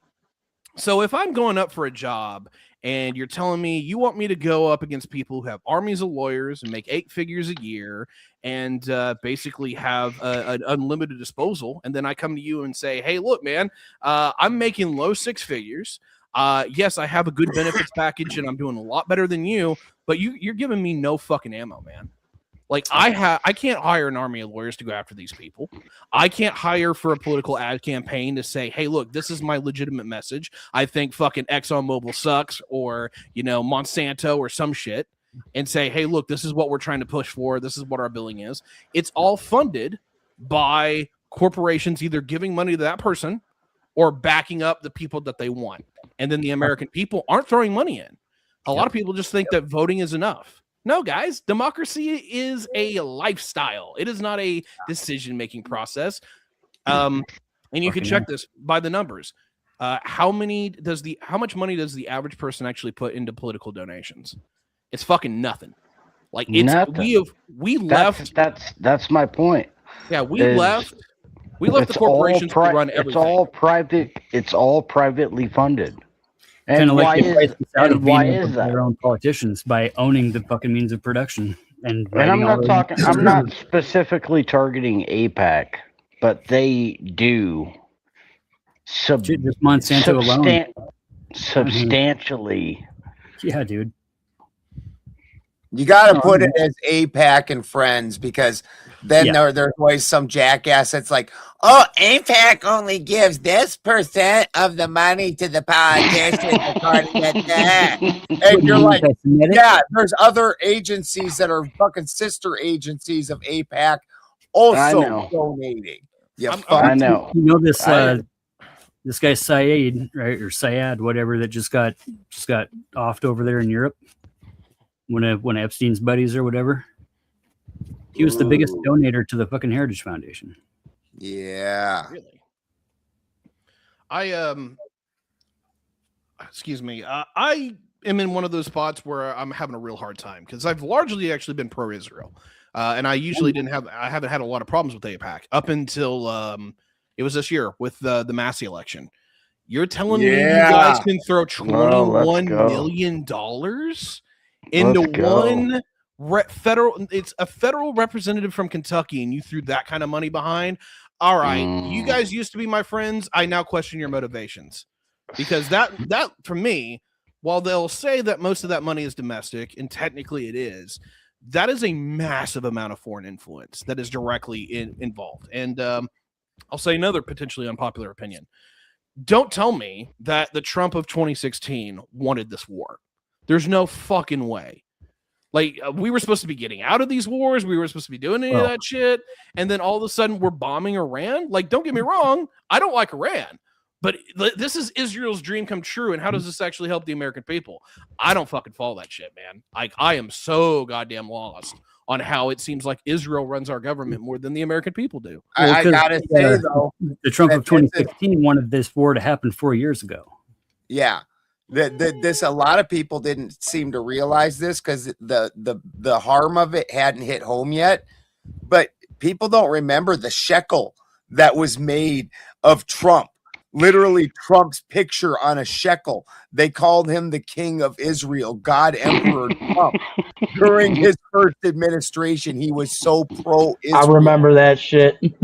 I mean, like, we got to rapidly shut all that shit down. And he just was waiting for his lame duck fucking presidency in order to enact all these things. He put the pieces in place to make all this happen. And in fact, when everybody blames the gas prices on Biden, and I'm no pro Biden guy, when they blame the gas prices on Biden, right before Trump left office, he embargoed Iran. And historically, anytime you embargo Iran, the oil prices globally double. And he took away the Obama agreement on all the nuclear shit and got rid of like literally hundreds of tests and oversight committees every week and all that shit. That was the only time that Iran had ever made a deal with the West, ever. It's the only deal they've ever negotiated with the West, right? He gave him all that shit back, and now he's going back on his own fucking promise, just like he did with the fucking deals with Canada and Mexico. Yeah, and Trump's married into the Shabbat Lubavitch small hats. Come on. He's been a fucking agent since the mid 80s, bro. I'll say it. That is, you know, every religion has their has their crazy group. That's those guys. Yeah, the guys that own all the modeling agencies, right? That ship little girls around the fucking world. Like, I've got grandsons named Odin and Frey, and I got to tell you how important it is to me that my grandsons are raised in in my preferred culture. It's very important. And they each have little Mjolnirs, and they each have fucking little Fulgurites. Do you think that Trump's blood is being raised as a Shabbat Lubavitch small hat, and that doesn't mean something? His daddy was a fucking slumlord, and his grandpa was a pimp. What do you think? Like he was always a fake outsider, dude. His uncle, he was always a fake outsider. His uncle was the first person that got to see Tesla's stolen work. When Tesla died, the government just went in there and cleaned house. They're like, yeah, this stuff ours now. We've been waiting for that dude to die. And fucking and Trump's uncle was the first person that got to crack open all that fucking, you know, Tesla. Yeah, when I found that shit out, that shit was crazy, bro. Like a lot of people don't even realize what that meant. Oh, we get all that free Do power. you think they had Tesla killed though? Oh, absolutely. Nah, Tesla was old. Old people die. I think they were waiting on it though. Hey, comrade, there's an open window over there. Right? Who I do think the government killed is Wilhelm Reich. The government killed Wilhelm Reich. I'm not familiar with this person. Who is this? Ooh, he's the water wizard. That dude has so many inventions that literally are just the most brilliant things. He's the one who found out about the water anomaly point. Fucking cool as fuck, right? And then he used the water anomaly point to make log flumes that are still fucking used today. The guy's just absolutely brilliant. And he invented what was called an orgone accumulator. And people it's not the knockoff orgonite shit that, you know, where people make the little metal and the crystals inside the little cubes or whatever shape. This was a box of 7 interlocking layers of organic and inorganic material. And it was somehow as like an orgone energy accumulator. And it got one of his assistants mailed it across state lines, and they nailed him for mailing things, medical devices across state lines. And fucking he took the hit on it, and he did a year in prison. And like a week before he got out of prison, he self-deleted because allegedly, you know, this dude that was brilliant and had a giant business and has fucking colleges and shit named after him over in Europe. He also invented the first weather manipulation device. Oh yeah, I know exactly what the fuck you're talking about. Yep.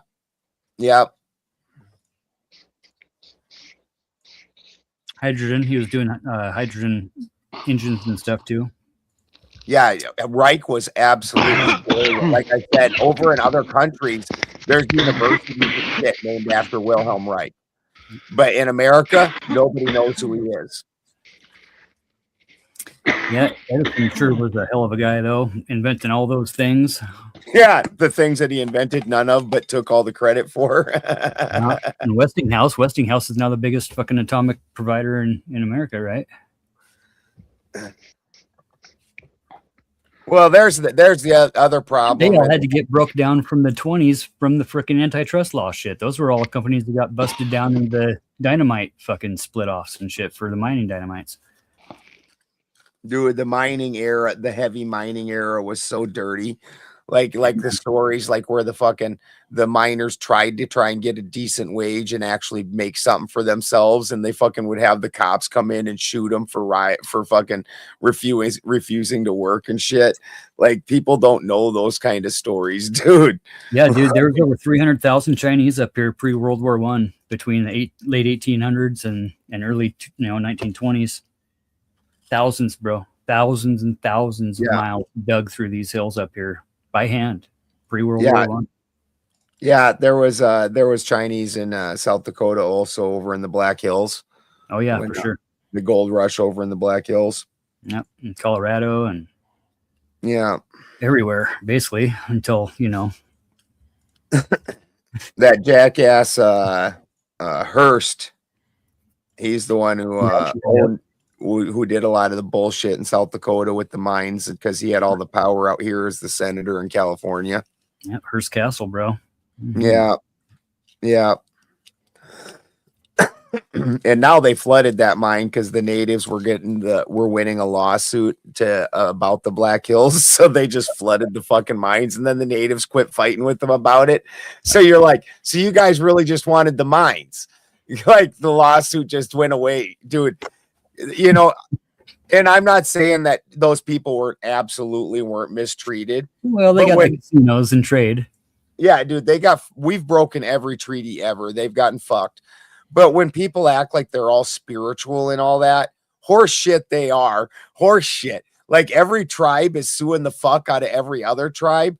Yep. Like, where I'm from, all the tribes are suing the fuck out of Mystic Lake Tribe, because Mystic Lake Tribe, if you're even in 8th blood, you're getting like a fucking $1.5 million a year from the casino money. And so everybody's like, yeah, I'm a Mystic Lake native. My great great grandpa was driven off that tribe by the U.S. soldiers, and there's like a gajillion lawsuits against them. Ain't none of them give a fuck about none of it. They just send them to school and make them get a degree before they can collect. Yeah. Same thing with the carpenters union up here, dude. Like, you can literally drive 10, 15 minutes and get paid twice as much. Damn. And Tiberius, I absolutely can't disagree about the red tape that is fucking the industry. And I do understand that also, like I said earlier, with bringing back manufacturing, we do need to have some standards, but also red tape's killing everything. Like we've got to find a balance somewhere in there where we can still be productive and affordable, and let people take their own risks. And people got to quit being sue happy. Like, back in the day, people just tried to get fucking the job done. Everybody wasn't about suing the fuck out of, looking for some reason to sue somebody. There's about 3 different conversations that come out of this, because on one hand, I have a huge problem with the state of lawyers in this country. And it's not that I have a problem with like lawyers personally. It's moreover that they're unaffordable, and they're the only people who can actually protect my rights if I am violated. And at the same time, we need them for a bunch of things. And yet I see billboard after billboard after billboard after billboard for fucking lawyers, and it's all just about screwing over somebody else or getting out. And it's just like, or ad, right? Like ad, like YouTube ads. It's like, have you been injured in a accident? I could get you $200,000. Well, the problem is the word liability, right? Because nobody has individual liability. We always pass the liability on to somebody. Yeah, everything's somebody else got to pay for it. This But scares the hell. hold on. Can I get my point across? Fuck these insurance companies, because year after year, month after month, we always pay insurance, right? Mm-hmm. So if we could get back at them, I know that it's just an AI generated YouTube video, but if we could find a way to fuck these insurance companies over, kind of like the '08 boom of the housing industry, like nobody seen it coming but a select few. Right. Yeah, the one in 03 was worse. Really? Yeah, for sure. I sold my house right before that bubble. But yeah, man, it's a fucking racket. It's all a big fucking racket. Dude, I bought a house. I bought my first house in '98, and I sold it in 2001 or 2002, right before the fucking bubble in 2023. And I was like, then I had enough cash from selling inside that bubble to buy my next house. I went to South Dakota, which didn't have the housing bubble, and bought a house fucking free and clear cash.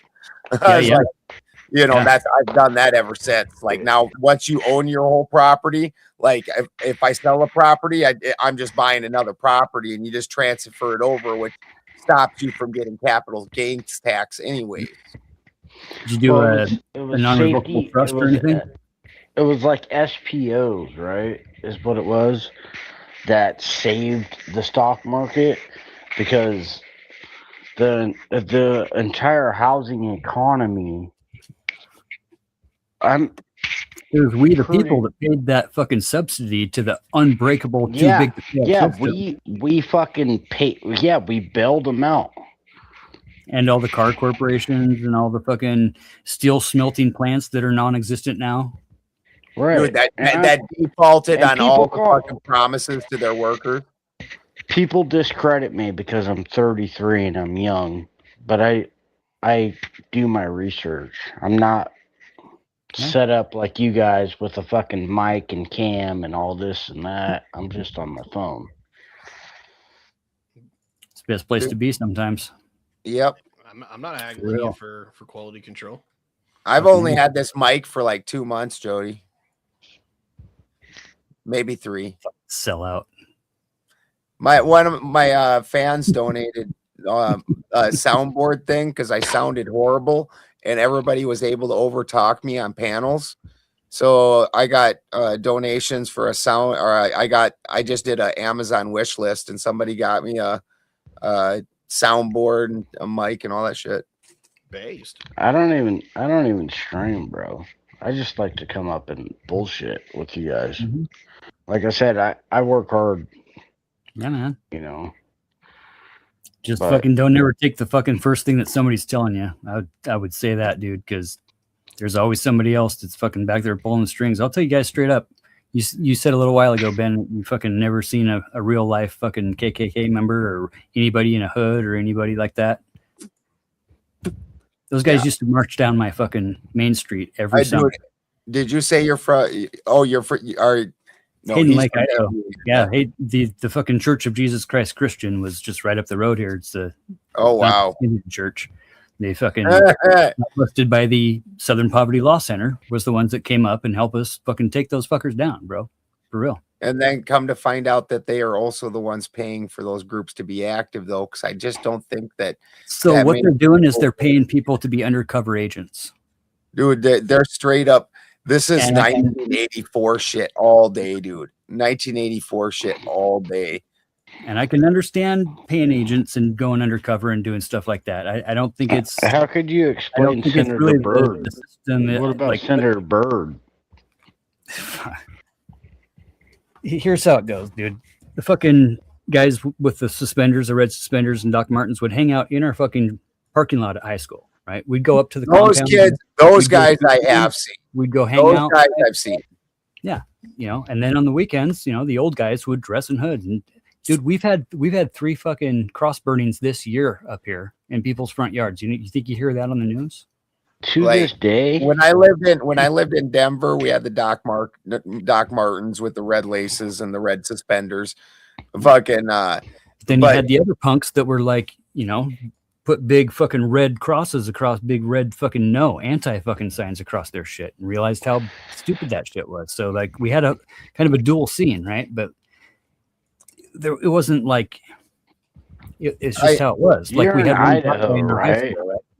You're in Idaho. Like, how much could the Klan really impact? So every year they would have the National Jamboree, right? And we'd have 2,500. The Klan would have a 4,000. jamboree. Yeah. The Aryan Nations Klan would have it up here. They do the youth jamboree first. Dude. So 4th of July weekend, right? We had to have permits to. They had to have permits to do their shit, and regular normal people would need permits to go have their wherever it was in the park. Right? I think in South Dakota there wasn't enough. In South Dakota, there wasn't enough black people for that kind of thing to even be a thing. Like when I was young, they would have been like, some dude showing up and like, "What are you doing? I'm here for the blackies." You're like, "Who? Where? Like, how are they affecting just you?" Here right? for the party, dude. Yeah, no, you're like, I'm just here for the party. Family up here in high school, right? So why? What the fuck? What are you getting at, bro? Really? So Idaho? what I'm telling you is, like, behind the scenes, when I got to hang out with these old fucking guys in the smoky back rooms, right? You know what they were talking about? That sounded mighty gay. They were talking about, like, put down the hood and buy a fucking suit. Right? Don't get tattoos and buy a fucking tie and a nice pair of loafers. Right. Hey, I'm sorry, guys. I'm going off my phone's internet right now. My Wi-Fi cut out. We got a storm here. Nice. Need some rain. Yeah, I was like, yeah, because I was talking to you guys, and then everything froze, and I was like, what the fuck is going on? I reboot my router and shit. I'm like, why the fuck is going on? We started talking about the KKK, so we kicked you out. Yeah. I know. I'm too black for you, Jody. I'm too black for you. And actually, I have all my own teeth. They're guns, and I'm over 50. That's probably a good thing. Almost nobody I know my age has their own teeth, but I have all my own. I got to get some fillings. Uncle Fatty, do you still got your own teeth? Oh yeah. My fucking Mastiff knocked this one out.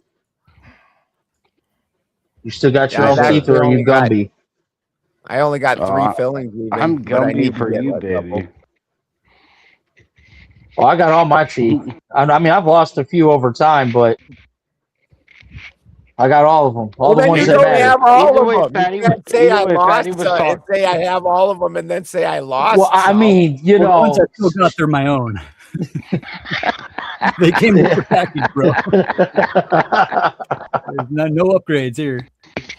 My grandma, when she was 100, my great grandma was 104 when she passed, and she still had all of her own teeth. And my dad still got all his own teeth. I had my wisdom teeth, but they were there, and then they just disappeared. Yeah. I wasn't counting wisdom teeth. Yeah, that's what I was talking about. I got my wisdom teeth just disappeared, man. Yeah, no, I had my wisdom teeth pulled also. There wasn't enough. I'll tell you, that is the worst pain you could ever feel in your life. Those fucking wisdom teeth. Oh, dude, that makes you really feel a lot of empathy for babies. When babies are teething, you're like, do you know how much pain that shit is? Because after you cut your wisdom teeth, you're like, that's why you're screaming so bad, because that's what I want to do, because this is horrible. Yeah, it feels like someone's drilling in your fucking skull, man. Yeah. Maybe that's different. Maybe not like that, but yeah, you feel like ripping through. Fucking balls, dude. Show your fucking face. Quit being a coward. You say that I'm in the shadows. Quit fucking being a coward. Yeah, listen, I don't know how many times I've got to explain to you that my girlfriend sleeps naked, dude. I'm not turning my cam on. I showed it long enough for Balderson to see my face. I have listen, I get it. Hey, you want to see my face so bad? Let me make sure she ain't in the clip here.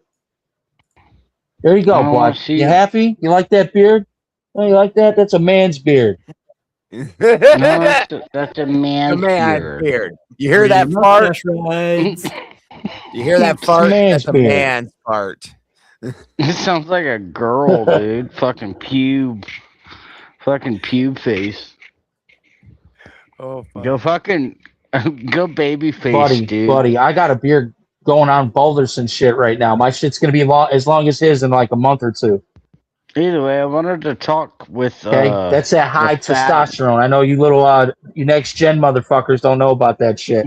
Next gen, brother, you are over there with some man titties talking shit to me while you sit in the dark with your fucking man tits, looking like a creeper, smoking a cigarette. What is that? A beer? Is that a beer? Are you drinking some beer? No, it's my COVID vaccine. I don't want to get COVID by seeing your fucking pussy mouth. You know why I fuck with you, Jody? Because you know how to take a joke, brother, and that's why I like fucking with you. You know why I like you? You don't get all butthurt. You know how to take a dick. You don't like me. My God. Oh, look at this guy. The only one taking dicks is this guy. That's why he talks about it so much. He's like, I'm just trying to come out, guys. I just want you to know that I'm taking up the poop chute. I'm so gay. I'm glad you can finally step out into the light, no longer in the shadows. Look, Adam, if you didn't come at me, bro, I would have never. Hey, listen here, you butt pirate. Hey, booty bandit. Dude, you're the one. You're the fucking booty bandit. You're the one selling fucking your butthole for a get your own bun. fucking material too. Don't be stealing my shit. I'm not stealing all right, your Rainbow shit. Warrior. You said it yourself. I was trying to talk with Fatty, and then you jumped back on. We're all about that pride. Dude, I walk away like Jody. Jody, you are funny, man. You be getting me sometimes, man. You get me good. Vacancy, I'm happy. Hold on, guys. Hold on, guys. Vacancy, I'm happy to bring. Oh, yeah, okay. Bringing someone up? Hell yeah, let's bring someone up. Jody's like, yeah, I got me a new victim. I'm about to get him in the lunchroom. Victim? You have no idea. I got all the zebra cakes, baby. No talking in the Pendine, inmate. Oh, who is that? Run this place, baby. Used to sit down Is that Clay? Table from the shows, right? Every once in a while, you'd get lined up in line, however it worked out. Vacancy. And you can't call the chomos the chomos in jail. That's harassment, right? So we call them dyslexic landscapers, right? Because they would, they told to mow the lawn and watch the kids, but instead they lawn throw and mow the kids, right? And no talking in the Pendine, right? Fucking, dude, anytime, when my favorite joke against the chomos was always fucking because they'd always make up some other shit about what they were in prison for, and you're always like, yeah, you were in for meth and drugs. You drugged some kids around the bush and methed around with them. Yeah, how come you're in Unit 4, bro? Unit 4. Oh, shit. Why are you over in the barracks in the protected area if you're in there for fucking assault? Big foreheads, big glasses. Well, let me ask you guys this, because you've both been into the prison system. I'm only gone to county jail. I mean, they still fuck with chomos hard in the county shit. Well, yeah, that's why homeboy Tate is in protective custody. You gotta keep him away from the gen pop. Yeah, don't be because they throw shit and piss all over them. Yep. And you walk up into they fuck with them hard. And you said, "You boys gonna eat them wieners?" Wrong kind of El Perro. It is not Spanish. I'll put a goddamn shirt on, cocksucker. Excuse me? Shit. You just jealous, baby. Oh my God. He's getting turned on, bro. You better watch out. He's gonna get his Kool-Aid out. Did it just get hot here, you guys? Well, I'm just Jody said, Jody said, what flavor Kool-Aid you want? You want fruit punch? You want grape? You want that tropical? What's that blueberry lemonade, baby? You put that blueberry lemonade. Oh, look, he's giving you flavors outfit it all. Why does Tiberius in his avatar look kind of like Seth Rogen? Because I'm discount Seth Rogen. I was gonna say Doogie Howser. I haven't heard that one. I've got People compare me to Sean Astin. People have compared me to Seth Rogen. There's one more, but it's been a while. I fucking knew you were Samwise Gamgee. Rudy. Yeah, That's Wiseman from Lord of the Rings. Yeah, that's a good one, dude. Gamgee. Yeah, Sean Astin. People love to compare me to that guy. Which don't. Yo, where the fuck is Frodo? Well, he's Dude, I'm honestly, hired as his replacement. dude. he is like, honestly, he's in the most epic movies and without actually somehow being famous for it. Like the dude's from Goonies. He's in fucking the Lord of the Rings movies. That I always Rudy thought it was just Matt Damon. Stranger Things. like that dude is in so many big fucking movies and series. Brother got and done so fucking dirty in Stranger Things. Yeah. I didn't. But he was still in that shit. Not as dirty as Adam's butthole, dude. Dude, why are you What so the fuck, fixated dude? on my asshole? Well, you brought it See, up, that's so- that's what I mean, Jody. You're really about that Stranger Thing. And he says, I'm gonna make you squeal like a pig, boy. Listen, stop coming at me with your fucking mating call. This is the guy that likes Squeal like a pig. Yeah, Jody is the one who He likes. said, "You gonna like Big Bubba tonight? You about to get on them knees with them purty lips." This is basically what prison is like. Just one running gay joke. That's everywhere, dude.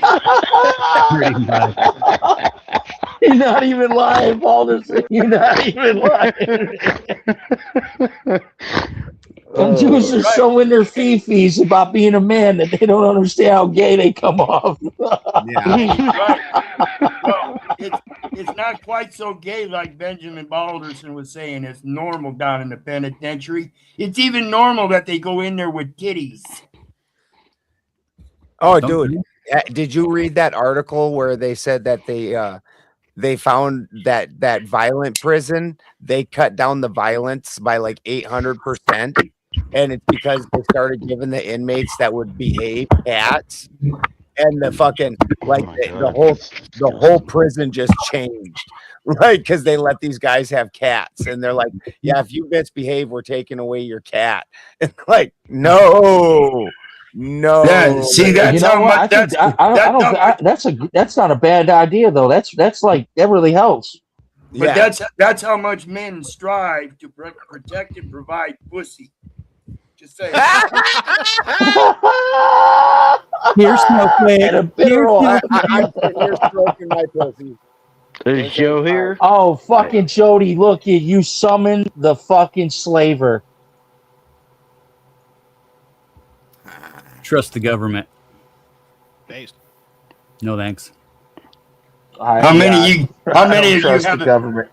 Okay, so Rocky, you don't know history. Rocky has changed this thing from he's promoting slavery to trust the government. Exactly. Exactly. See, how many of you guys If you trust the government, they'll give us slaves. Oh my God. I'm here to help. Oh my God. This How is many what of they you have used an to, ID they in used your to pocket? use this as a subliminal message after every, they used to, 3 networks. I apologize, guys. NBC, I don't believe you. Used to put this as a subliminal message. See that, Balders?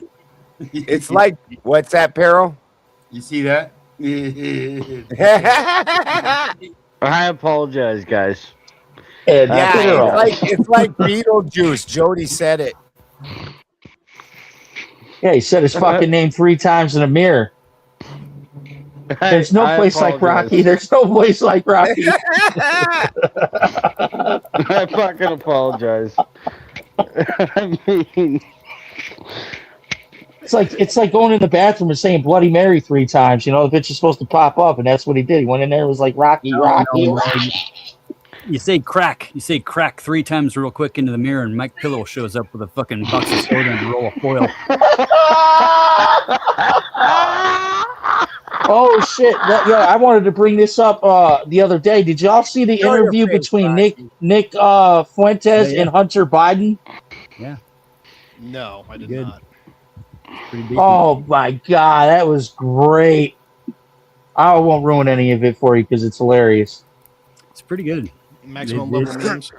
They all had some zingers. There's definitely some zingers going back and forth for sure. Who was this? When Hunter's giving like life advice, I'm like, that's real rich coming from you, bud. Who was well, Hunter and Fuentes. Those two had a little fucking shit talk contest. Yeah, just a couple days ago. Yeah, it's pretty. It'd be worth doing a review on.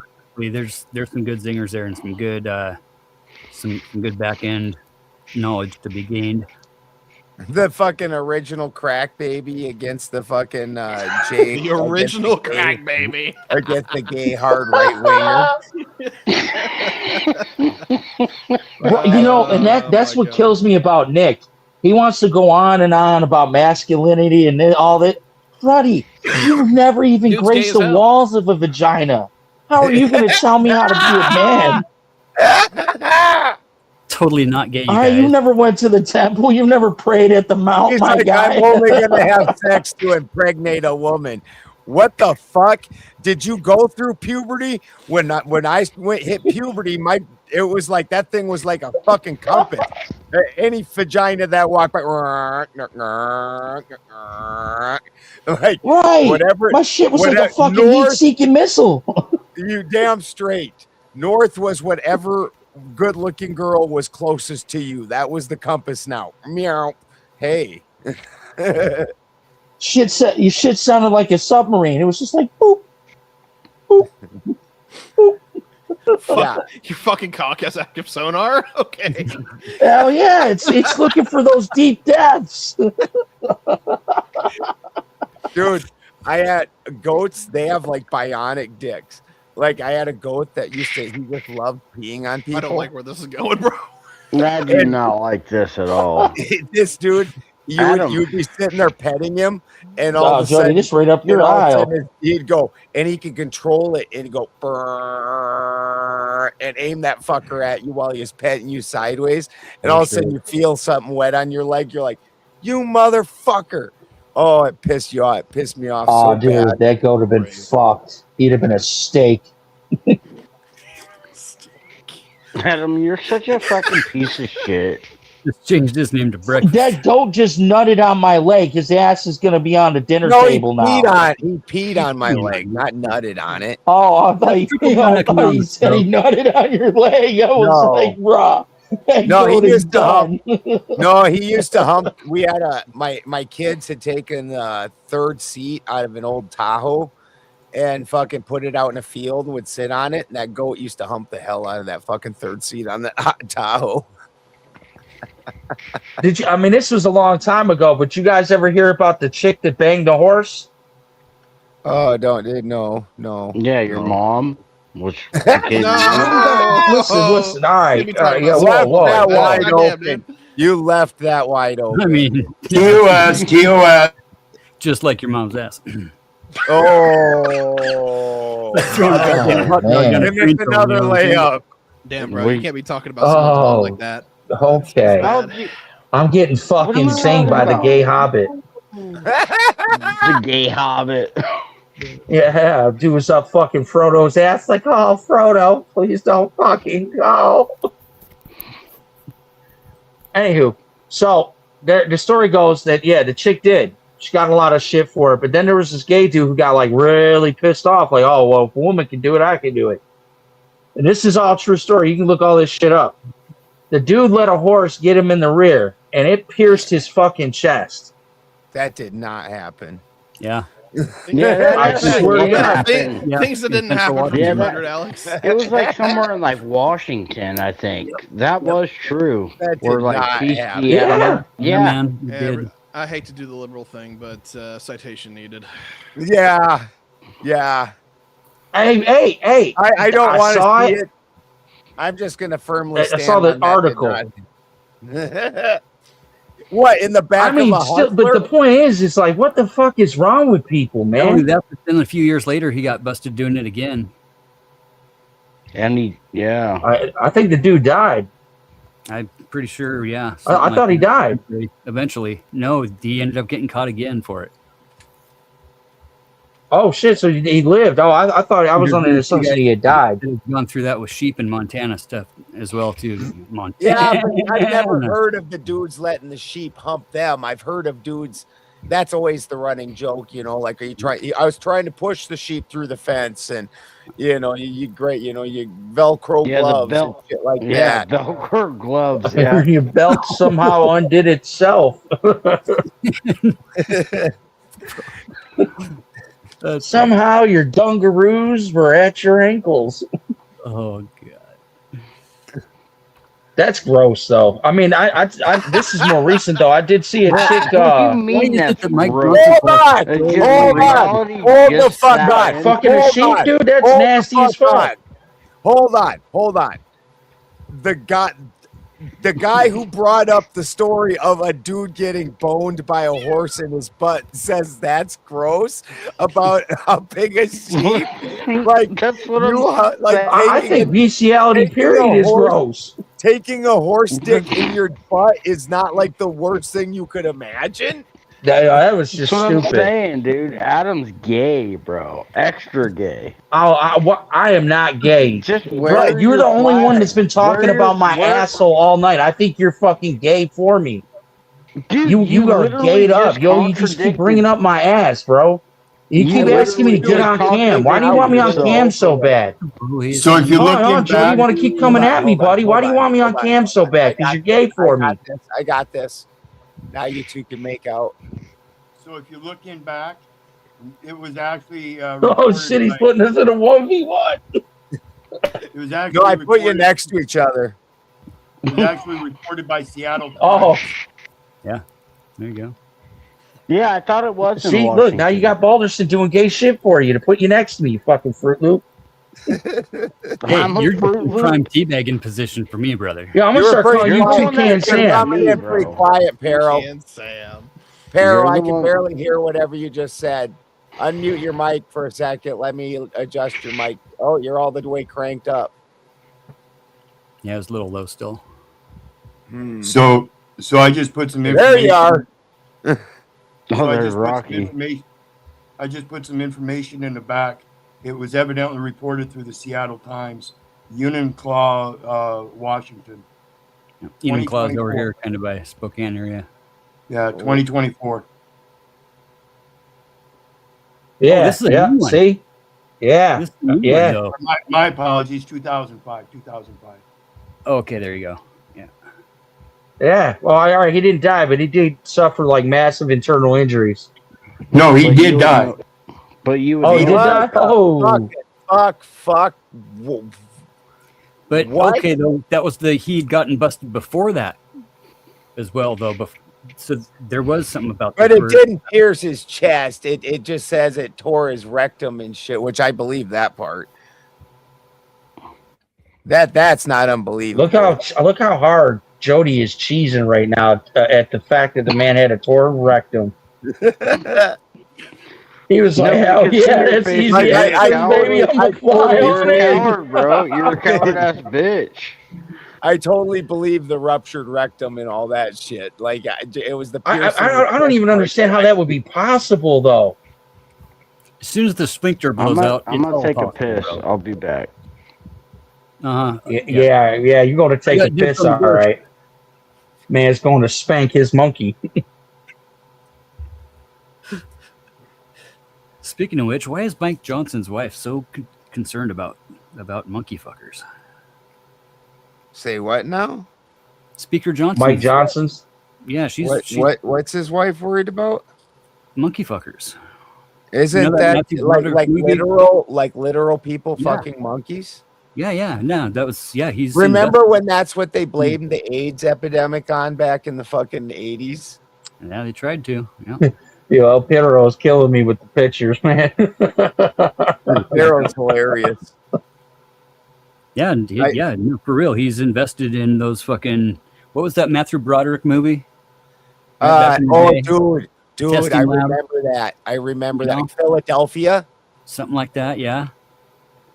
He's invested in that type of lab down there in fucking Louisiana, down in dang old swamp. Him and all his buddies. Wow. Monkey fuckers, bro.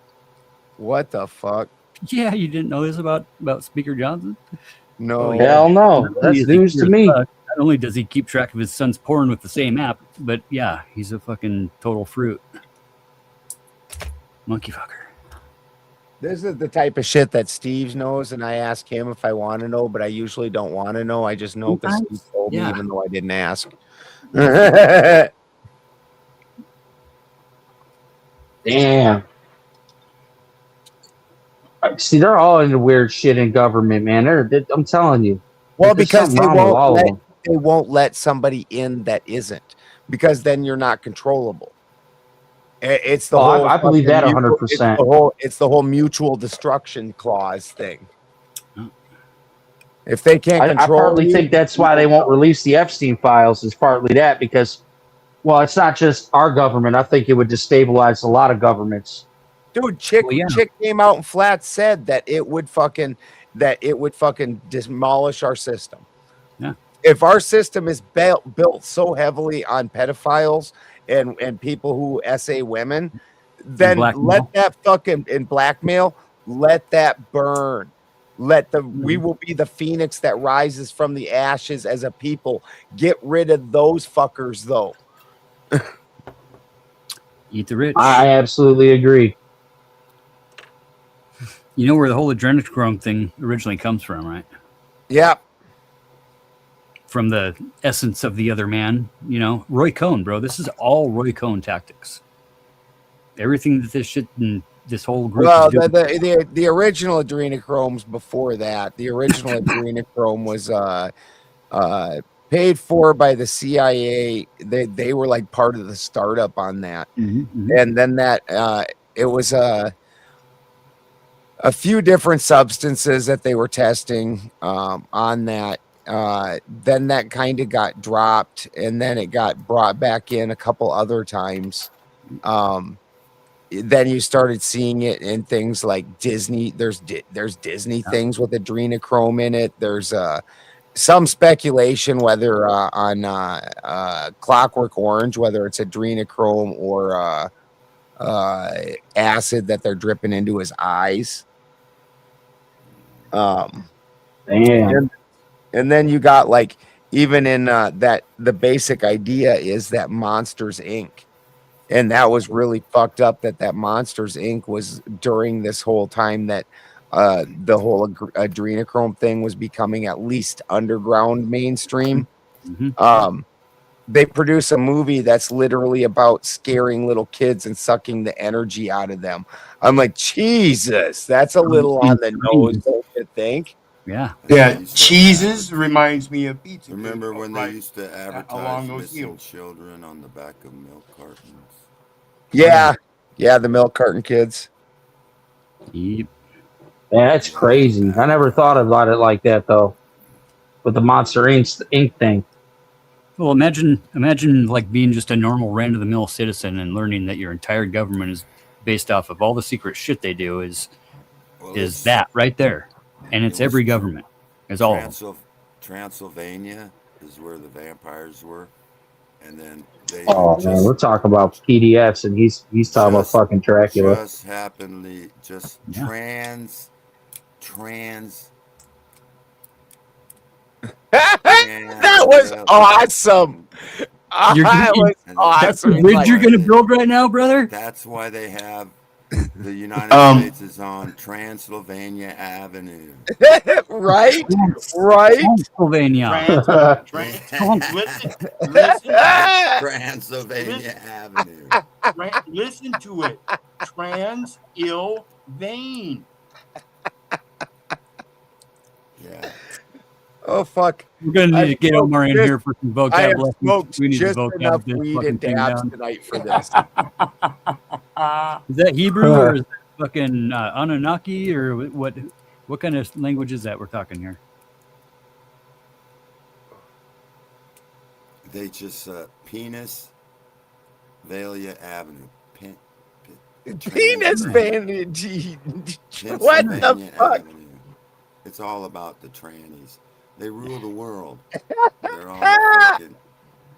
Rocky, Rocky what the likes fuck that are you trans. talking about? Do you know Trump is a Hey, Jody, you wash your hands because you were gone a while there, guy. Yeah, I had to take a piss. My bad. Yeah, Trump piss. Do you know what? You know what Rosanna Donald said that Trump was a big fat woman? She was. Oh, You I got to believe- speak up, Rocky. Yeah, Well, I I mean, believe he Rosanna. lives on yeah. Transylvania Avenue. Fucking Rocky.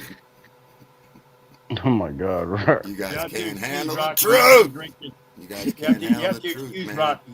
You have to I keep excuse telling Rocky. you. He's been drinking. He's been drinking. They're everywhere.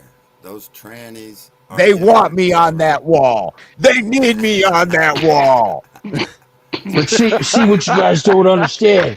What you guys don't understand is we can take those trannies and we can make them slaves.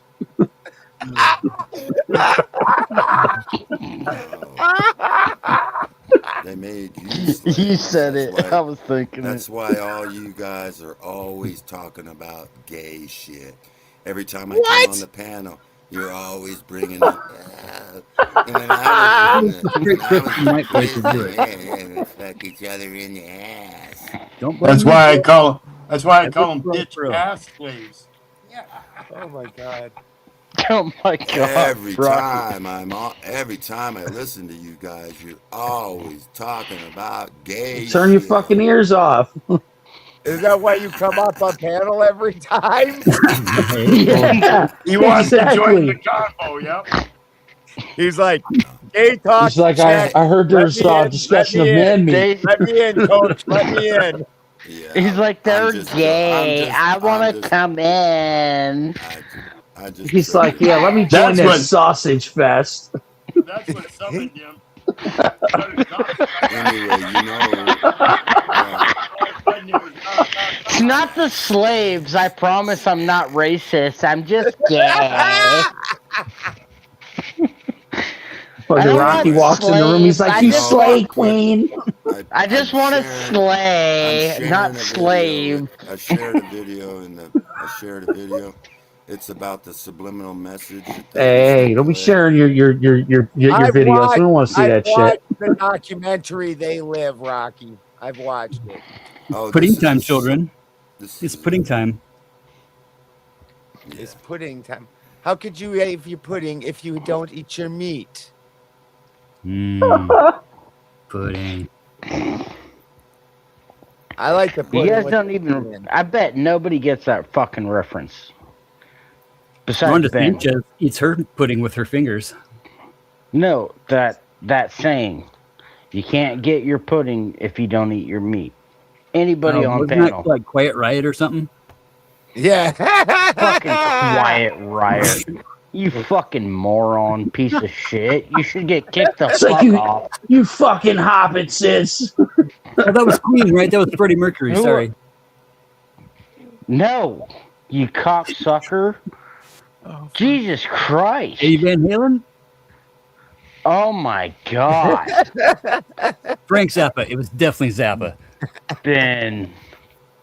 Kind of Definitely fucking. And I'm the young one, right? He's How fucking are with the- you. He's fucking with you. He knows his Pink Floyd. All right. It's actually Roger Waters, Jeez. bro. It was the side project. I got the bootleg that year. The Wow, bootleg. that was Dude, my wife, she's not real good at the pop culture type stuff. Most girls really aren't. And fucking one day Paint It Black comes on and fucking she goes, nice cream. And I looked at her and I go, with Eric Clapton? And she goes, I don't know. I'm like, what the fuck just happened right now? Fucking creed. With black curtains that I want to paint black. Dude, that's what she said, that the song that she was thinking of. Yeah. White Room with Black Curtains. So she said that that's why she mixed it up. But also she didn't know that Eric Clapton was the lead guitarist of Cream. Oh shit. Yeah, Clapton is the greatest, dude. I got the short in the back. No. That I I'm pretty much convinced that fucking Prince is the best guitarist that ever fucking lived in our age. Dude, okay, I got the coolest story. I knew this guy that was friends with a farmer, and Prince owned like this fucking giant fucking square of land, except for this 140-acre corner. And the farmer was telling fucking my buddy this story, and he's like, so other day, bunch of limousines pull up into my yard, and this fella says he's a prince. And I ask him, well, what do you want? And he says, I'm here to buy your land. And I said, the fuck you are? Get the fuck off my property. I'm going back in and getting a gun. And he said, and that Prince feller, he fucked right off. Oh, shit. Yeah, welcome to the neighborhood. Can you imagine you're meeting one of the biggest celebrities like that, and you think he's a real prince, and you're like, get the fuck out of here. Yeah, the old man told him the story. He's like, yeah, he just totally thought he meant that he was a prince. It was fucking hilarious. Right. I told that Prince feller, fuck right off. He didn't stick around too long. Oh, that's great. We don't take too kindly to no princes up around these parts. Exactly. You the prince of what? You know what you the prince of? Get the fuck out of here. Yeah, we ain't got no royalty here in America, boy. You best get somewhere else. I mean, Hey, you better take your lordly self somewhere else. I mean, to be fair, I would approach the same way. They do have a royal class in America. It's called lawyers. Oh God. Hey man, let the That's prophet ones that are cook. going to be able to own slaves in the new Rocky world. What the fuck do you have as your avatar now, Rocky? What the fuck is going on right there? Those are That's his mom and dad. Pharaoh. Those are vegans. Those are vegans. Why are you showing a picture of vegans? Why are they fucking green? Yeah, and why is he like in Because underwear? they're vegans. They're It's vegans. like Jolly Green Yeah. Giant. It's Jack Talcott and his wife. It's the vegans. Talcott? That's Talcott? Yeah, that's Talcott and his wife. The vegans. No, it's not. Do you hate vegans, Rocky? What's wrong with being vegans? You know, most MMA fighters are fucking vegans. Most bodybuilders are vegans. I'm a vegetarian. But you don't destroy your earth biome and stuff by not replacing the actual nutrients that belong in the soil. That's what I work very. That's what the agricultural industrial farmers are Hey, doing. Fatty, you okay, bud? You okay over there? They're depleting the soils of their natural nutrient stuff by Yeah. removing the entire plants and then using herbicides and pesticides. You're supposed to be throwing that shit right back in there so it gets all those nutrients. Well, right back in. the basic plowing tears up the biome, and then if you're killing the biome, they start putting isolated nitrogen in it, and that isolated nitrogen, when it gets in the biome, it clings onto anything, and it just tears the biome apart. Yep. And then, of course, it also that industrial farming with the plows and stuff like that. It's tearing up the natural environment for the pests and everything else that we call pests that are actually part of that natural biology in that area. Yeah, like I don't use pesticides. Like 2 days ago, I saw some aphids, so I went to town and got a couple buckets of ladybugs and stayed up late one night after we got done doing a show. I went out and watered the garden and sprayed it down, and then released the ladybugs in the middle of the garden. Yep. So ladybugs, they eat the pests.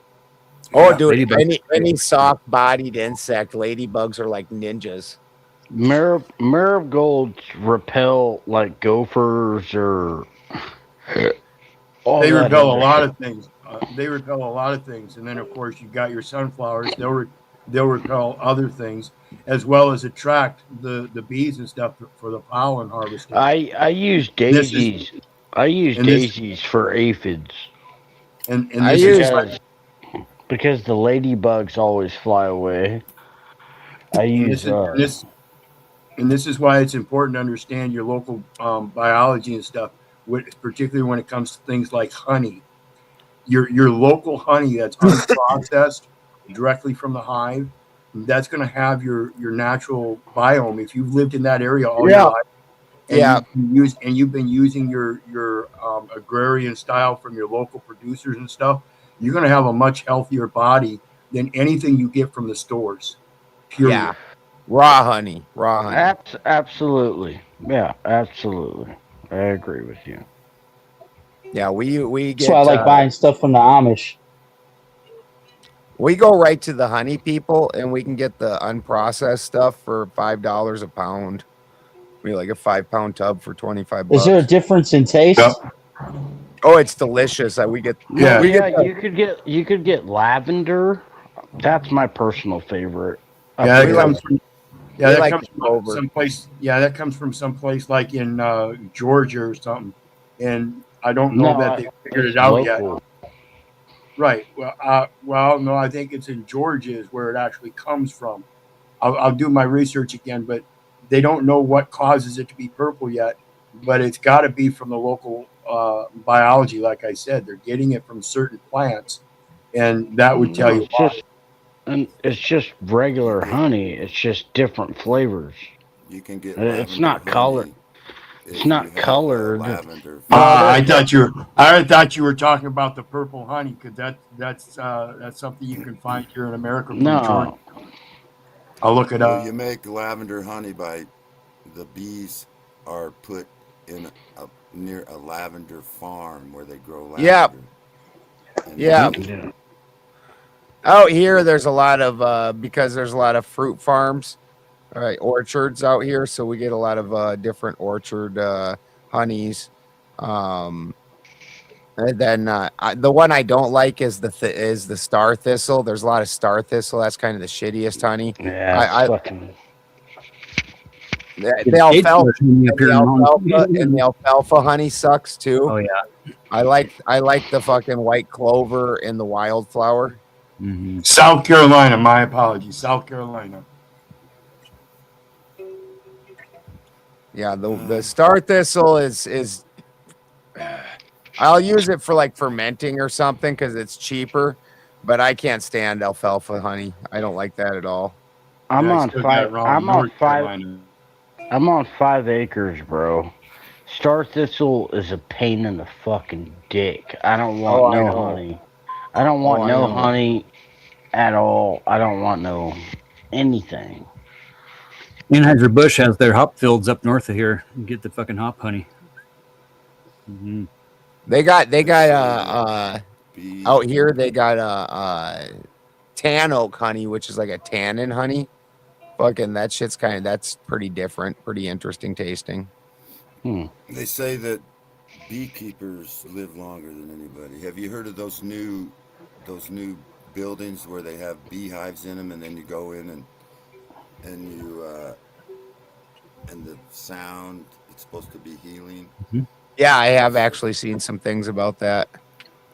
Cleopatra used to have her guards to hollow out a bunch of gourds and put bumblebees inside of the gourds because Mark Antony couldn't give her a 40-hour orgasm. I think they're trying to kill all our bees. My son's grandfather, my ex's dad, he worked on a cow farm his whole life, and he said like unpasteurized milk that the cows have different flavored milk. 100%. 100%. Like I had, so I was been crossbreeding Dexters and Belted Galloways because Dexters have like the sweetest milk I've ever tasted. It's almost like it's got sugar in it. It's so sweet. The butter from it is like crazy. Like my wife makes homemade sourdough bread and we cook it in the wood stove and fucking then slather it with some of that butter, and holy fuck, we'll just eat that whole loaf of bread just with buttered bread. And fucking but they don't give off a whole lot of cream. And so the Belted Galloways are also an A2 milk, because they're both A2. And so the Belted Galloways, they actually have like a 35% cream, where the Dexters, I think, are only throwing like 10% cream. So I'm trying to get the cream to come up, but keep the sweetness to stay in. Well, that's cool. Yeah, I've always wanted to try it. The different milks and stuff, because he told me that it like you said, some are sweeter, some are a little rougher. Yeah. The jerseys are pretty nice. Go ahead, Ben. I just saying jerseys are pretty nice. Charlotte, actually, your typical milk that you get out of the store is Holstein, and Holstein milk sucks pretty bad, but Holsteins give off like 8 gallons a day, and my cows only give off like 2. Do you have people that work for you that milk them, or do you milk them yourself? Nope. No. So he was telling me when he was a kid, though, his dad was a pretty rough dude for a farmer. He was not a very nice guy. He's like, yeah, one time I pissed my dad off. He had me in the crow's nest of the tractor, and I had to hold on for dear life. Well, that fucker was swinging back and forth. My dad He's used like, to if do you that didn't have to a me good all grip, the your time. ass was gonna fly. Yeah. My dad would lift me clear up in the air and then drive the tractor over to the shit pile, because at the end of every year we'd fucking clean out the barn, and then you'd stack that in a pile that you set aside till it turned to dirt or whatever. And he'd take me over to the fucking old shit pile and fucking dangle me above it, and then start blah blah blah blah blah. So it's as bad as he said, huh? Oh yeah, that was. He would laugh uproariously. Oh yeah, it pisses me off so bad, because he would also do shit like because back then we just ride in the back of the truck when we go into town, and my dad would fucking just all of a sudden go drive through a ditch and just like boom, boom, boom, and see if he could knock you out the back of the truck. Yeah, that's what he said his dad would do too. He would hit bumps on purpose to see if he would fly. Yeah. Wow, dude. Fucking one time he fucking made the whole tailgate fly off. He fucking hit a fucking ditch so hard. And then driving out to my house, my dad's like, I'm doing like 30. My dad's like, slow down. What are you trying to do here? I'm like, fuck you, dude. How the roles have reversed. Oh, dude, he only lets my wife go pick him up from the airport. He's like, bend down, because my wife will drive like 20. And I'm like, he's like, Benny's trying to rip all over the road. It hurts my back when he's driving. Like, fuck you, dude. Like, what are you kidding me? Yeah, completely. Remember when you tried to treat me like a fucking slingshot? Yeah. No, I completely get that. But at the same time, I don't think it kind of full circle like the blue collar thing. Like, throw somebody into the pool, fucking learn, swim or sink. You know what I'm saying? Yeah, I did. Listen. I did that shit to my son. Well, when I was a kid, I wasn't afraid of the water. My mom got pissed because I couldn't swim that well, and I jumped back in the deep end. Well, my son's at his grandmother's, and he's like, "Oh, I want to swim. And I got tired of him being a chicken about it. So I walked behind him. He had his floaties and shit on. I knew he'd be all right, and I just pushed him in. Well, if he had floaties, that doesn't count, dude. He's a tiny ass kid. He doesn't know how to swim. Dude, my brother was living with my mom, and I was living with my dad. And our fucking tree roots went through our fucking sewage pipe. And so my dad so when the sewage backed up, my dad just fucking went in the yard and rented a backhoe and took and fucking dug up the fucking sewage pipe in the yard. And then it drained out. So it was just a new septic pond out in the yard, because we just had septic ponds. Yeah, absolutely. So my brother comes to visit from my mom's, and my other brother and I are like, look, Dad dug us a pool in the yard. Oh God, no. Oh no. You were fucking evil. Abe's like, why aren't you guys swimming? Like, we already swam and took a shower. We're only allowed to do that once a day. Oh But my you should go ahead God, and go dude. swim. Oh my God. Ben, what the fuck, bro? Yeah, that man jumped into a puddle of shit. Straight up. Dude, I mean, almost I got some stories, but goddamn, that's fucking insane. Dude, I bet you he wanted to beat your ass after that. Dude, I didn't talk to my brother. I went years without talking to my brother, and then when we started talking again, he brought that up, and I was like, he's like, Oh he's like, shit. that still pisses me off, and and as he's telling me the story, I'm laughing. I'm like, Bro, that's Dude, that's horrible. twisted. Oh, come on, Jody. You said you got some stories. Tell us a story. Come on, Mr. Story Man. I used I to mean- dig swimming pools and pools This for one my time kids. at band camp. dude, one time, No, literally. So we had an 8-inch main break, and it flooded.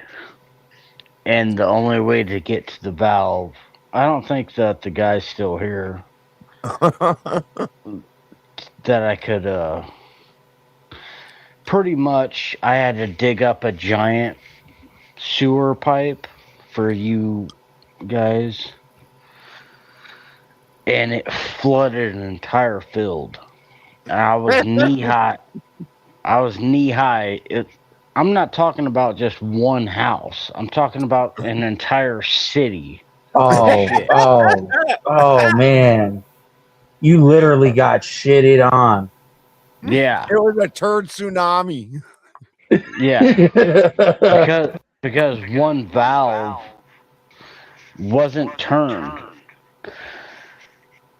So what we had to do is hydro flush. Smells like money. If you guys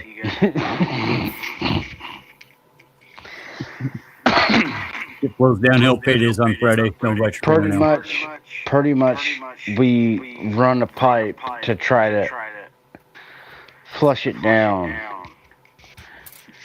with new construction. That's why I wanted to chat with Fatty.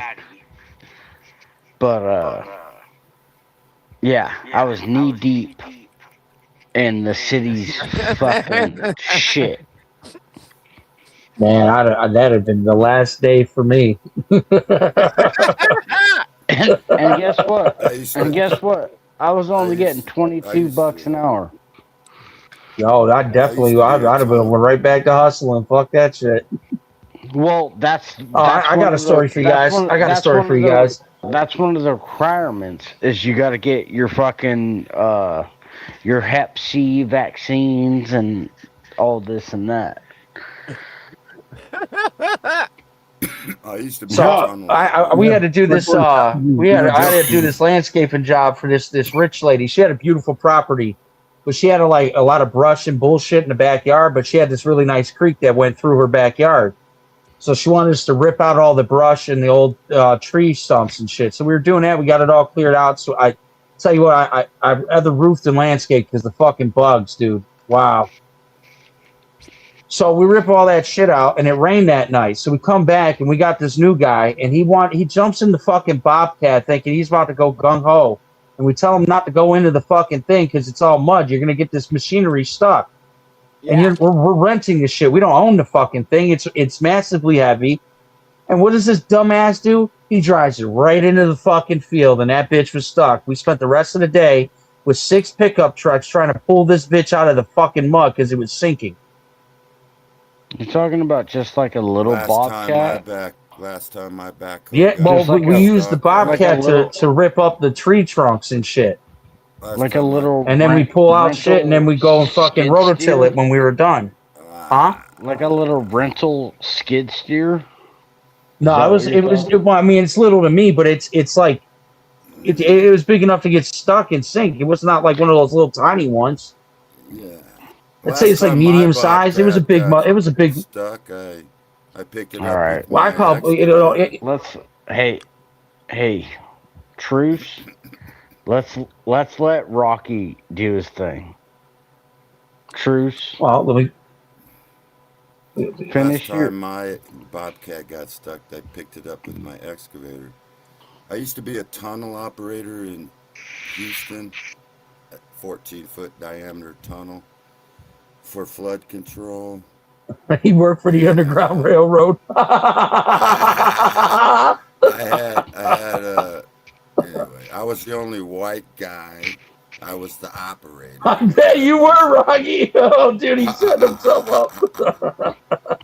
And so I would So dig the front. we now understand that operator is code for slave owner. I would dig the front of the surface, and then we would push against the back, and there would be a railroad car with 3-yard boxes where I would dig, and the dirt would go into the boxes, and all the black guys would push the box all the way to the end.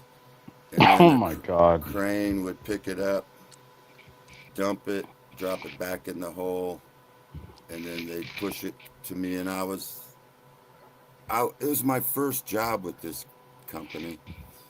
They hired me fresh out of college. I was because I could weld and I was a mechanic, and so they put me in charge of all these guys. We get it. You were the jack of all trades. It's a pretty good job right out of fucking college. I didn't go to college for like social science or something. I went for He's a Renaissance man.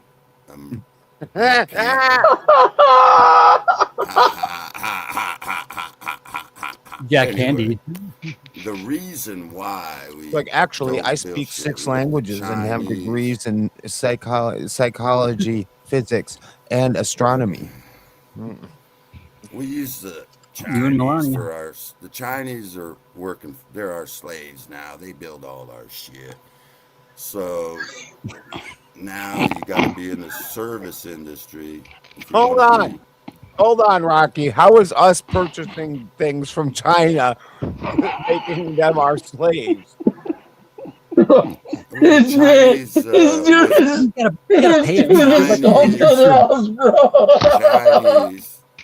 Just go. Just go. Just let him go. The communists were created by the Jews, and the Jews used the commies as slaves, and then we get to buy all their shit real cheap. And then, so if you want a job nowadays, you got to if you're an American, you got to get into the service industry. You can't get into the Hey, Rocky, real quick. I got something I got to tell you though, and I've waited for you to be on. I'm gonna make you a new hat that says "Massa, Make America Slaving Again." Your hat's gonna say "Massa." Massa. Well, look at that. He's even like massa. Yeah, I like it. That's got some thing to it. That's kind of weird. Is basically I think that he does MK Ultra mind control. NASA is a form of mass mind control. They think they say, oh, we're gonna go to the moon and we're gonna take pictures on the way around.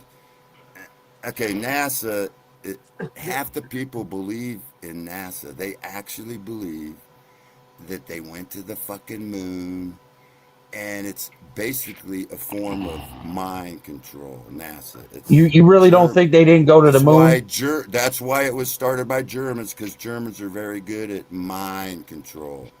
They're also good at engineering and building fucking rockets. Rockets are easy to build.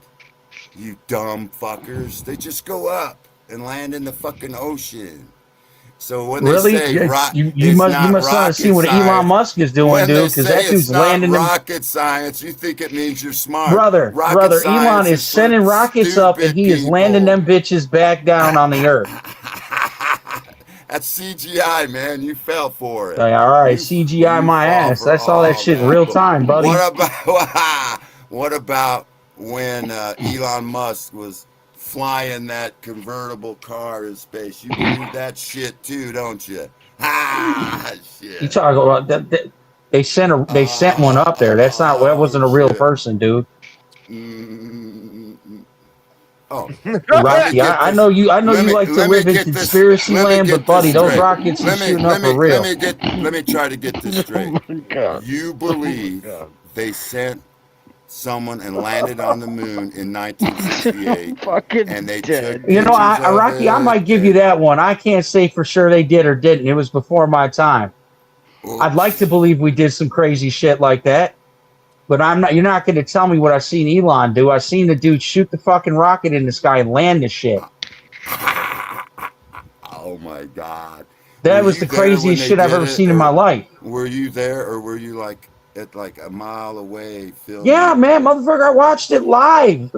It blew my mind. Away. You were in Florida or wherever that happened? You can't. I was there. I saw it. It went up in the air. Can't see it anymore. How close? He lands the fucker right back where it launched. You were like 3 miles away. Not obviously that close because I don't have that kind of clearance, but I was down there. I saw the shit. Yeah. You weren't that close, were you? You fucking I don't have any access to the fucking place, dude. How am I going to go any closer? I'm a civilian. What, I'm going to knock on the door and be like, hey, Elon, can I come up close and watch that shit, bud? Man, I'm a nobody. I'm a peasant. You're a NASA fan. This comes from the guy that's like, let's make slavery great again. You're a slave already, bro. You are a debt slave. And you're a mind slave, too, because you believe in the fucking moon landing. You're the biggest fucking slave on the whole planet. All right, I'm going to go around and ask everybody. Balderson, do you think we landed on the moon? No. You think it's possible? No. Fatty. All right, so we got a no, we got a yay. Jody's too busy circle jerking with himself. And Fitterall. No. And we already know Rocky thinks everything's a conspiracy, so no point asking him.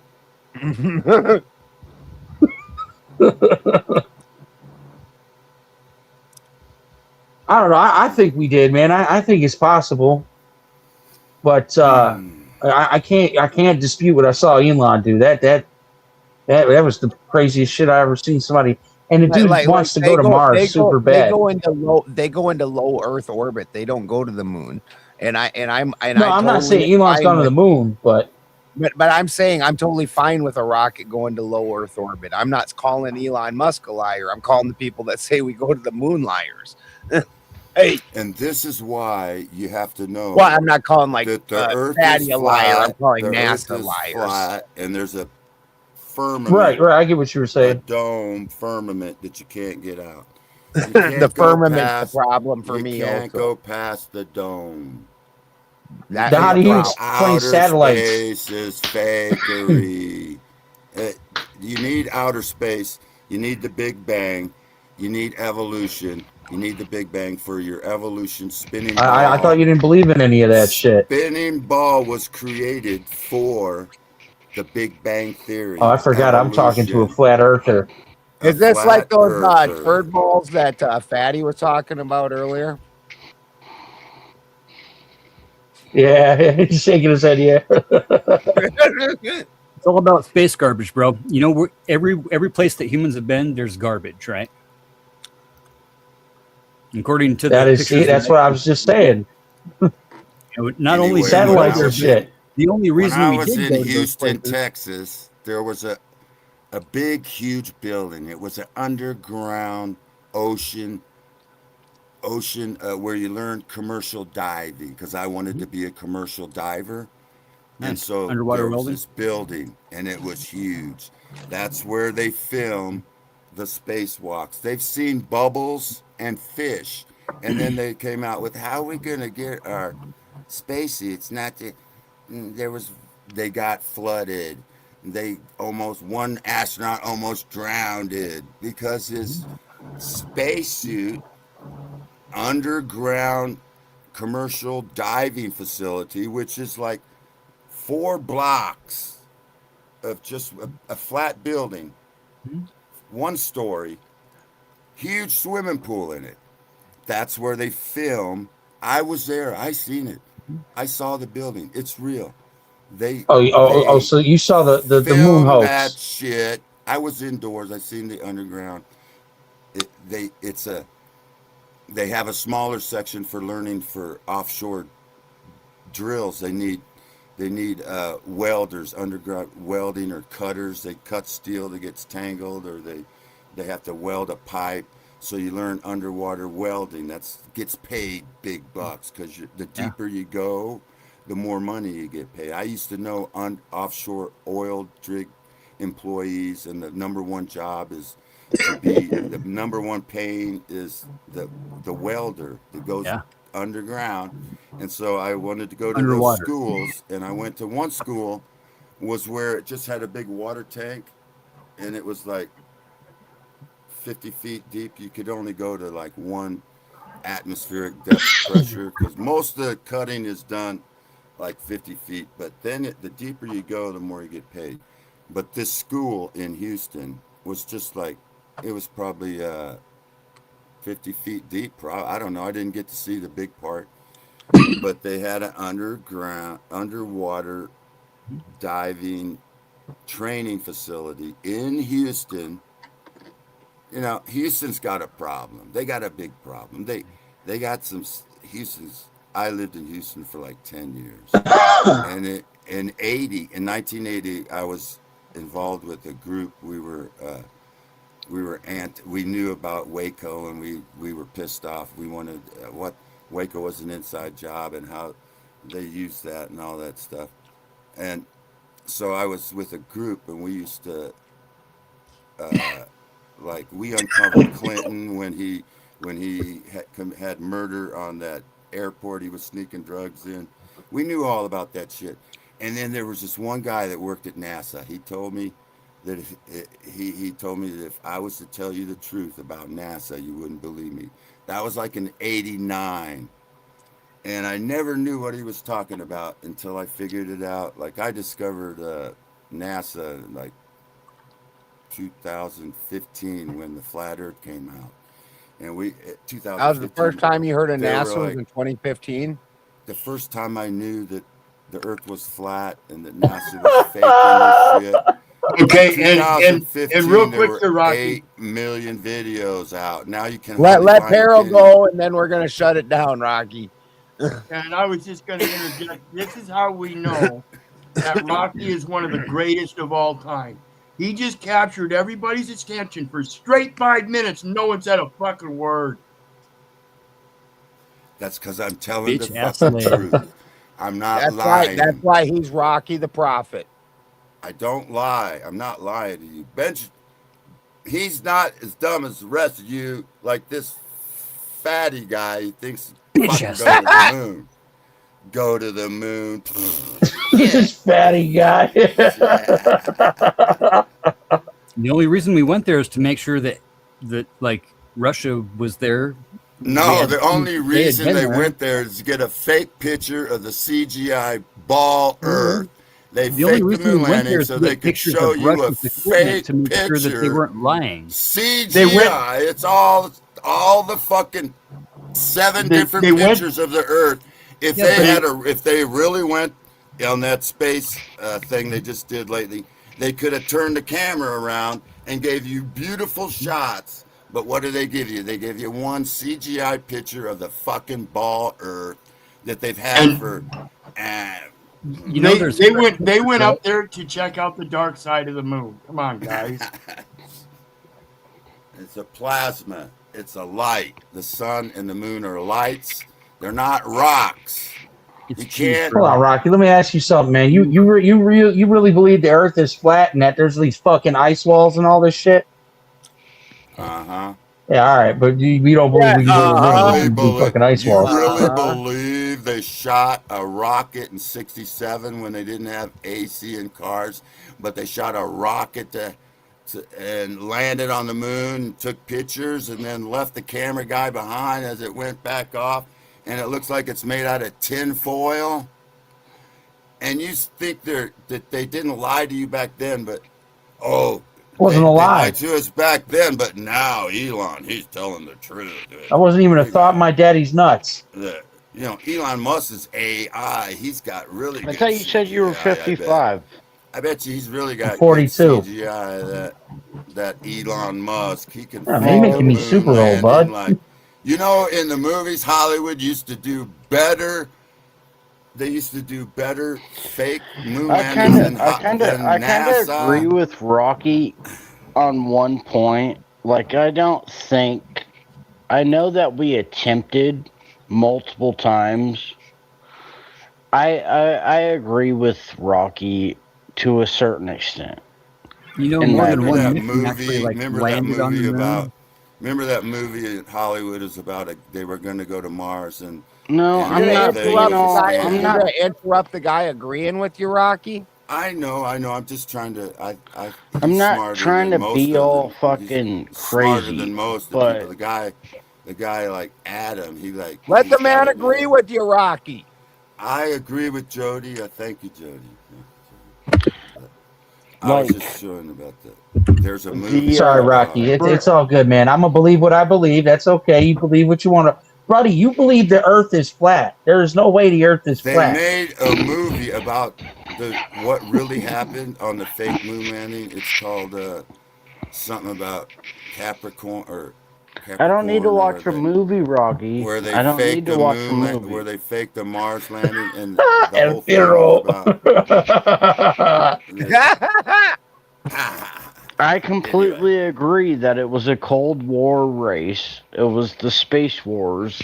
I completely agree with you, brother. Did anyone actually go there, and have we gone there? I don't think that we have. Because if we did, it's kind of like the Mars rover. All right, you know what? I'm going to tell you, get yourself a telescope, right? A really good one. You might have to save your ducats for it. Point that bitch at the moon at the right time, and you'll see the fucking flag there. Hey, you know, they tell us about everything in the movies and stuff, and if you haven't seen Men in Black, you don't know about the Baltinians. You think the moon was real?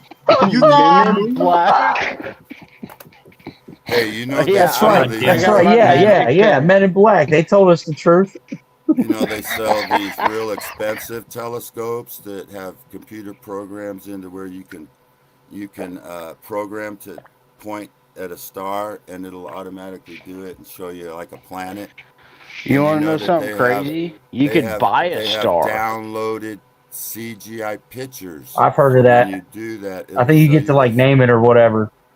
Yeah, you could buy a star. You could buy a planet. Yeah, but why would that'd be the dumbest thing you ever spent money on? Do you actually own the fucking star, or did you get fleeced to put your name on some shit you're never going to see? Well, that's some rich shit. You know what I'm saying? It's like, you go to your girl and you're like, hey, baby, you know how much I love you? I bought you a fucking star, baby. I know people that have done that. Yeah, I know people that have done that. Stars or You know what? I might as well. If that's the case, I'll just get a fucking highway named after her. Hey, yeah, here. Welcome to Rachel fucking Freeway. Highway don't care. Is that where you do? The highway don't care. Have you heard of Michael Highway to the danger zone. Hell yeah! All right, hey man. Space Balderson, I'm gonna let you go, brother. Thank you for having me on. It is almost 5:30 in the morning here. Yeah, we're gonna shut Jody. Had a great time, man. I love you, dude. I got nothing but respect for you, Jody. You're a hard worker. You can bust balls with the best of them. I appreciate it. I like a challenge. Yes, sir. I love you, dog. Mr. Fatty or Uncle Fatty, it's nice talking to you, man. Be good.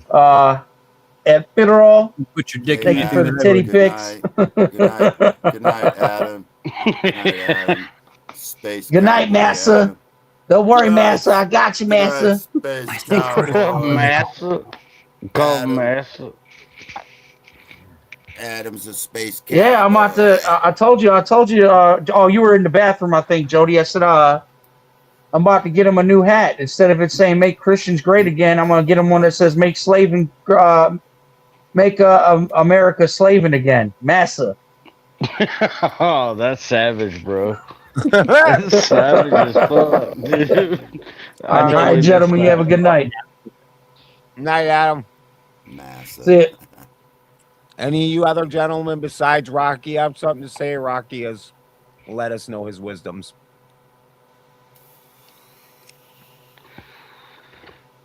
Well, the latest policies, I mean, I don't really want to be like political, but it seems like this channel is becoming like really political.